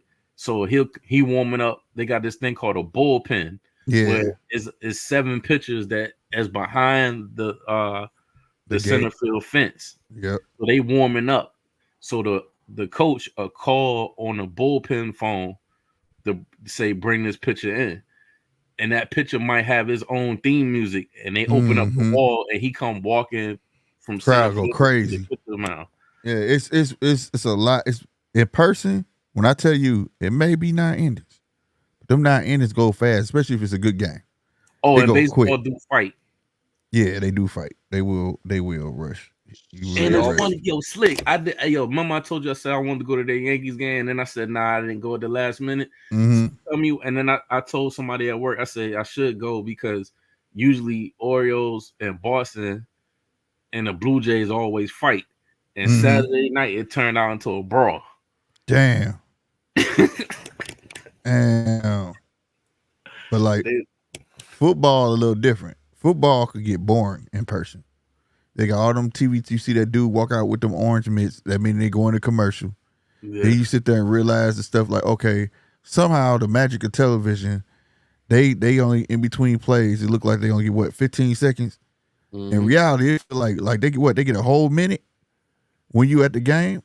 It's crazy. It's a lot. And then like at home, you get to see replays. You get to see stuff that holds your attention in between them plays. You know what I'm saying? You don't necessarily get that in person watching football. In person. If you in person watching football, I tell you, you got to be a die-hard fucking football fan, bro. Because it's real easy to get bored. It got to be like a really exciting game to keep your attention. Yeah, but baseball has the atmosphere. It's just that I done been to whack-ass games. It's just the atmosphere is dope. You know what I'm saying? Huh? I ain't realized that until you said that. Like, even when I was coaching, I'm like, damn, even when we call timeout and I'm talking to the players or whatever, the parents' attention span looking at the game, like everything is paused at that time. Yeah. There's nothing going on. Nothing. I ain't even think about it from that point of view, Will. Like you gotta be die hard. Like that's where they're changing over here. They've made some rule changes to the rugby league rules, right? So that the referee doesn't have an excuse to blow the whistle as often. It's more free flowing, right? So, and then, like I said, it factors in fatigue and all those sorts of things, and it gives the little blokes a chance to duck around the big blokes that are tired, and it just changes the concept of the game. See, when you watch AFL, Aussie rules over here, it would be really easy for you to not appreciate it on TV. But when you go to a live game and you've got 100,000 people in a big stadium and you can see the full field, because the TV cameras can only catch so much of the action, right? And you're seeing on what two players having a fight at the other end of the field and them all running and biffing and barging and what have you. It's night and day. So anyone that said to me, and I see on YouTube some people from the United States come across and do vlogs when they go to an AFL game over here, and they love it because you just get to see everything. So I guess it's what you're used to, but I wouldn't want to pay big dollars to go to a sporting event where it starts and stops too often. That's crazy. While we sitting here breaking it down, I'm thinking of things that you never really thought about, like how football got more stoppage than baseball, but people say baseball is more boring, but baseball don't really stop. It just keeps going. It keep going. The only time you just get 7 in this stretch. All right, and I would tell you this though. NBA got TV timeouts too. But they got shit going on though. They got things going on. So they playing the DJ playing music. They got t-shirts. Cheerleaders throwing t-shirts. They're having a dunk contest with the mascots. A magic show. They be having all sorts of shit in between there. They run out there and do. Well, they sure do. But like me, boxing quad is gonna adjust. But I like baseball because see the one thing about baseball, when you go to a baseball event, you ever come here to DJ and you go, you don't have to even know the teams, bro. It's truly the atmosphere, bro. You gonna get into it somehow, some way. You gonna get into it. You gonna be not into it with people. I'm talking. You gonna get into the game somehow, and it's just the atmosphere that everybody's just having a ball. You know what I mean? Now, look, I'm gonna add on to what he's saying. I'm gonna add because I'm a sports fan, right? I'm not a sports tragic, but I'm a sports fan. So that'll be the sole reason I would go. I would go for the experience, right? Probably end up in jail if RC and 913 got had Nah, anything nah, to do look, with look, it. look, check this out. I forgot. I'm gonna add on to what he's saying. So, like with baseball, I forgot. Like you got the thing where, like it just depends on what part. Like people will be doing like, somebody might be like, "Hey yo," and then the whole stadium will go Right. right, or somebody will get up like a section. All of them will get up and try to start a wave through the whole Like stadium we in throw a baseball. beach ball. Yeah, They throw a big giant beach ball out there, bro. It'd be like a Yeah, that's humongous because beach they're ball. bored. If the game was good enough, they'd be sitting down and yelling nah, at it. like, nah, that's just baseball. Like they They're did that just at baseball. They Camden just do Yards. that shit during the game, bro. Like a whole section that just get up and throw their arms up, and they want to see if they'll wave or go around the whole stadium. Yep. I don't want to ignore Albert here. He's lighting up your comments there, Slick. You might want to grab a couple of them so he What doesn't did he feel like say? he's getting ignored. He said, Albert 18. Um, What's going on, man? He said, and Crawford fight, all the fights going to be fired. Yeah, it will. That's a fact. What else you say? You said mass hole here, brother. Boston Red and baseball, football, Patriots. Sorry, ha ha ha. Well, it's Green Bay all day over here, buddy. I don't "Oh, know about all he a that. Red Sox fan and a Yeah, and Patriots fan." Patriots. Yeah. Hey, look, For I would me tell and you this boxing, though. Crawford going to just fine at 154. Yeah, he is. I think he is. A lot of people think they just waiting on Saturday to see if his power going up. You know what I'm saying? Carry up. Once people see his power carry up, then they're not gonna say nothing about it at all. It's not gonna be about the size or any of that. Because like I said, if you look through history from 135 on up, then everybody thought was bigger than him. When it was about him going to 147, they said the same thing. He was from 135, and was he gonna have power 147? We saw what happened to Earl. I think the same thing gonna be at 154. Will he have power past 154? That's a bit of a stretch. You know what I mean? But we gonna see. Go ahead, G Fish. My bad. No, dang, I forgot. We was talking about the baseball thing. Oh no, all right. So when you were saying like rowdy, right? So like all of us got different football teams. So like the Pell likes the Cowboys, right? And Slick likes Green Bay Packers. I'm a Philadelphia Eagles fan.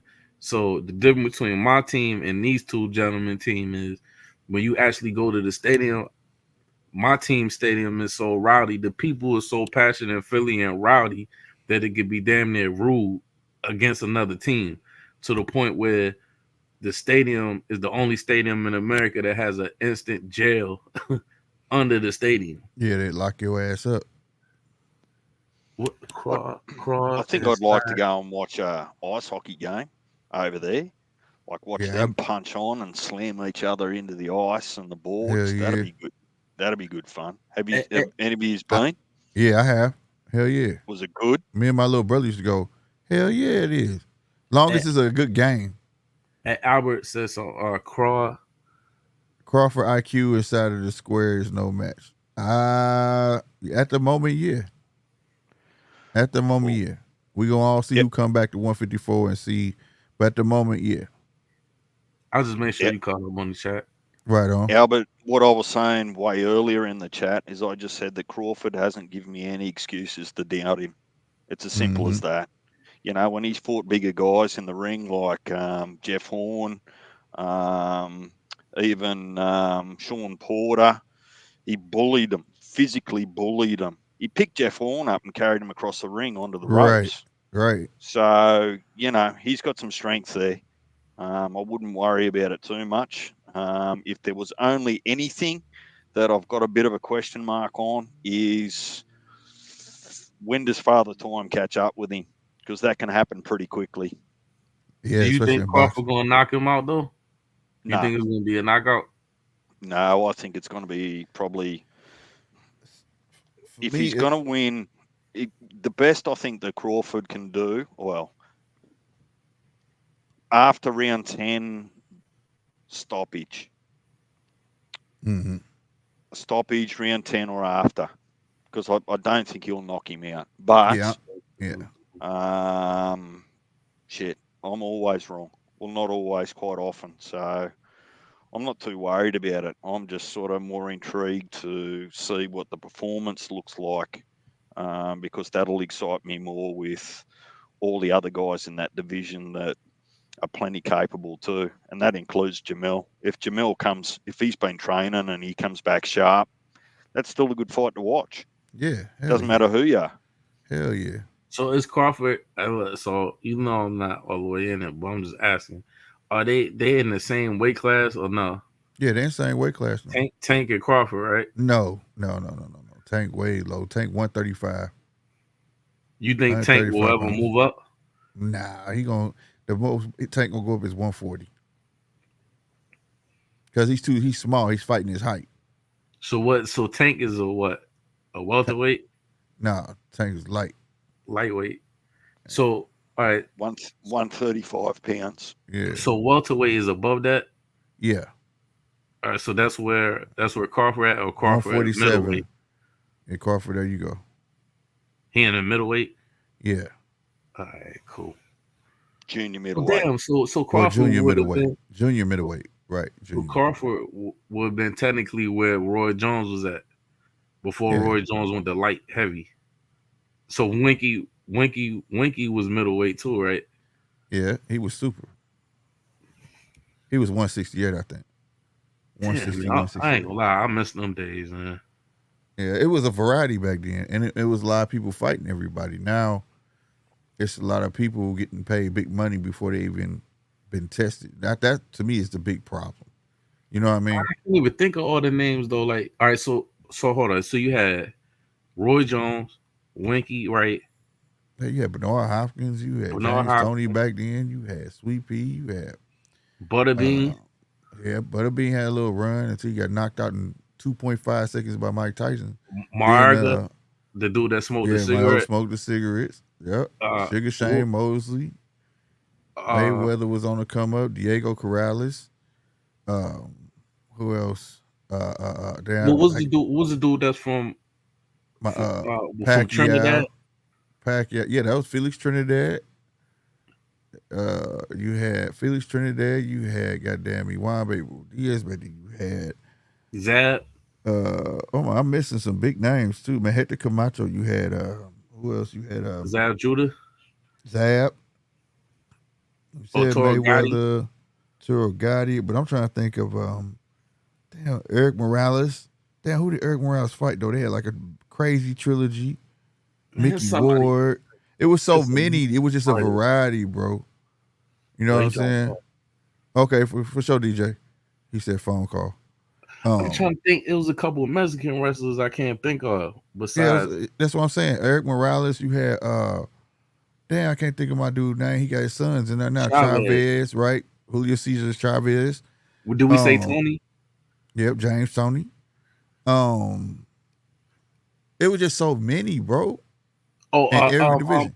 Old boy from with Tyson. Holyfield. No, the other one. George Foreman. No. Larry Holmes. The one out from the UK. That fought Tyson? Yeah. Yeah, Bruno. Oh, Lennox Lewis. Yep. Lennox Lewis. You had Bruno. You had a lot. Heavyweight was at the top. Everybody had Vernon Forrest. Thank you, Chappelle. Vernon Forrest, Sugar Shane Mosley, Mayorga, De La Hoya. Who else? I can't think of dude's name, bro. Oh my God, he got 3 sons right now boxing. What the fuck, bro? Spinks. That's St. Louis royalty. All the Spinks. That's St. Louis royalty. Was crazy back then, though.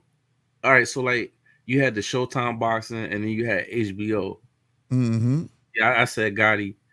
I'm not saying Mickey Ward.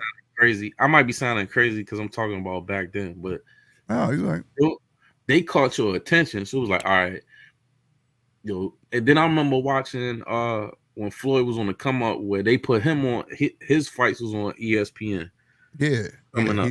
He was with Top Rank then. Top Rank Promotion. That they always been on ESPN. Sometimes they would be on HBO back then, but they was primarily on ESPN. You think it's because of the app game?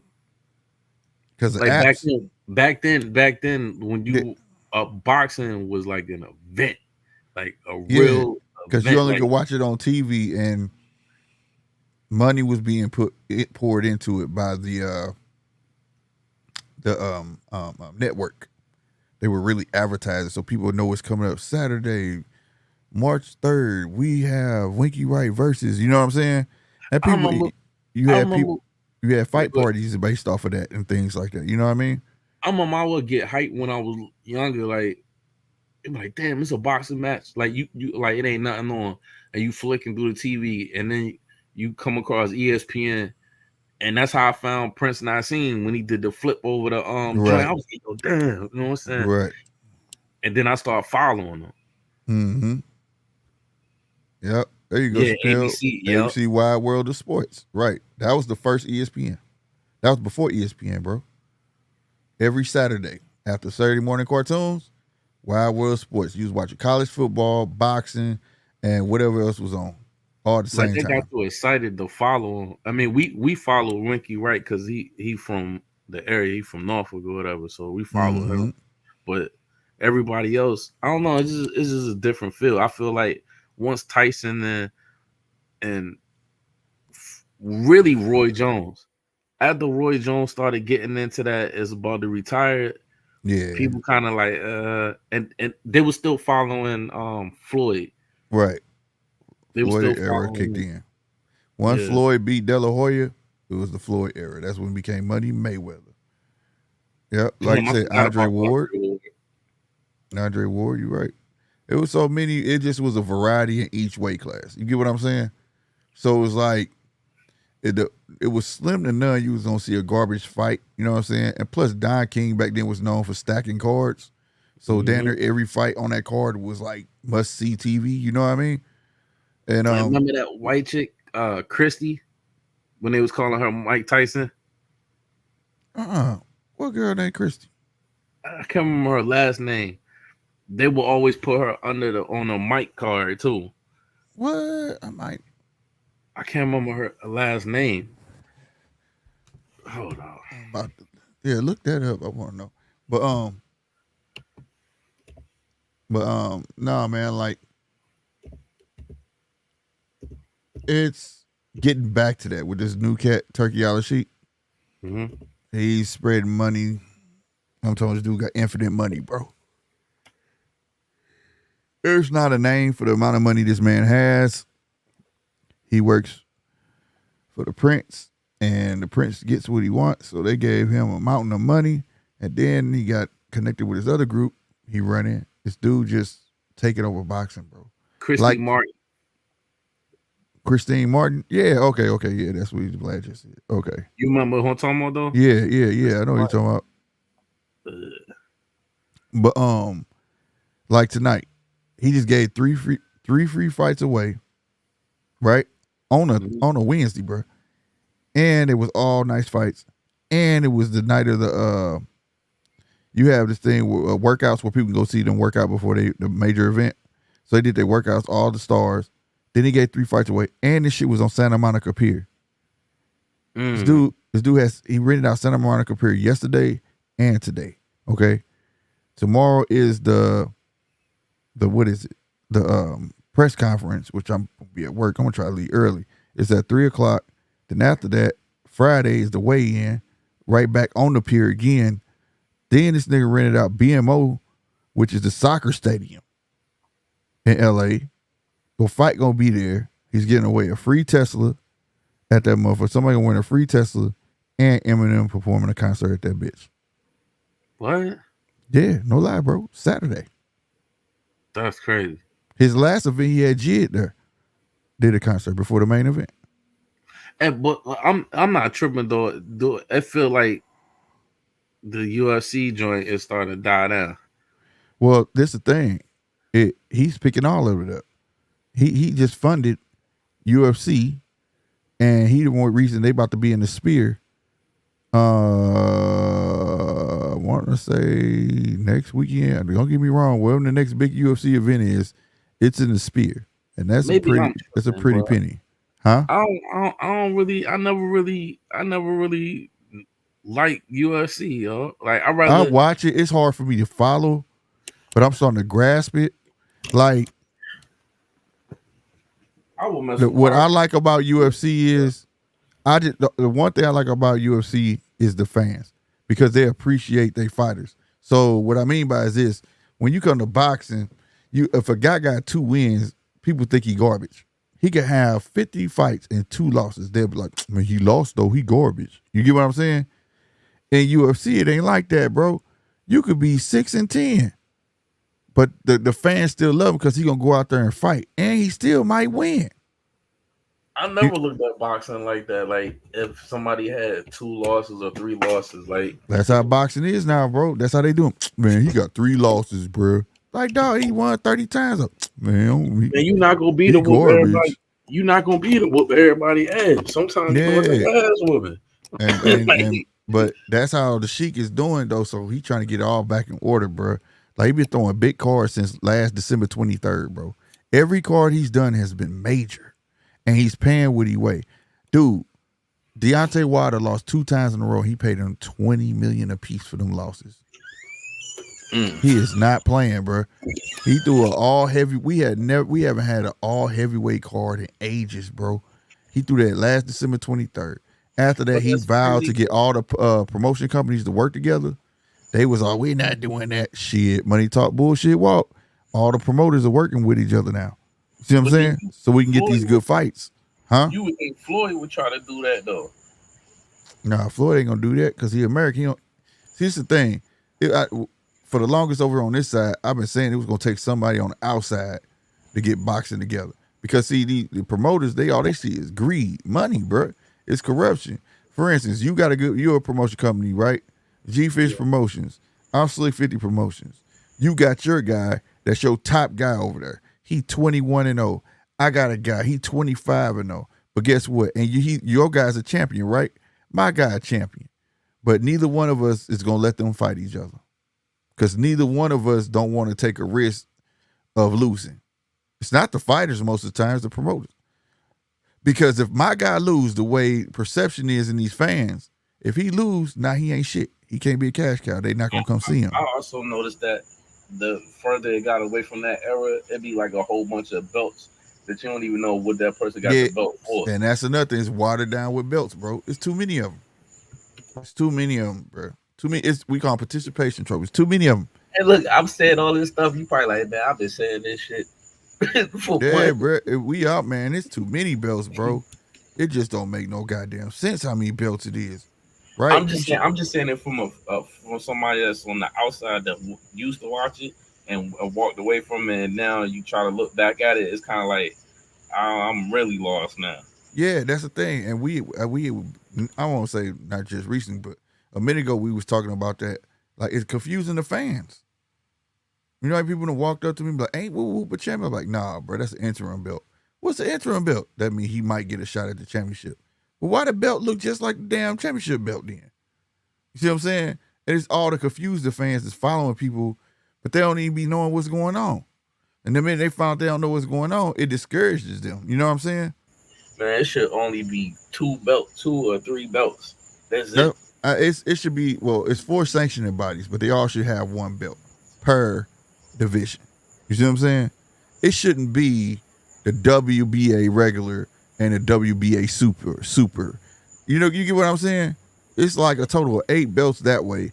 And then you got the little trinket belts, the silver, the NABA, or whatever it is, NHABA, whatever. Then you got the interim belts, and you got it's saturated, bro. Down like you the United States champion, and then there's the world champion. Man, that's what it's gonna turn into. It's gonna be some crazy shit like WWE around this motherfucker in a minute. All these goddamn belts floating around don't make no sense. What it should be is, all right, you worked your way to number 1, automatically give that cat that shot. But see, even the I feel like the sanctioning bodies are corrupted, bro. You see what I'm saying? Because like for instance, Earl Spence just got his ass whooped by Terrence Crawford, right? This dude goes up in weight to 154 and he's getting a title shot. How the fuck is that? So he gets to jump the line when people been working their ass off to get that shot? Back then, it used to be you had to fight a certain amount of fighters to be the next dude in line. Yeah, to get noticed, and that's somebody else. You become somebody's mandatory. But see, like the only way you skip the line is like Bud. Bud became undisputed at what 147. Took the belts from Earl, which is the guy that lost.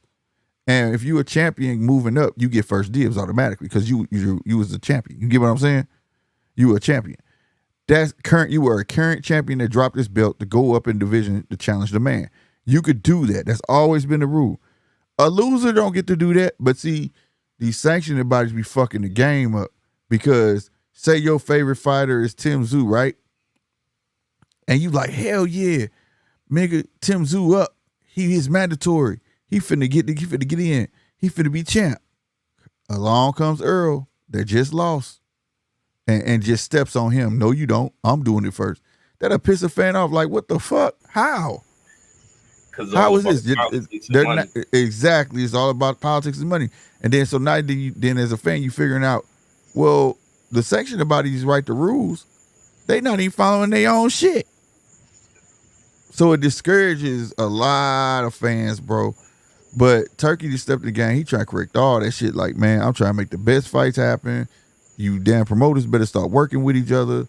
That's why he paying all this money out to the point where you can't tell him no. You get what I'm saying? Yeah. And he paying what he weigh.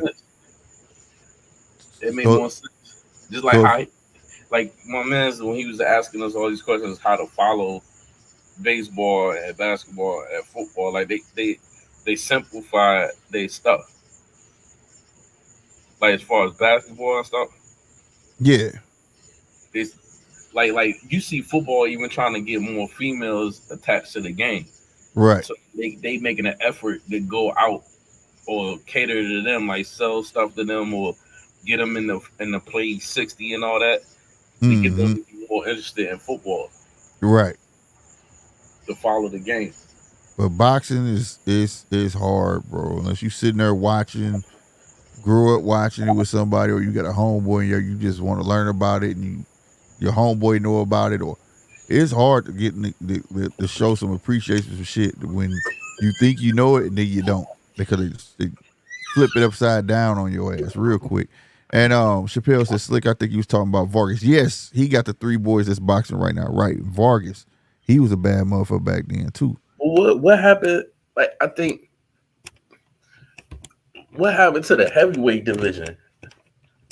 They had depleted, man. Like a lot. It got sloppy, bro. Like heavyweights just wasn't. They was all fat, slow, all that shit until a couple cruiserweights start moving up. Like Devin Hay moved up. Then after that got slow. The Klitschko's held on to them belts so long. They was brothers, so they wasn't gonna never fight each other. And it took a Brit. Before the Brit beat him, Tyson Fury beat him, but then he retired. Then they needed another star, which was AJ. AJ kind of revived it. Deontay Wilder, and then now heavyweights is starting to pick back up. You get what I'm saying? Yeah. But they start to be fit though too. They not just fat and sloppy, and you know what I mean? Yeah. They just stopped training and they would just lay on each other, and just the heavyweight division had died. And I'm gonna tell you, when the heavyweight division is on top of his game, that's the best thing for boxing. He said all heavyweights playing football and basketball. Because that too, yeah, that's a fact. Yeah. And then so when heavyweights is on top in America, bro, boxing thriving. Because people will pay to see heavyweights. See, that's the name of the game. People like seeing big, tall juggernauts go at. You know what I'm saying? Because it damn near guaranteed. Let's be honest, the fans want to see a knockout. You know what I'm saying? So then, so why you saying that, right? Mm-hmm. I'm saying kind of Mayweather put a dent in the game there, to a sense, because he made all that money, and he gained a lot of traction, a lot of fans, but not just regular fans, aspiring boxers, and all of them want to be like him. So then you had a crop that came up that was trash because they was trying to act like him, emulate what he did. Everybody couldn't do that. Nobody, it still ain't nobody able to do that. You know what I mean? It's not one person I've seen successfully mimic Mayweather. This ain't like Kobe and Michael Jordan. You get what I'm saying? Yeah. Nobody's been able to replicate that, and people still trying and failing, man. And then also, these youngsters that's watched Money Mayweather, because you know it's all about the glitz and glam and shit.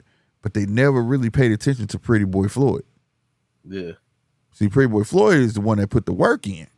The one that put hands on Toro Gotti. Yeah, he the one that beat De La Hoya. He put the fucking work in. He knew what he had to do.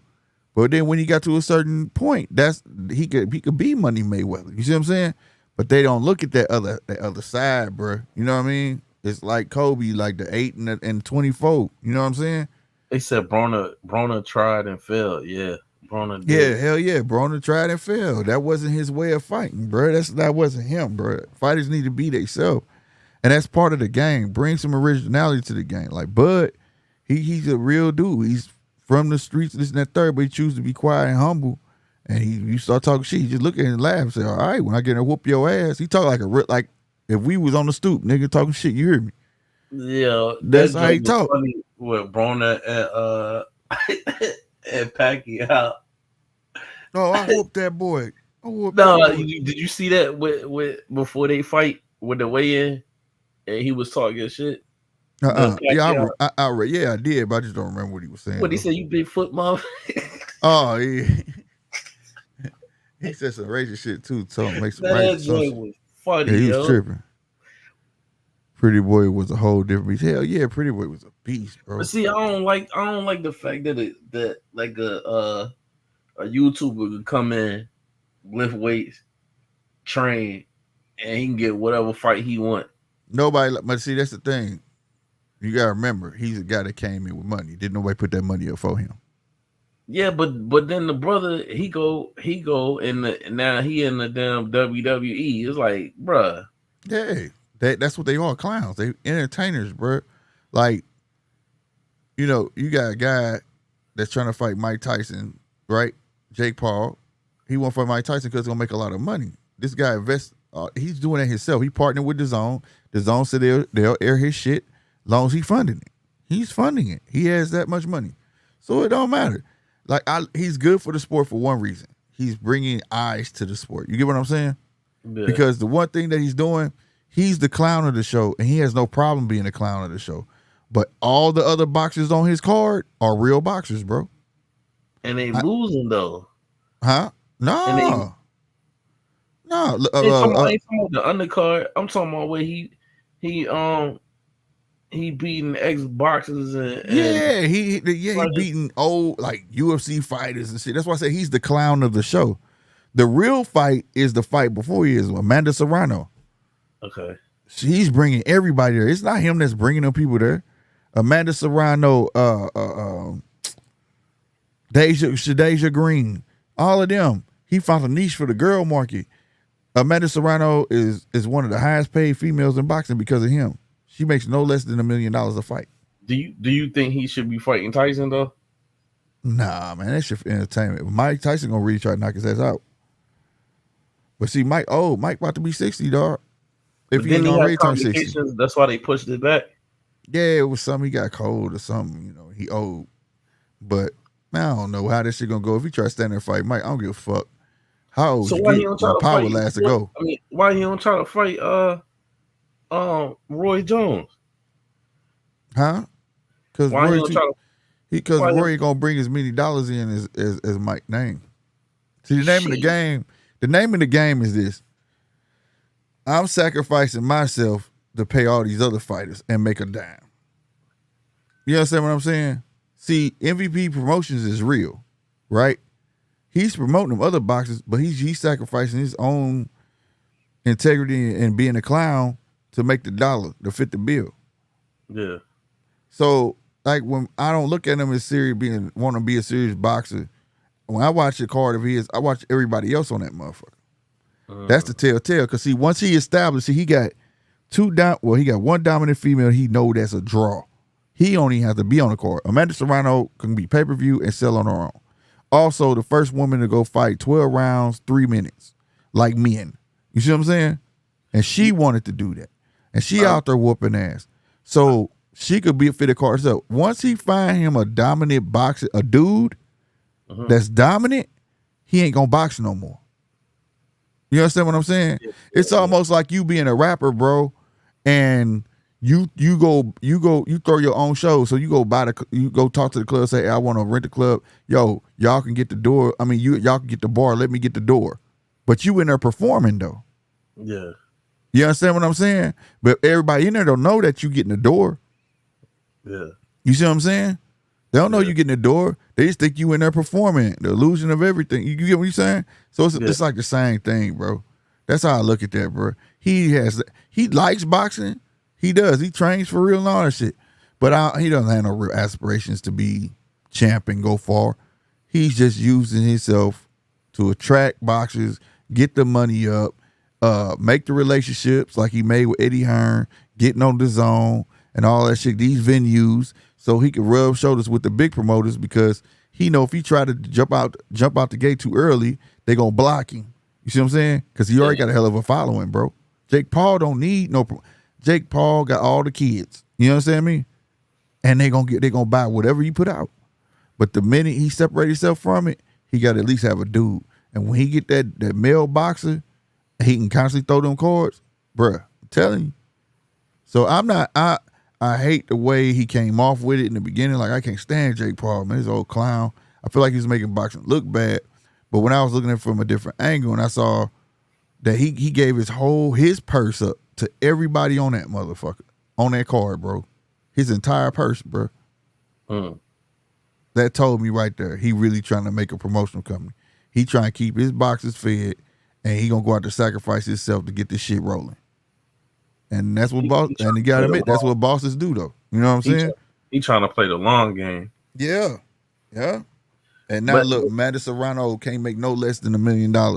He got venues in Puerto Rico now. He got venues in Ohio, where you from. He got places he establishing, so when he call, he know nobody can block him. You see what I'm saying? Because he's forming these relationships. He's on the zone, which is about to be the hottest boxing platform there is now. He don't need ESPN. He got them. You see what I'm saying? PPV.com. He's cool with them now. He's making all these fucking relationships. All of them. And the proof's in the pudding. He was supposed to fight Mike Tyson on Netflix for free, right? It was gonna be free for everybody on Netflix. But then that got canceled. He called his own, said, well, I still want to fight, I feel like I owe my fans something. This dude threw a last minute card the weekend after it on the zone, bro. And that shit sold. So he was supposed to fight for free on Netflix? Yeah, the Mike Tyson fight gonna be on Netflix, bro. Hey, just to keep with the chat, he said, for me, Floyd lose the first against Castillo. Yeah. Wait. And that was a knockdown. All right, and then said Jake is good against MMA retired fighters. When he fought against a boxer, he lose. Yeah. That was the one he lost. That name she earned, 7 division champ. Yeah. Why people don't remember Shaq versus Alvarez? Who was that? Are you talking about Shakur versus Valdez? I think that's who you talking about. Shakur. You talking about Shakur versus Valdez? I do. Valdez he got a fight coming up. Yeah. Jake Paul gave Amanda them bands. Damn right. She's $1 million girl now because of him. That's what I'm saying. He was up to speed, my bad. Right on, but no, he So I don't admire the way how his clown actions is, but I admire what he doing. Like, you just got to be able to read between the lines of what's going on. Like, you don't get beat up and then after this over, you tell everybody, man, hey, I know y'all already got paid, but I'm finna give y'all my part of the money. I'm about to split that amongst all y'all. I just need to keep watching. Like, it was a point where I was watching football, and then I went away from watching football. I did that with baseball and certain periods of my life where I was like, you know what, I don't want to watch the NBA, and I want to say that's probably like the beginning of like when Kobe started taking over. I took a break from watching it, and then I tuned back in once he got to the finals, and then kept watching, and then football I was in it, and then I took a break, and then I came back, and when the Eagles had got McNabb, and then I just took off from there and kept following what was going on from there. So maybe Right. it's just keep, even if I don't know, just keep watching until I figure it out. Mm-hmm. Like even with wrestling, when we had that me, you, and Pell had that conversation about wrestling, and then it got to the point where the early 2000s through the mid 2000s, where I was oblivious to it. That whole Yeah, John Cena I era, had I to do stopped that too. watching. I had to stop watching wrestling because after a while they start using the same storylines over again, and that's when I'd be like, "Yep, time to move away from this shit."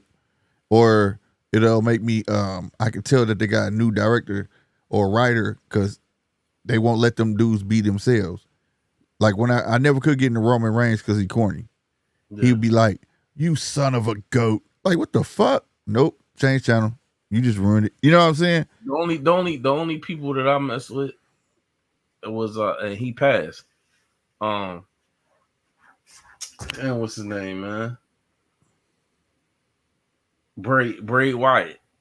Oh yeah. Bray Wyatt. Like that caught my attention. Yeah. Yeah, I Bray didn't Wyatt like was when he dope. did the split personality stuff, but I'm talking about when he had the Before lantern when he and had the hat, and shit, and the yeah, chair and all that. Yeah, he was whole hard. world. And Yeah, right. Yeah, he yeah, was hard. and the other dude, I don't like the way he do now, but when Vin Balor first came out, Uh-huh.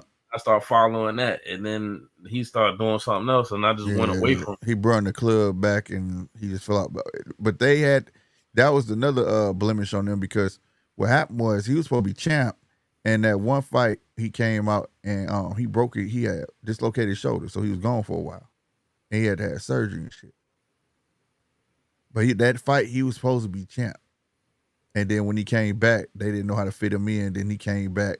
And they didn't know if he was going to be a good guy back or go heel, turn heel. He ended up turning heel, and he brought back the club. And then that club shit didn't work out. And then he left his alter ego alone too. You know, he used to put that face paint on and shit. And Yeah, that I shit, ain't like that neither. but that was for the kids. That's what made them famous though. But then it's two things. Yo, pal, I'm gonna address you. I see what you're trying to do, man. We talking about boxing, and normally Slick know what's up at this point because usually I come in, I talk about something else. I've been trying to stick to boxing, right? And you trying to throw little pebbles at the tree. I don't know why your four risers ain't 4-1 you. G is not for play. All that thug rapping and gimmicks, I will end it. Go play somewhere. I'm busy. Yeah, women wrestling was the shit too. I grew up on women wrestling, man. No, he said these days, yeah, the women's division getting way yeah, they stronger than it hard. was in the beginning. They evolving big time, bro. Yeah, I know it's a joke, man. Man, it's goddamn me. Women wrestling definitely evolving, but like I gotta get back into it like that. Cause like I say, I be having to take a step back because it's almost like when you're old as me, it's like I done seen this show about 3-4 times. yeah. You know, they can't change story. It's like, especially like I say, you had a good era when I came out. I was a kid. That was a shit. You had the Bobby Brain Heaton family, and none of them dudes. They had their own. They had to come back then. You had to come up. You had to come up with your own personality. Nobody wrote it for you. You see what I'm saying? But nobody wrote it for you. Now they writing dudes scripts, and they don't even know how to take it. Like they doing it verbatim. They supposed to take the script and make it them. You know what I'm saying? Like The Rock did. The Rock was a script when he came out with what's my dude, black dude, and the other dude. Remember he was part of them. Oh my God. This when he had the sideburns and shit. Rock had her Nation again. and Domination? Yeah, you know what I'm saying? And you could tell he was scripted, but slowly but surely he made it into his own shit. You know what I mean? Where it was believable. And then he took it from there and ran with it. You know what I mean? That's what's them the ones who set themselves in a pack. But when I came up, everybody was like that. It wasn't like a couple. The only one that it was just some people gimmick was better than the other person gimmick. But all of it was believable. You know what I'm saying? And Yeah, for the kids.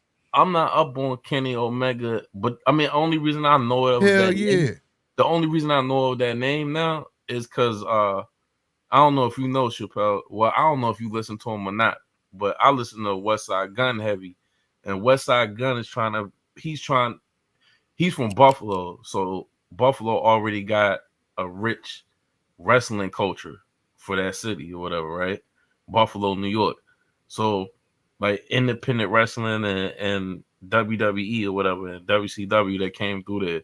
So what I don't know if y'all been keeping up with West Side Gun.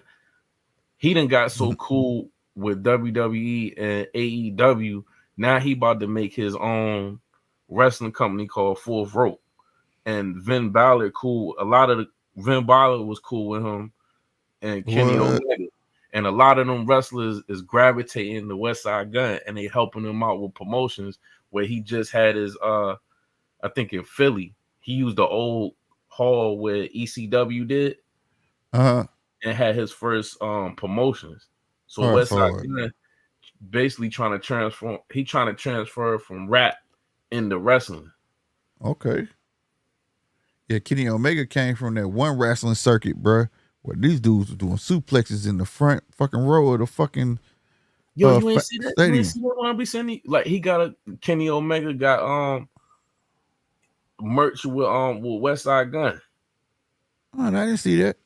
And matter of fact, West Side Gun came out. Matter of fact, it was Kenny Omega in AEW at one point. Yeah, he went to after that Chinese. It was like some Asian. I don't know if it was Chinese wrestling or something, but that shit was crazy. That's who AEW copied.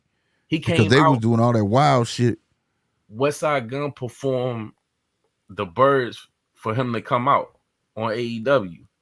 Man, I ain't know that. New Japan. There you go. Yeah, New Japan Wrestling. Yep. Yeah, I'm saying West Side Gun, and he be going to that too. Like he go to every wrestling event. Him and Smoke Dizzy, like that's their thing. Like as far as rappers and wrestling, because every mixtape that West Side Gun got, he always got a reference or a name of a song. Like it'll be like Miss Elizabeth or 98 SummerSlam. Like his songs be titled around wrestling. So he's a huge wrestling fan. Yeah. That's hard though, bro. Like you ain't never seen he had the third it's this painter like where he paint people and he might put a third eyeball on their head or whatever, but he painted a mural of them. So West Side Gun cool that dude. So they've been putting that type of stuff on the shirts. So he had a shirt with Chris Benoit with the third eye. And on the back it say full. Yeah, like he got all kind of wrestling merch. He got the Outsiders. He did when Sting retired. He did a specialized shirt, thanking Sting or whatever. But it was like he might only print out maybe like 200 or 300 shirts. So once it's done, it's done. Like I didn't know that shit. Yeah, man, you be sending me them albums and shit, bro. That's the shit I be getting. Yeah, I didn't know nothing about the shirts though. Yeah, like I ordered that, that shirt that Bud had on a wrestling match. As soon as I saw that motherfucker, I went on WWE.com. I was like, oh, it's on here. I'm ordering. I ordered that motherfucker. I'm trying to think of a shirt. Like I'm waiting on it now. He done did a Bret Hart shirt. He done did an Owen Hart shirt. He done did the Hart Foundation. He done did the $1 Million Man, and he was personally cool with Scott Hall. Like, wow, that's like his kind of. That's like basically, you know how some rappers take on a persona or whatever, right? So he like the villain is the good guy. So like he really be trying to be on some like he the rap Scott Hall. That's why him and Conway had that album called Hall and Nash. Got you. Now it's making sense, bro. That's hard though, bro. I did not know he was a big ass wrestling fan like that. Yeah, so like it'll be a song, and he'll be going hard, and he'll put the references in it, and then it'll be a skit where it'll be like the $1 Million Man. The $1 Million Man will come in and be like, so how many? Let me see the belt, and then be like, what is this? These are the diamonds. That's not enough diamonds. I want more diamonds. And they'd be like, that's not what the plan is. He'd be like, I don't care what the plan is. You the one that took on this endeavor. I'm the $1 Million Man, and I'll always get what I want. It'll right. Be like that. Everybody got a price. Yeah. That was my shit. Everybody got a price. Yeah, West Side Gun heavy on that wrestling. A matter of fact, I think I let you heard one where it was him. It was West Side Gun, Benny the Butcher, and Currency. And Currency, on his part, he threw the wrestling bars in his joint, and he don't be really doing that, but he did it because of West Side when he was like um Ultimo Dragons on the Gold dating, talking about he jumping off the top rope smoking like Rey Mysterio or some joint. Like they be putting references like that in they bars. Got you. I thought you were gonna say Ricky They be going over Steamboat. people's head. They was like, why would he say Gold Dayton's Ultimo Dragon? I was like, you don't know who Ultimo Dragon is? He talking Right. about Gold Dayton's. He talking about the outfit that Ultimo Dragon wore with green. The car is green and the rims is gold, like the dude man. Right. That's hard though. The That's bad guy. hella hard. Yeah, yo, Scott Hall was that dude, yo. Yeah, it was.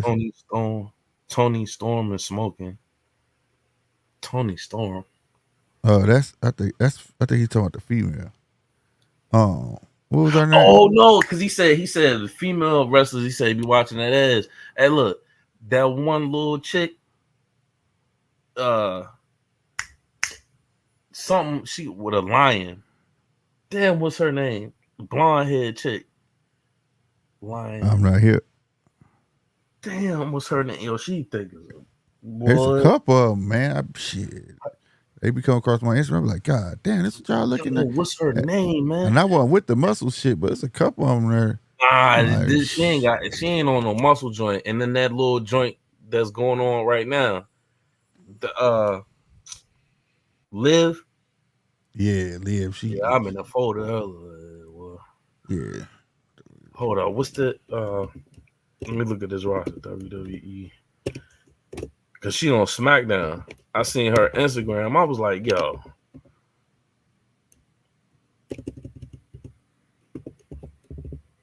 And you know Vincent, man, at the time, you know he always gotta make sure he got a blonde head chick wrestling. Oh yeah. Okay, you got Oscar. There she is. No, that's what you call. You got Liv. But you got it on? I got it up. I'm about to put it on the screen. We'll go through it. Let's see. Share screen. All right. Boom. Boom. All right. There you go. See. Oh, we were right on the same joint. It started out with her, Oscar. Oscar was my shit too. That was Ric Flair's daughter. She still wrestled old girl. I can't remember her damn name. Bailey Alexa Bliss. Bianca Belair. She got thick now. Yeah, she got thick now. This is an old picture because she's thick. And that new chick. Yeah. That new black chick they got from AEW. Bailey still wrestle, bro. Yeah. Damn, Becky Lynch still up in that thing. I don't know who the fuck Candace is. She weird. Damn, all right. Carmella looking better after that baby. I know she had that baby. I know who Scarlett is. I know who Clissa Green is. Tamia. I know what Tamia is. That's Superfly Snooker daughter. What happened to the Rock daughter? Ain't make it yet? I don't know. I don't think she did yet. Damn, Lita back in wrestling, bro. She too old, bro. What's she doing? I think they just got her on the roster. Damn, Dana Brooke. She still wrestling. Man, why are you telling me? Damn, bro. So, Rhea Ripley. Yeah, I'm good on Emma still there. I thought they was gonna get rid of her. Maxine Dupree, she knew. I don't know her. Yeah, Like, see, Evans, Liv Morgan. Yeah, I kill that. Yeah. Damn, Beth Phoenix still there, bro. She's super old, bro. You know this, bro. Y'all know who Beth Phoenix is? Yeah. Damn, she old as fuck, bro. I'm talking bro. Yeah, this bitch was bench pressing dudes, bro. Walking with dudes in the ring, dog. I'll never forget that shit. This was China before China, nigga. What's that bitch was strong, bro. Damn, Natalia's still there, bro. I don't think I think they just on the roster. Like that, I don't be seeing them. They got some weird shit going on. Dakota. Who the fuck is this? Piper Niven. Okay, Raquel Rodriguez. Ronda Rousey back? Nah, I think they just on the roster still. B Fab, huh? Okay. Shine number. I like a dude. Yeah, I still don't see this chick, bro. AO Sky. They got a bunch of. This must be including like NXT and because Yeah, I ain't seen most of these. Zelina they Vega. got a joint on NXT too. Black chick, she alright. But it's this Azia blonde hair Lee. chick, man. That was it. Nah, hold up. Where the hell this chick at, man? I gotta back out of this. I'm gonna find it.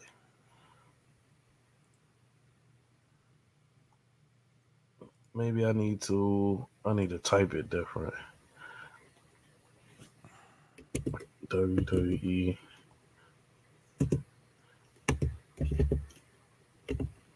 Let me do blonde hair.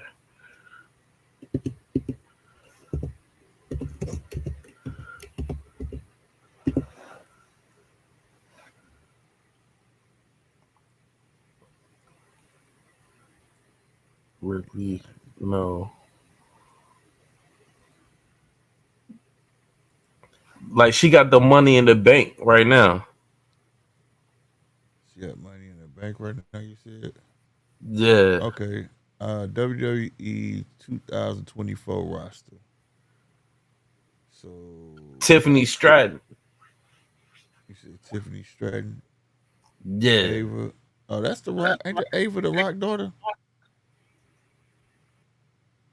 Cause this is a bunch of girls on there. That list we was looking at must have been old, bro. Cause Look, this list type I in got Tiffany Stratton fat and you'll see the pictures.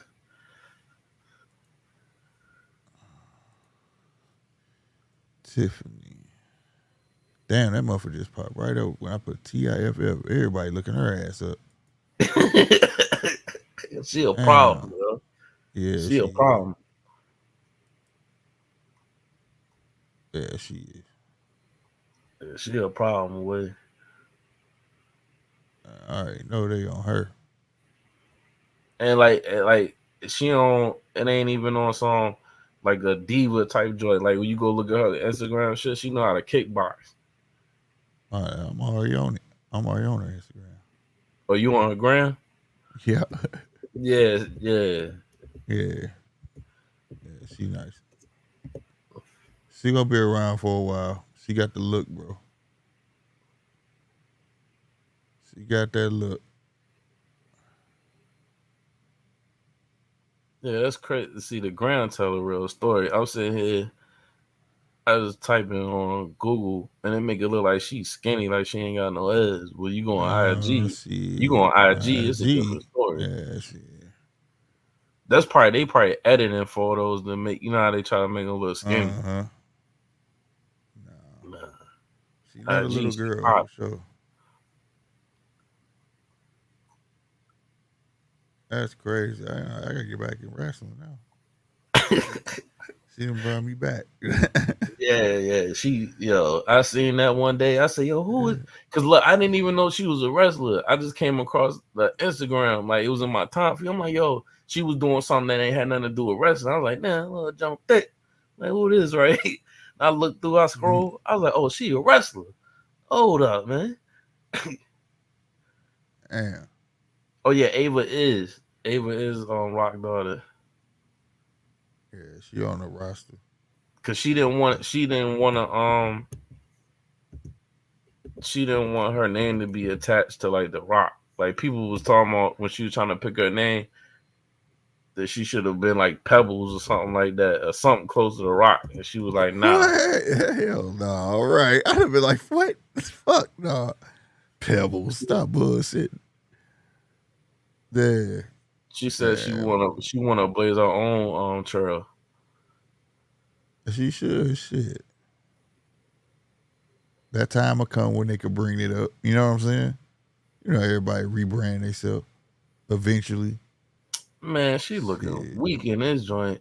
I'm scrolling through this joint. She got two different eye cuts. She looking like a punk rock shit. Yeah. Man, That's the one I was looking at with the red, black hair and shit. see this would make me get away from it. Like It's on some man. Like I'm hold up. Man, she look kind of thick right there.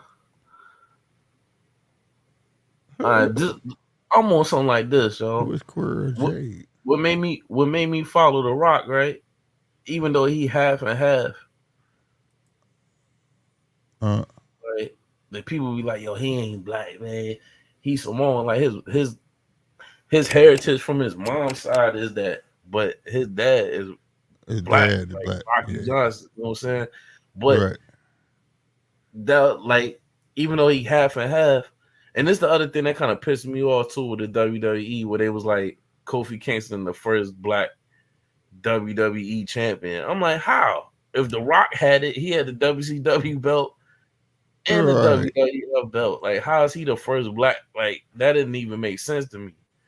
And now unless they just trying to carry it like That he's didn't even Samoan. need to be. That didn't even need to be said. Yeah, but you know what? You Sometimes remember they when be. they did that with Kofi Kingston? Like they try to act like. Yeah.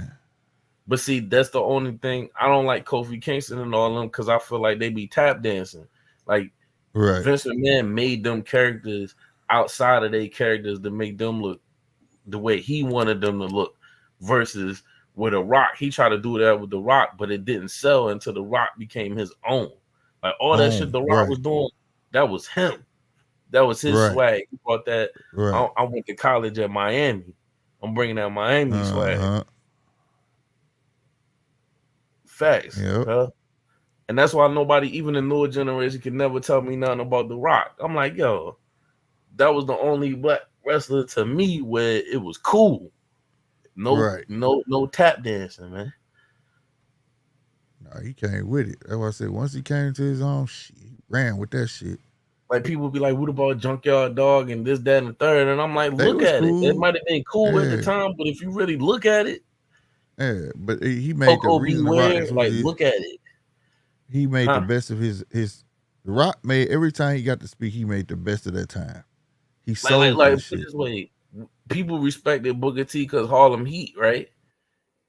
And then after a while, Booker was on. To me, it was like on some when he first came to WWE, it was kind of like, man, it was on some clown stuff. And then he became King Booker. He became his own. That's probably the only. And that's another thing. He had the belt. So how Kofi Kingston the first? Just trying to run it amongst motherfuckers. New generation shit. Like I said, that shit don't even need to be said though. First black, who gives a fuck? It's But look, wrestling. but That I'm type of just shit naming. don't even. I'm just naming all the black wrestlers that I couldn't identify with. Mm-hmm. Coco Beware, Junkyard Yeah. Dog, Mm-hmm. Debo. Mm-hmm. So his Zeus. Vincent or whatever. Viscera. D'Lo Brown. You was not identifying with D'Lo Brown. No, and Kamala and it was Kamala. Ron Simmons. What was my dude that was a pimp? The whole train. Yeah, you really like it. It was still a joke and a gimmick. Like, you know what I'm saying? All right, so then let's get to. But he played. I forgot who else he played on there though. He went from the whole train to something else. He played something Vega. Yeah. I can't remember the first name, but it was something Vega, and it was kind of like borderline, like he was Puerto Rican and black. Like they try to play it like that, right? So then you go down to, now you start getting to the newer generation. Then you got old boy. They coming out of cereals. They wearing unicorns. They got a cereal called Booty-O's. Like, yeah, the Booty-O shit. Yeah, bro. I was like, when they came out with that shit, like all that, I was like, what the fuck is going on, bro? Basically, you a court, like I'm looking at all the black wrestlers from that time is all y'all court justice beside The Rock. Yeah. That shit was weird though, because I didn't understand the gimmick at all. I did not. It's starting to get a little bit better now, but it's still kind of like they ain't got that swag like The Rock had, man. Yeah, it was like at first, like that's why I couldn't get with John Cena, because he was Thuggalicious, Thugonomics, or whatever. That shit was weird, bro. Like, yeah, I don't know what they made this man do, bro. Yo, he called that man Thugalicious, yo. All week, yo. All week. And look, Straight and then up. when he said, and then like when you say thugonomics, that's damn near flipping in reverse, yo. Yeah. What you trying to Nah, say? Reaganomics? yeah. That shit, thank you. That shit was weird, bro. I was like, yeah, I can't watch this dude. G.I. Jane, huh? I done looked her up. Albert 18. God damn. I ain't never heard of wow. What is Wonder? This gotta be all women wrestling shit, right? Who Women of else? wrestling. G.I. Jane built, bro. She'll beat your ass. Damn, bro. She has some hair, bro. See, I can't deal with the ball stuff, but she Hey, has some Pell, you hair, know what bro. I'm saying? Remember when they had that stupid ass cereal and they came out to the ring in a box of cereal with a unicorn top? Ew. Yeah, shit weird, bro. But Albert, Bootios. Albert Like, how said, did you even sell that to kids? Like, and it was marketing towards them bootios. And they could remember they would throw the box in the crowd and shit, bro. yeah, like, man, bro.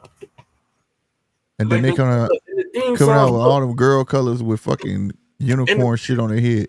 bruh, the theme songs don't even be hitting. It'd be a black wrestler, he come out, and it'd be like, lang, lang. It'd be like on some punk rock shit, right? Yeah, I never understood it. Bruh. And they So ran that's with it, bro. so like it's a wrestling AEW, right? He come out and Jim Jones is doing his intros now. Jim Jones was on AEW. You talking about that gay dude? Nah. Man, it's a dude. Man, what? Y'all help me out, bro. I was watching wrestling. I don't know if he a pimp or what the fuck he is, but he moved like a woman, bro. They call him the Dream or some shit. Nah, Oh, that ain't him. oh, okay. You know what I'm talking about though? Yeah, that ain't him. Nah, but Jim Jones, and look, and that's how I know wrestling is starting to make a turn, and it might be because of Triple H and WWE. Now they starting to mess with rappers now, and then you see Shawn Michaels. The reason why your girl from your neck of the woods is on NXT with Sexy Red and Shawn Michaels. Yeah, she was on that. Yeah. Hey, look, you know what's funny? Shawn Michaels invited her. They was in the limo doing I Think I'm Sexy. They was doing the promo in the car, right? Uh-huh. And she up there, sexy woo. And then you see Shawn Michaels doing a dance with her or whatever, right?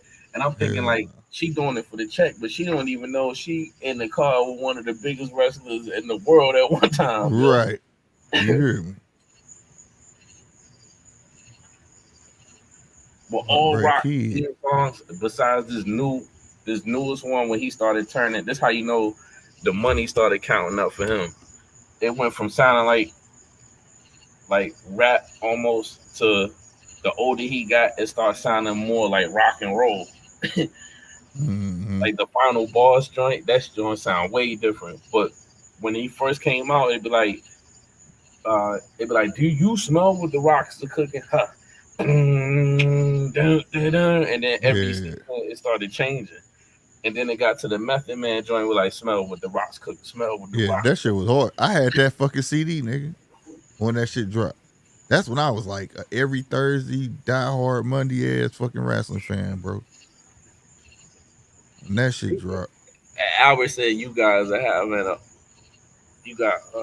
a awesome time in my life. Yeah, man. Yeah, fish, I remember that shit. And look, because I lived it, yo. I went to one. I got two stories. So one story, I was at the WCW joint when DX invaded the Norfolk Scope. I was at that Nitro when DX was outside with the tank. Okay. So I was at that was his WWE was at the Hampton Coliseum and WCW Nitro was at Norfolk Scope that same night. And I was in the in Nitro that night. We didn't even know that DX was outside with a tank. Damn.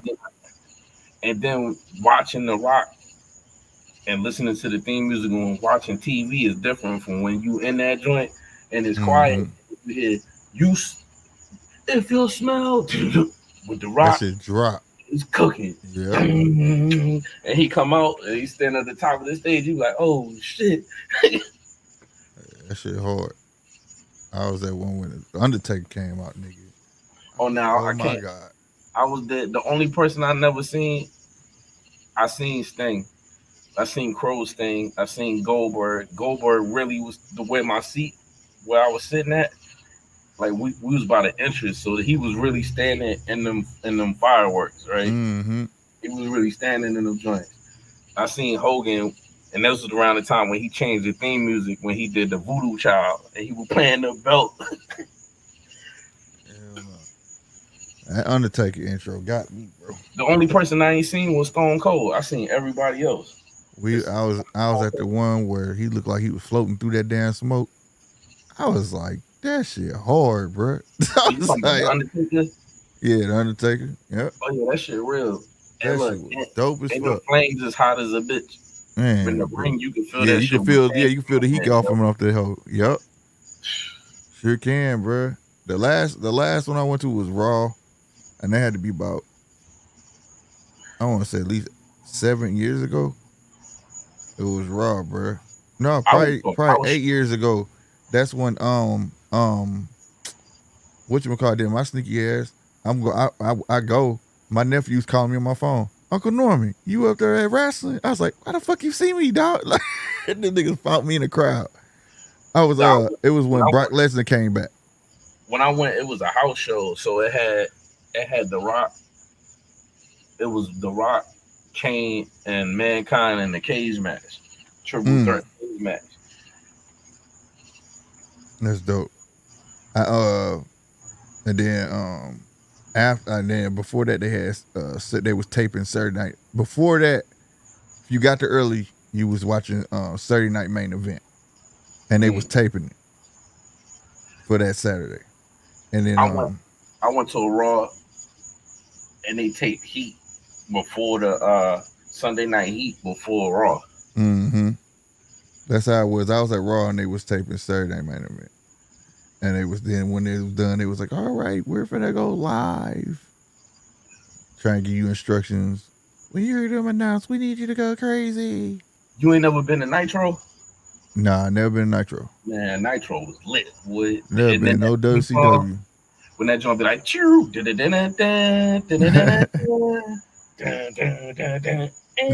was always WWF because like my uncle used to work at Monsanto, so he used to get like free wrestling tickets. So like they used to always go through here to St. Louis at the Kill Center. So it was always Hulk Hogan versus Macho Man and shit like that. You know what I mean? We even been to Saturday Night Main Event. Saturday Night Main Event was like WrestleMania, except it used to come on Saturdays, but it would be on NBC. Yeah. Yeah, we used to go to those. You know what I mean? So when I was young, I went to a lot of them. You know what I mean? But then when I got older, I went to a couple. Like I said, my last one was like, I want to say about 8 years. It was before my youngest was born. I know that. It was before Paige was born. She's shit. 7. I was fortunate enough to get to see Ric Flair at WCW and see him at WWF. That's dope. Yeah, I didn't get to see it. That joint was fire when they go dun dun dun dun dun. That shit hard. I wish I could see him. He walk out and shit. Younger him. Yo, he had the whole building jump. Everybody out there. Look, the event over. We walk into the car. Everybody outside. Woo, woo. Yeah, that shit wild too. Cause when we went out, man, that's the thing. Everybody try to leave and then go out and be in the parking lot and try, cause it fucked me up. You know, you be thinking all on travel in a bus or some shit like that. Man, they be in their own whips and shit, driving out. But like, I took my people's. We was at the Camden Coliseum. We went to Raw, and I was on some. They wasn't wrestling fans. I said, "Look, man, this will be the first time like you go live. That joint different." I said, "Look, we gonna get fucked up before we go in there. We gonna to the liquor store, cause we ain't paying for no drinks in there. We came in there pre-lit already." And then look, they was clowning like, "Man, I ain't trying to go see no wrestling." And everybody had a good time. They was lit. and they don't want to. It was like ain't no females in there. I said shit. Shit. The dude that said ain't no females in there. Why no bagging a number in that joint? I was like, I told you. Yeah, it be all girls in that motherfucker, and they be having belts and shit. It should be fucking me up, and I regret it, bro, because they had $1 million belt in that motherfucker, and it was only $300 at the time, and I was like, damn, that's cheaper than the website. I should go and snatch that motherfucker. And I didn't.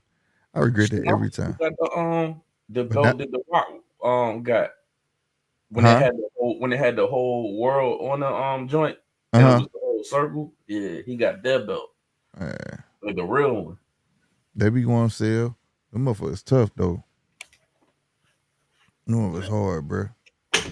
I But bro, don't think I'm gonna get back to them days. I don't know. Maybe when they go to Netflix, yo. yep. They gonna be able to put all that money in that shit. You know, Netflix gonna go ham with it.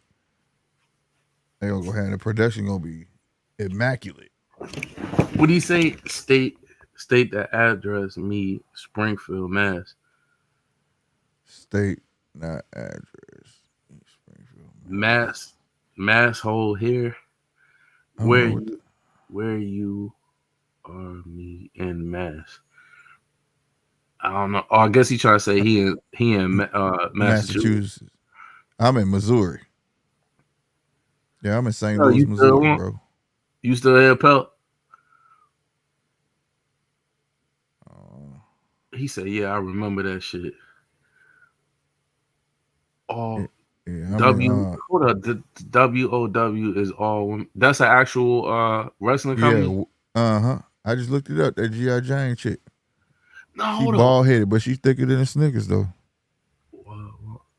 Yo, they had some joint on Netflix. It was a TV show called I watched that. That joint was crazy. It was called Glow. Yeah, that used to come on when I was a kid. Glorious Ladies of Wrestling. For fun. That's where the Moolah and all them come from. Them old. Remember they said them old women on Raw. Yeah, that's where they came from. Glow. Oh shit. The fabulous Moolah and what was the other old lady name? I can't think of her name. Whatever. That TV show was crazy. Yeah. Like they was all over on that one. Mm-hmm. The other old lady, the dude's son. Man, I still got to check out that movie though about the Von Erichs. I gotta watch it. I ain't watched that yet. Man, I ain't know what's the name was was a fruit cup, man. Who? Man, what's that dude name, man?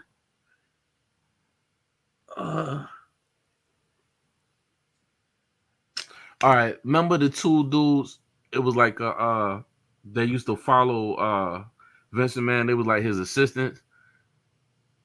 One had like dark hair, it was kind of short, and then it was a dude like his hair was like white, and he was like a manager. Damn, what's his name? Briscoe. Hold on. Not even here. Hold on. Just want to know for fun, not interested in address or town. Just state to see how many estates you cover. Missouri. Yeah, I'm in Missouri, bro. Manager. Yeah, we don't put addresses in chats. You get in trouble for that shit. Nah. Hold up. It was on. Hold up. What's the name of that show? Was it Rocky? What was the name of that biopic for Rock on ABC? I didn't know he had a biopic on ABC, bro. To be honest with you. Yeah, hold on. The Rock show. No, it was on. Was it on NBC? Oh, you talking about his TV show? Yeah. It was called, wasn't it called A Little Rock or some shit like that? It was like something nothing, ain't that though? You see? Hold on. Young Rock. Young Rock, yeah. All right, hold on. I'm gonna get the dude name. I didn't know that. Young Rock.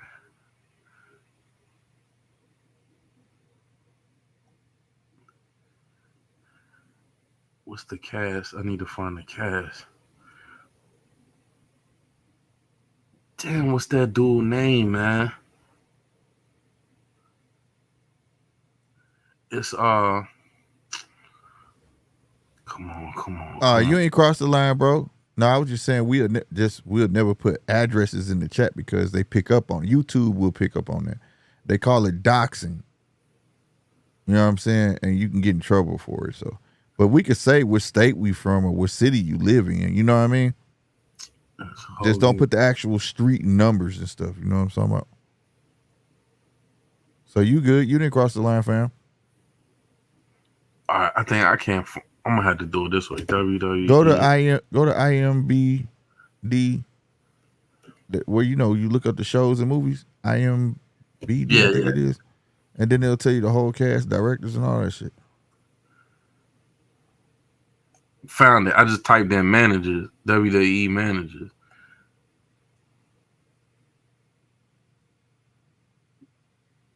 What's his damn name, man? They got his picture, but they ain't got his name up here.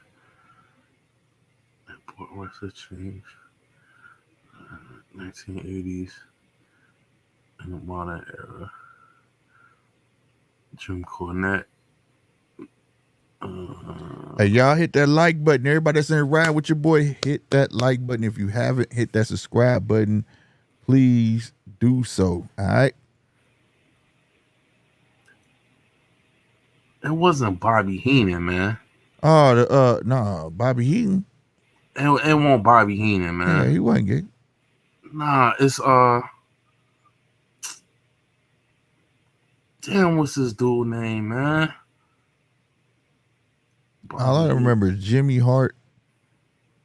He was around the time around like when Macho Man and like it was like the 80s. Yeah, you had Slick Rick, Jimmy Hart. Now on WWE side, you had that one dude who had that tennis racket with he had the glasses, but I don't remember having no white hair though.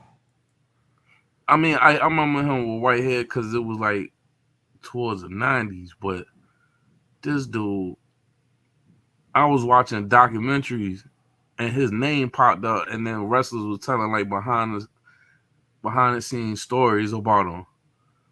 Huh. Are you boys still going at it? Yeah. I was actually finna shut it down in a minute, man, because we about to come up on 6 hours. We've been on 5 hours, 52. I got to get up and go to work. Sorry, don't want to make no one come. No, you good, Albert? Hey, Albert, 18. You okay? Trust me, you're okay. You didn't do nothing wrong. The Rock. So who's winning? You or Fish? Oh, we ain't going there. We up here now. We talking about wrestling, old wrestling days and shit like that. I'm gonna have to drag my Ultimate Warrior costume out. I'm gonna have to wear it one day, Slick. I'm gonna come in off the ropes. Come in shaking the ropes and shit real hard. Man, it's gonna piss me off, man. He trying to think. Bruh, what's this dude's name, man? You say he was in that show, didn't you? Hold up, Vince.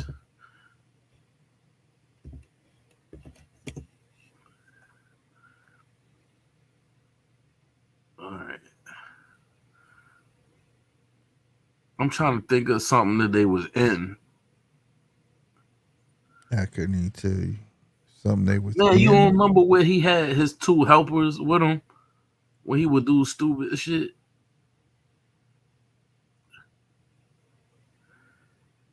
I kind of do, because I remember a guy with helpers and one of them tried to wrestle. They was old wrestlers, but they was like his secretary. I can't put it together. Dustin Rhodes? No, not Dustin Rhodes. He had white hair though. He was big. Vincent Man Security. Let me see. Dustin Rhodes had white hair. Dustin Rhodes. You talking about Goldust? No, not Goldust. Not Goldust.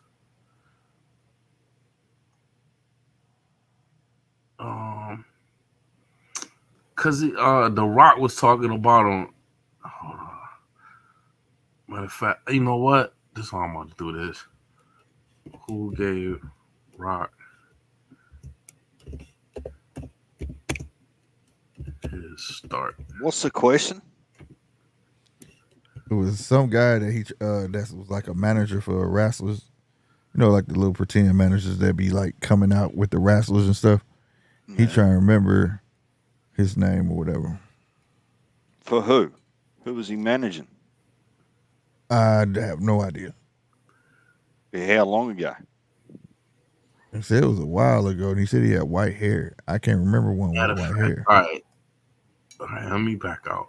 I'm gonna White get this. I'm gonna hair. get Young Rock. Go back. How old was he? Not bloody. Only manager I know that had white hair was Bobby Breen, Bobby the Brain. Well, the only Heenan. other bloody wrestler that springs to mind that had white hair too was Ric Flair. Right. But he No, wasn't a manager though. manager.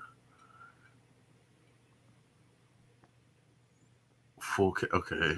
Full cast. Alright. Oh shit. It must have been way back when in the early WWE. Alright, now I got some pictures with this shit. Two fight. And 2 fights. Who you got, Manda or Katie Taylor? Sheesh. That's a good one though. Amanda just did an interview a couple of days ago. I haven't watched it yet. Yeah. It goes for about 30 minutes or something like that. No, I might have to go with Katie. I don't know, bro. That's hey Albert, that's a neck to neck fight right there. That's a 50-50. Who you That's a going with, Slick?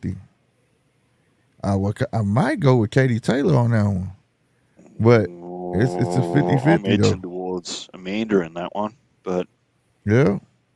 well, at what weight, though? Yeah. Because Katie went up, didn't she? No, Katie doing MMA right now. One of them is doing MMA. I can't never remember. I know Amanda not. Katie Taylor or the other one is doing. Yeah, well, there's a Jazzy, what's her name? Oh, it's on the tip of my tongue.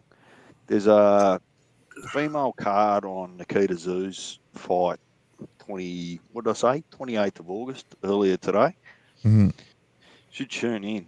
She's previously Muay Thai, gone to boxing. And she's, I don't know whether she's definitely not pound for pound, but I tell you what, she's game. She gets in there and has a proper crack, and it's fun to watch. She leaves it all in there, leaves it all. So her last was a knockout or a stoppage. It wasn't a knockout cold, so it was a stoppage. But I'm just keeping a bit of an eye on her because during interviews and that, she giggles and carries on. She's got plenty of energy. But once she gets in the ring, there ain't no fear of getting hurt or being hit. She just gets stuck into it, and it's good entertainment. I'll get back to you on that. I'll remind you on the weekend. Yeah. Pat Peterson, yo. Who? Pat Peterson. Pat Peterson. I gotta look him up. Yeah. That was his stage name? Yeah. You'll see his name attached to all that, yo. For the first openly. What's Albert got there? Tank versus Shaq. You mean Shakur? Shakur? Shakur. Yeah, he trying to say Shakur. Oh, today? If they'll fight today, Tank. Did you say Patterson or Peterson? Patterson.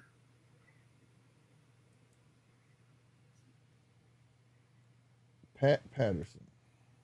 Yeah, they had some stories like he was doing some questionable. Oh shit! Yeah.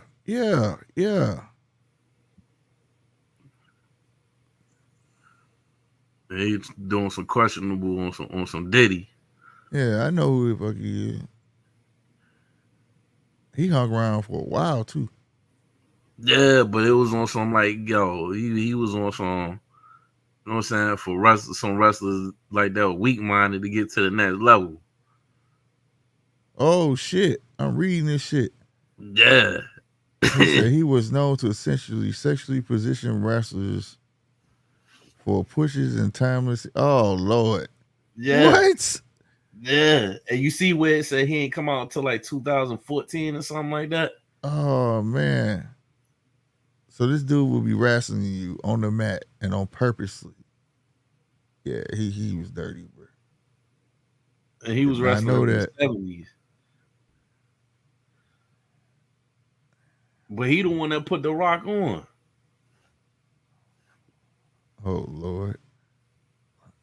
Shit, that was real world with question that flew because it was wrestling. So people knew, they just turned a blind eye to it. Yeah. Oh nah, man. How do you turn a blind eye to that shit, bro? And look. I'm looking at you looking at that joint. Your mind Nah, blown, bro. right? Nah, bro. They said And people look, turned a blind eye to it because it was him and he was famous. But no, we not that's that practicing dark side of wrestling. You wrestling. laying on me. That's that dark side of wrestling I be watching, yo. I be going, it'd be a rabbit hole watching them joints, yo. Wow. Wow. Looks so deceiving, bro. Because he didn't look like that. Nah, bro. That's bad business. That's bad business. Said he But it would makes put. sense. They Remember, said he we would just put said on the women's purposely. wrestling joint. Remember, Huh? like you said, you watched that women's wrestling joint that was on Netflix, and it was Mm. wild in that movie. Yeah. But that dude said he was on purposely putting you in positions, bro. Hell no, we supposed to be practicing. I'm thinking it's the way this shit supposed to go. No, this ain't right. Nah, ain't no way you wouldn't nobody knowing that if I was. No, everybody for know about this. Everybody. One way or another, somebody finna find out. Yeah, DJ, like, what the hell is y'all talking about, man? Look, bruh. No, I was giving my 2 cents to Albert asking about Tank and Shakur while you were off on your random weirdo WWE.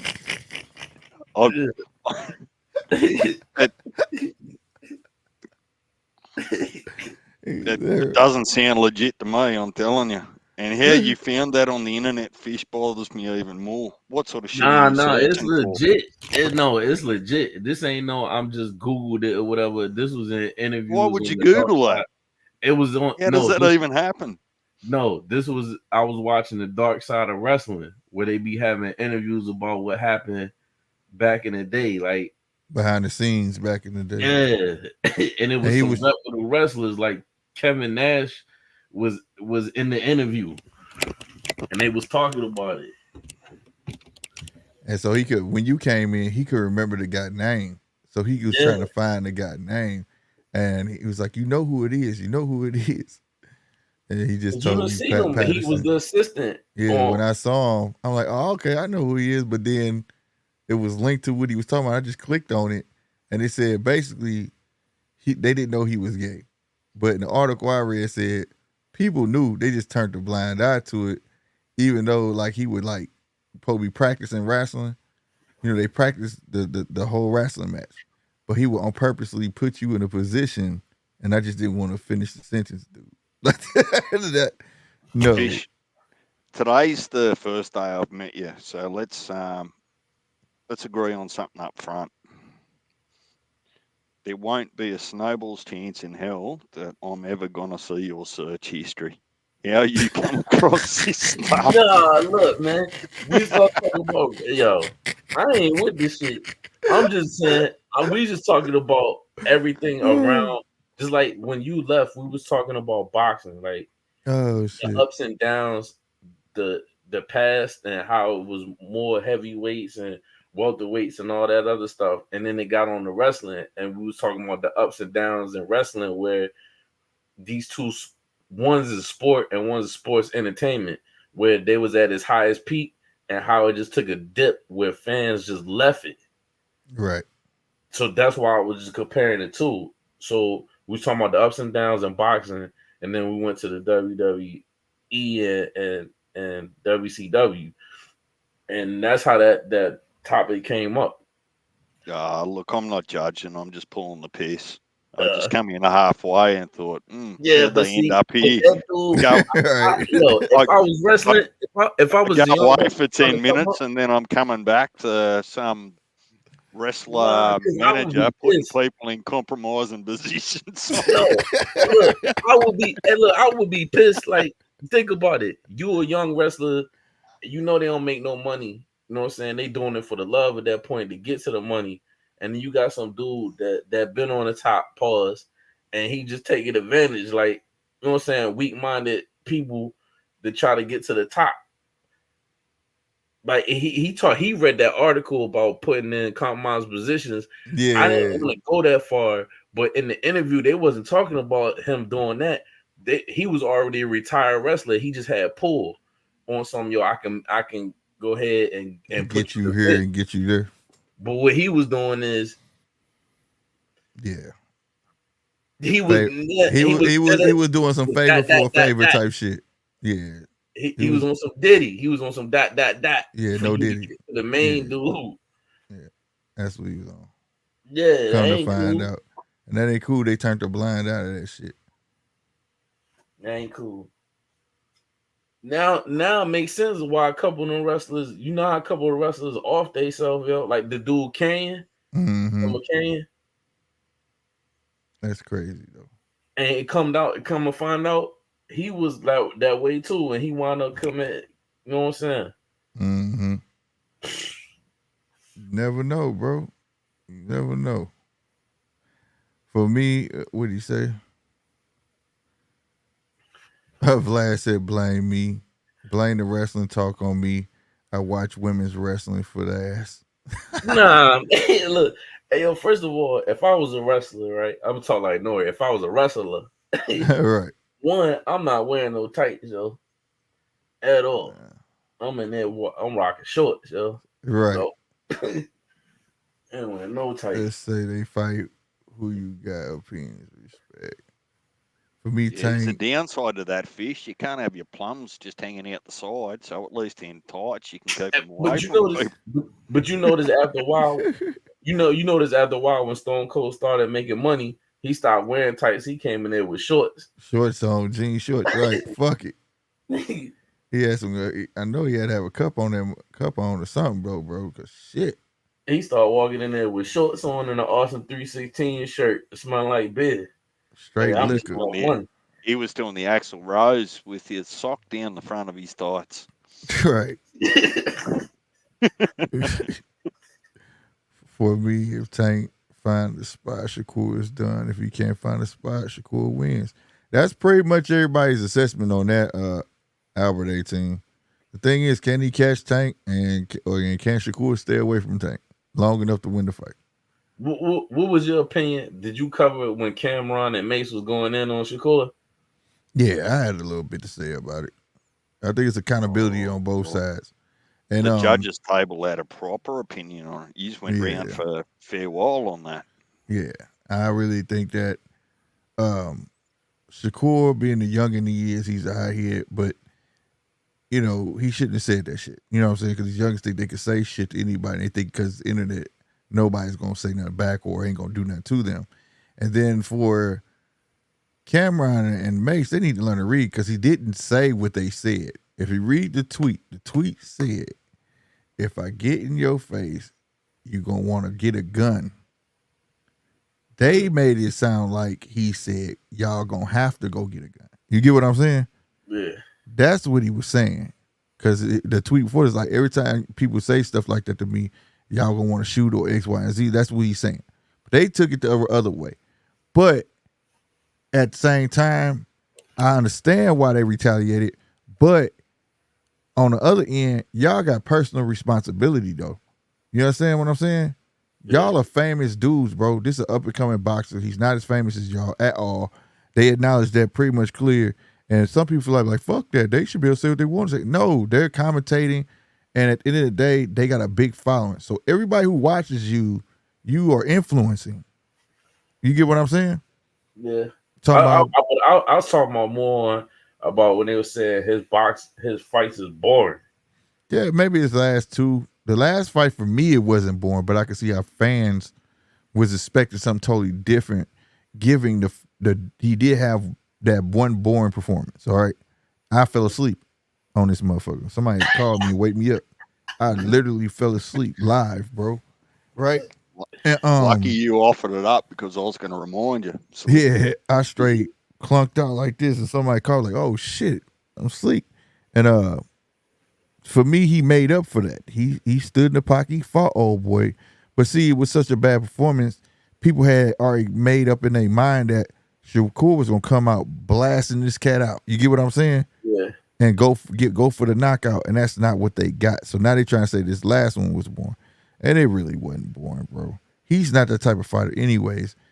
Like I say, some people watch boxing and some people watch boxing. If you know what I'm trying to say. Yeah. You know, all boxers aren't the same. He's a boxer. The name of the sport is hit, don't get hit. But it ain't called be boring neither though. But it's hit and don't get hit. Everybody ain't a knockout artist. You know what I'm saying? Can he fight? Is he in the same weight as Tank? Yeah, he is. Yeah. So that's what. Go ahead, DJ. Fish. What I did is I actually put it was my fault, not Shakur's. I put too much expectation on Shakur after his previous performance that put Slick to sleep. I thought, well, because what was happening at the same time is it was his last fight for Top Rank, and there was an opportunity to put on a performance for the next promoter. I thought, well, if he's ever going to break the shackles and, really step to someone, get on the front foot, it'll be now. But they were my expectations, not Shakur's boxing strategy. So in my own mind, I'd overhyped him. He hadn't overhyped himself. So out of that, I just said, look, my recommendation to Shakur, stop arguing with people and just be honest about what you're going to deliver. Right? Right. If you're gonna come out and you're just gonna be technical, you're gonna use your IQ, you're gonna use the ring, your footwork, your angles. Tell the public that, because that's what they can expect. Don't turn up and say that you're gonna get on the front foot and knock him out. Mm-hmm. So that was my lesson out of that fight, Fish. Mm-hmm. So you think Tank will probably eat his food with a shovel? Yeah. If he cut that ring off on Shakur right now, yeah. In my opinion, Shakur need a couple more fights. Dang. Like just a couple more, because Shakur ain't fought nobody like a Tank. You understand what I'm saying? To even have a feel to go into that type of fight, they've been grooming the shit out of Tank, bro. Tank looked like a seasoned vet at this moment, huh? You already know I'm kind of biased to Tank anyway, though. Yeah, Tank from the city. You should be. Right. Look, if they fight this year, I'm picking Tank. Now I'm saying me and Tank from the same city. Yeah, Baltimore.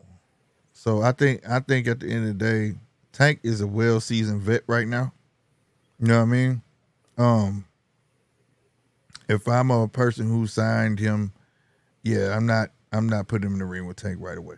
I want to at least get him in a rink with somebody that's going to at least be as rough as him, or as I think he will be, somebody who can know how to cut the ring off. Can he handle that type of opposition, but not with a crafty guy like Tank at the moment?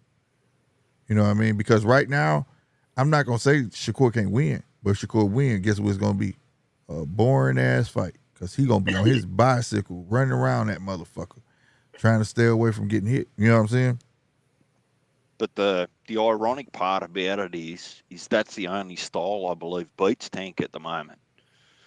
You hit, you move, you don't get caught. You hit, you move, you don't get caught. But Tank gonna try to cut that ring off though. That's the thing. Yeah. See, that's why I say he needs to fight a little more. Cause see, he has good feet, but they not great feet. Okay, so what I mean is he needs to learn how to create angles and move. Sidestep, do what he got to do, not just hop back, because that hop back just going straight backwards to them ropes, Tank gonna beat your ass. And the way I see, like I just study things. I think ticks. I call them ticks, right? Tank has a tick that's similar to Canelo. If you stay busy enough, right, in front of him, and know when not to be, just don't be greedy. Just pop, pop, pop, pop, and move. Soon as he look like he finna tee off on you, you be first. Da da da da, because he gonna muff up. He gonna keep throwing his hands up. Every time somebody throws, he do this. He'll stop. You see what I'm saying? If you stay busy enough, he ain't gonna have a chance to throw nothing really at you. He gonna then by the time you get to the 5th, 6th round, he gonna be taking negative chances. Now you get the counter. You get what I'm saying? Yeah. But nobody does that. Another thing that he has a tick about. He not getting hit in the gut. Tank do not like getting in the stomach, and you can go watch videos. How many times you seen Tank get hit down in the belly? He makes sure he stay out of range of that. Yeah. So that come with them angles I'm talking about. So Rowley tried it and he got knocked out trying it. Exactly. But Rowley came straight forward. That's why you got to had them angles. See, like for instance, like now I tell you, certain people throw, like today we was watching Cat. We was talking about Madrimov, right? Madrimov throw a jab like this. See that? It's like a chopping jab, right? All this open. I don't know if y'all can see me, but all this, my face open. See that? Yeah. But let's check this out. Watch what happens when you turn that punch over. See that? Yeah. My shoulder come up. That protects my chin. Little shit like that matters. You understand what I'm saying? Yeah. So like, if he learned turn them punches or create his goddamn angles, Tank will have a world of a time. But that's not something you can just tell him to do and get in the ring and it's gonna happen. But that's the same, like I say, that's with Madrimov.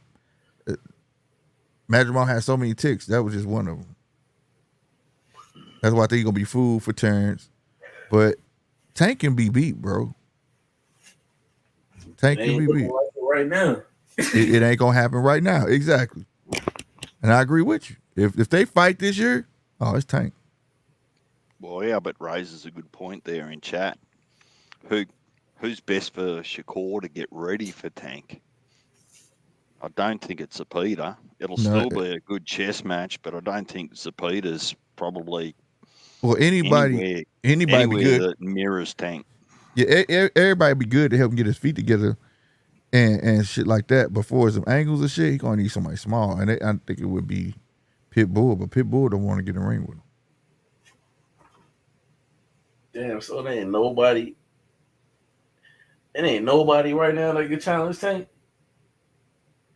Yeah, it is. It's just Tank want to stay at 135. And not too many people want to come down to 135 to fight him. Who was it? Was it Nine or Punch that was saying that those big lights and the big crowds play an effect that Shakur won't have seen? Tank's used to it. Oh, the big lights? Yeah, being on that big stage. Yeah, you be nervous, man. That's what happened to Frank Martin. He was nervous. He was doing pretty good. Them nerves, he didn't want to get knocked out in front of everybody and end up getting knocked out anyway because he's too worried about it. You know what I mean? The thing is, Fish, that if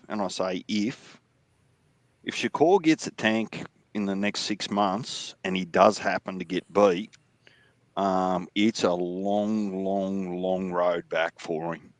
Whereas if Shakur waits 12 months and makes a good account for himself and beats Tank can recover a lot quicker because of his fan base. So it really is high risk, high reward for Shakur at the moment. The fans are calling for it because who else? If it's not Shakur, who else do you want to see Tank fight? But so it all go back to what you were saying. Cameron and Mace doing that. Now you putting another dent in his armor. Yeah. And And I thought that wasn't cool for me. You know what I mean? That's the part. It would have been one thing to state your shit, but when you kept going and drilling like that, bro, I was like, wow, bro. Like, you don't know what you're doing. Like, so some people disagree. I mean, a lot of people disagree with me though. But like, that's like if I had 1 million followers, bro, and if you've got 400 followers, and I go in on you, like you could extinguish somebody like that. You get what I'm saying? Like that's not what's up, bro. That's not cool. That's why I didn't like that how they handled that. Like they don't understand that what's the old fucking Spider-Man analogy? With great responsibility, with great power come responsibility. We done seen that on YouTube off a complete lie. Right. You know what I'm saying? So it's that's all. That's the only thing that bothered me about it. But Shakur, that's not to give Shakur a pass because he was going at it with everybody, anybody who commented on his performance, and he was reckless, talking a lot of shit. You know what I mean? But they totally read that tweet wrong. He basically stated, if I come in your face and you're not gonna talk that shit, you're gonna be trying to get a gun. They took it as he was telling them to go get a gun. Yeah, Vlad, you mentioned Pitbull. Pitbull against who? Shakur or Tank? Probably Shakur. That's what I was saying. Oh, no, I think you're talking about Tank. Because they have been listening to people. When I asked both sides of who do you want to see Shakur fight to get ready for Tank? And then I asked 5 minutes later, I said, well, if Tank's not fighting Shakur, who do you want to see him fight? So I've probably confused it there. But Vlad said Shakur. Fulton versus Inoue. That's a new one for me. They're in different weight divisions. You talking Liam Fulton? Yeah, Inoue ain't coming. Shit, Inoue what finna fight where right now? 122. Well, he's fighting Sam Goodman's buddy leftovers in Doherty. Yeah, at what weight class is that? 126 or 122? Well, they're not. No one's stepping up or down for the fight. So whatever Inoue's in, it's in the same weight class. But that's what I was trying to figure Sam out. Goodman's been trying to get that fight with Inoue now for 12 months. They were talking earlier this year about making it December in Australia. But Inoue's now picked up Doherty, and Goodman just took him to the cleaners 6-7 months ago. So they are going to come to loggerheads unless one of them changed divisions. But in saying that, as much as I'm patriotic to the Aussies, I think that Sam might be biting off more than he can chew with Inoue because I just don't think Sam's got the power to keep him off him. Mm-hmm. Did y'all get a chance to watch the Olympic boxers? No, that should be coming on hella early, and then when I try to go find it, I can't find it. You should ask Punch Drunk about that. Come on, these women. It doesn't look right. It's almost like sometimes the decision's made before they even get in the ring. I was watching a bit of it early hours of yesterday, and I don't know how they mark them. Like, how do they mark them? If it's almost like they lose points if they get too aggressive. Yeah. It's very foreign to me to watch how they judge the Olympic boxing. How you lose points for being aggressive? That's how it is. Like, you're not supposed to be really. It's probably point based. So you're not really supposed to be in there trying to sleep somebody. You get what I'm saying? Kind of like. If it happened, it happened. But you're not supposed to be like on intentionally. Oh, I'm coming here to knock you out. You know what I mean? Basically, like on some Olympics with the karate. Yeah, exactly. It's supposed to be all points. And then, but sometimes it's like that. DJ hit the nail on the head. You know, there's plenty of boxers that you can go look up. Floyd Mayweather, Roy. You can go look their Olympics, and clearly they won. And they gave it to the other guy. You know what I'm saying? Boxing's never been fair in the Olympics. Never. For nobody. They gave it to the other guy because they was aggressive? Nah. No, it was a clean fight. I'm just saying how boxing and Olympics is just not fair all the way around. So you get, it's almost like, I don't know, I got caught thinking like this, Fish, that you always have to fight from the outside at the Olympics, and you've just got to be clean with your combinations and your jabs and those sorts of things, if you hit clean. But if you ever find yourself on the inside and you got to do a little bit of that phone booth work, that they don't like it, and the ref splits it up pretty quickly, and you Mm-hmm. actually don't get points for the shots that you land while you're on the inside because it just looks dirty. That's sort of what I felt like when I was watching it. And so when you look at that, particularly when you've got much taller boxers fighting smaller boxers, that the taller boxer can just land at will, even if they're not clean shots, and pick up points and stop the smaller boxer getting in close for them to land their shots. So it's almost like an uneven event just based on height and reach before you even start. Yeah. And I'd have to have a closer look at it, but some of the decisions I went, well, hang on, we've got, think about professional boxing where they're just feeling it out, and one bloke will land a couple of jabs and then just keep moving for the rest of the round because they don't want the big hitter or the powerful person to get in close or close to them. And they award the round to the runner, not the fighter. So Mm-hmm. it's, I just found it a little bit difficult just based on what I was seeing. Yep. It's almost they want purism rather than a mix of purism and fighting Mm-hmm. at the Olympics. Like And they've got skill, no doubt, but they've just got to measure their aggression because somehow they don't reward exchange of punches and those sorts of things. You just expect it to be too clean. yep. And then sometimes the refs is their guide in there. So like if you hit me in the face cleanly 5 times in a row, they'll just stop it and be like, "That's a knockdown." They'll count it, right? And then you'll catch a different ref in another fight, and you hit a guy cleanly 2 times in the face, and he'll stop it and count it. Like it's not no order when it comes to that, and I see that happen a lot. I hate that. I hate that. I think it should be a match, just a set 3 rounds, put them at 2 minutes, and do like the amateurs. You know what I'm saying? And go Well, off of that. I think the lack of rounds is what's driving them to over critique what's going on, Slick.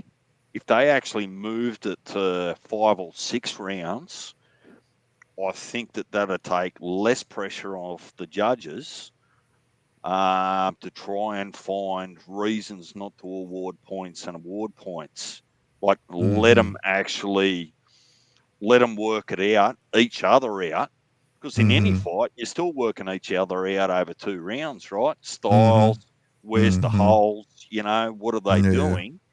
If they just allowed it to go 6 rounds, for example, I think you would probably take a little bit pressure off the judges to be overly critical and let the fight unfold a little bit. So I think it's the 3 rounds for me that just said, look, that's too short.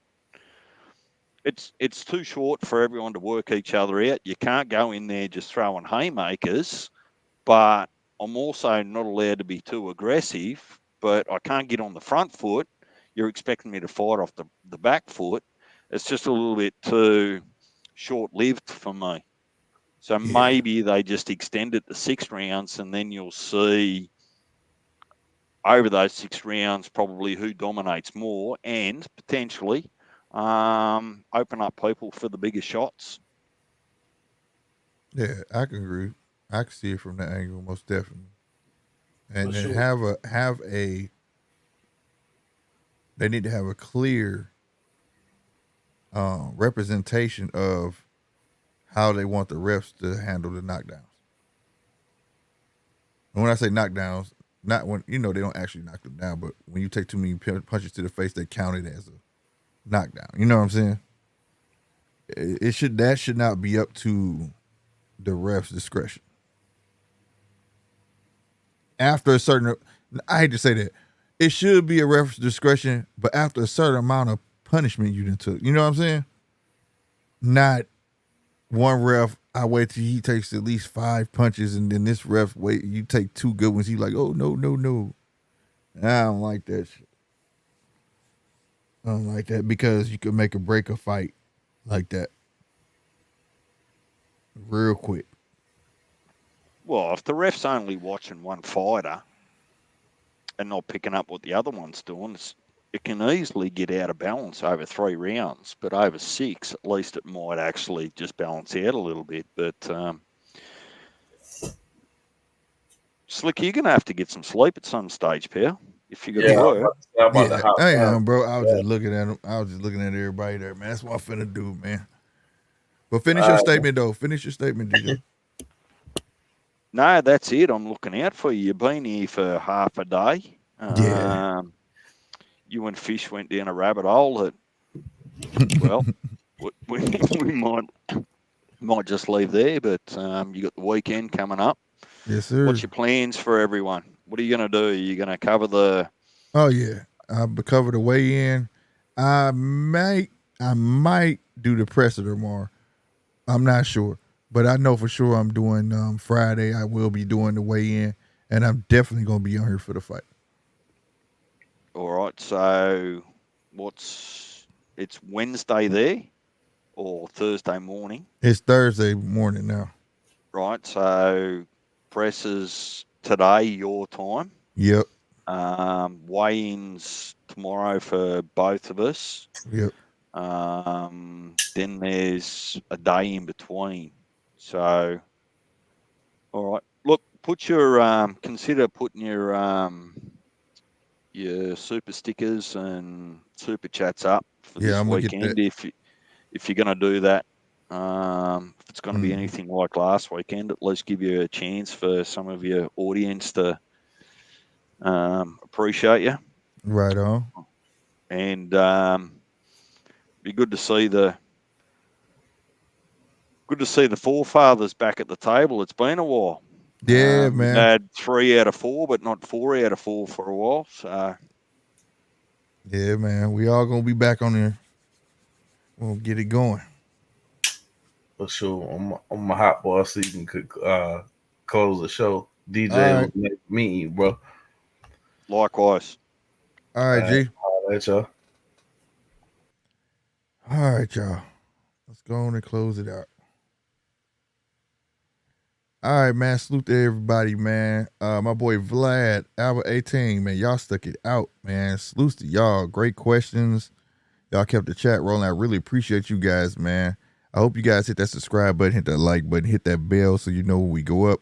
I am going to be up the rest of this week. Well, I might be up tomorrow. I am going to be on Friday. Definitely Saturday for the fights. Y'all make sure y'all come through. Hang out with your boy.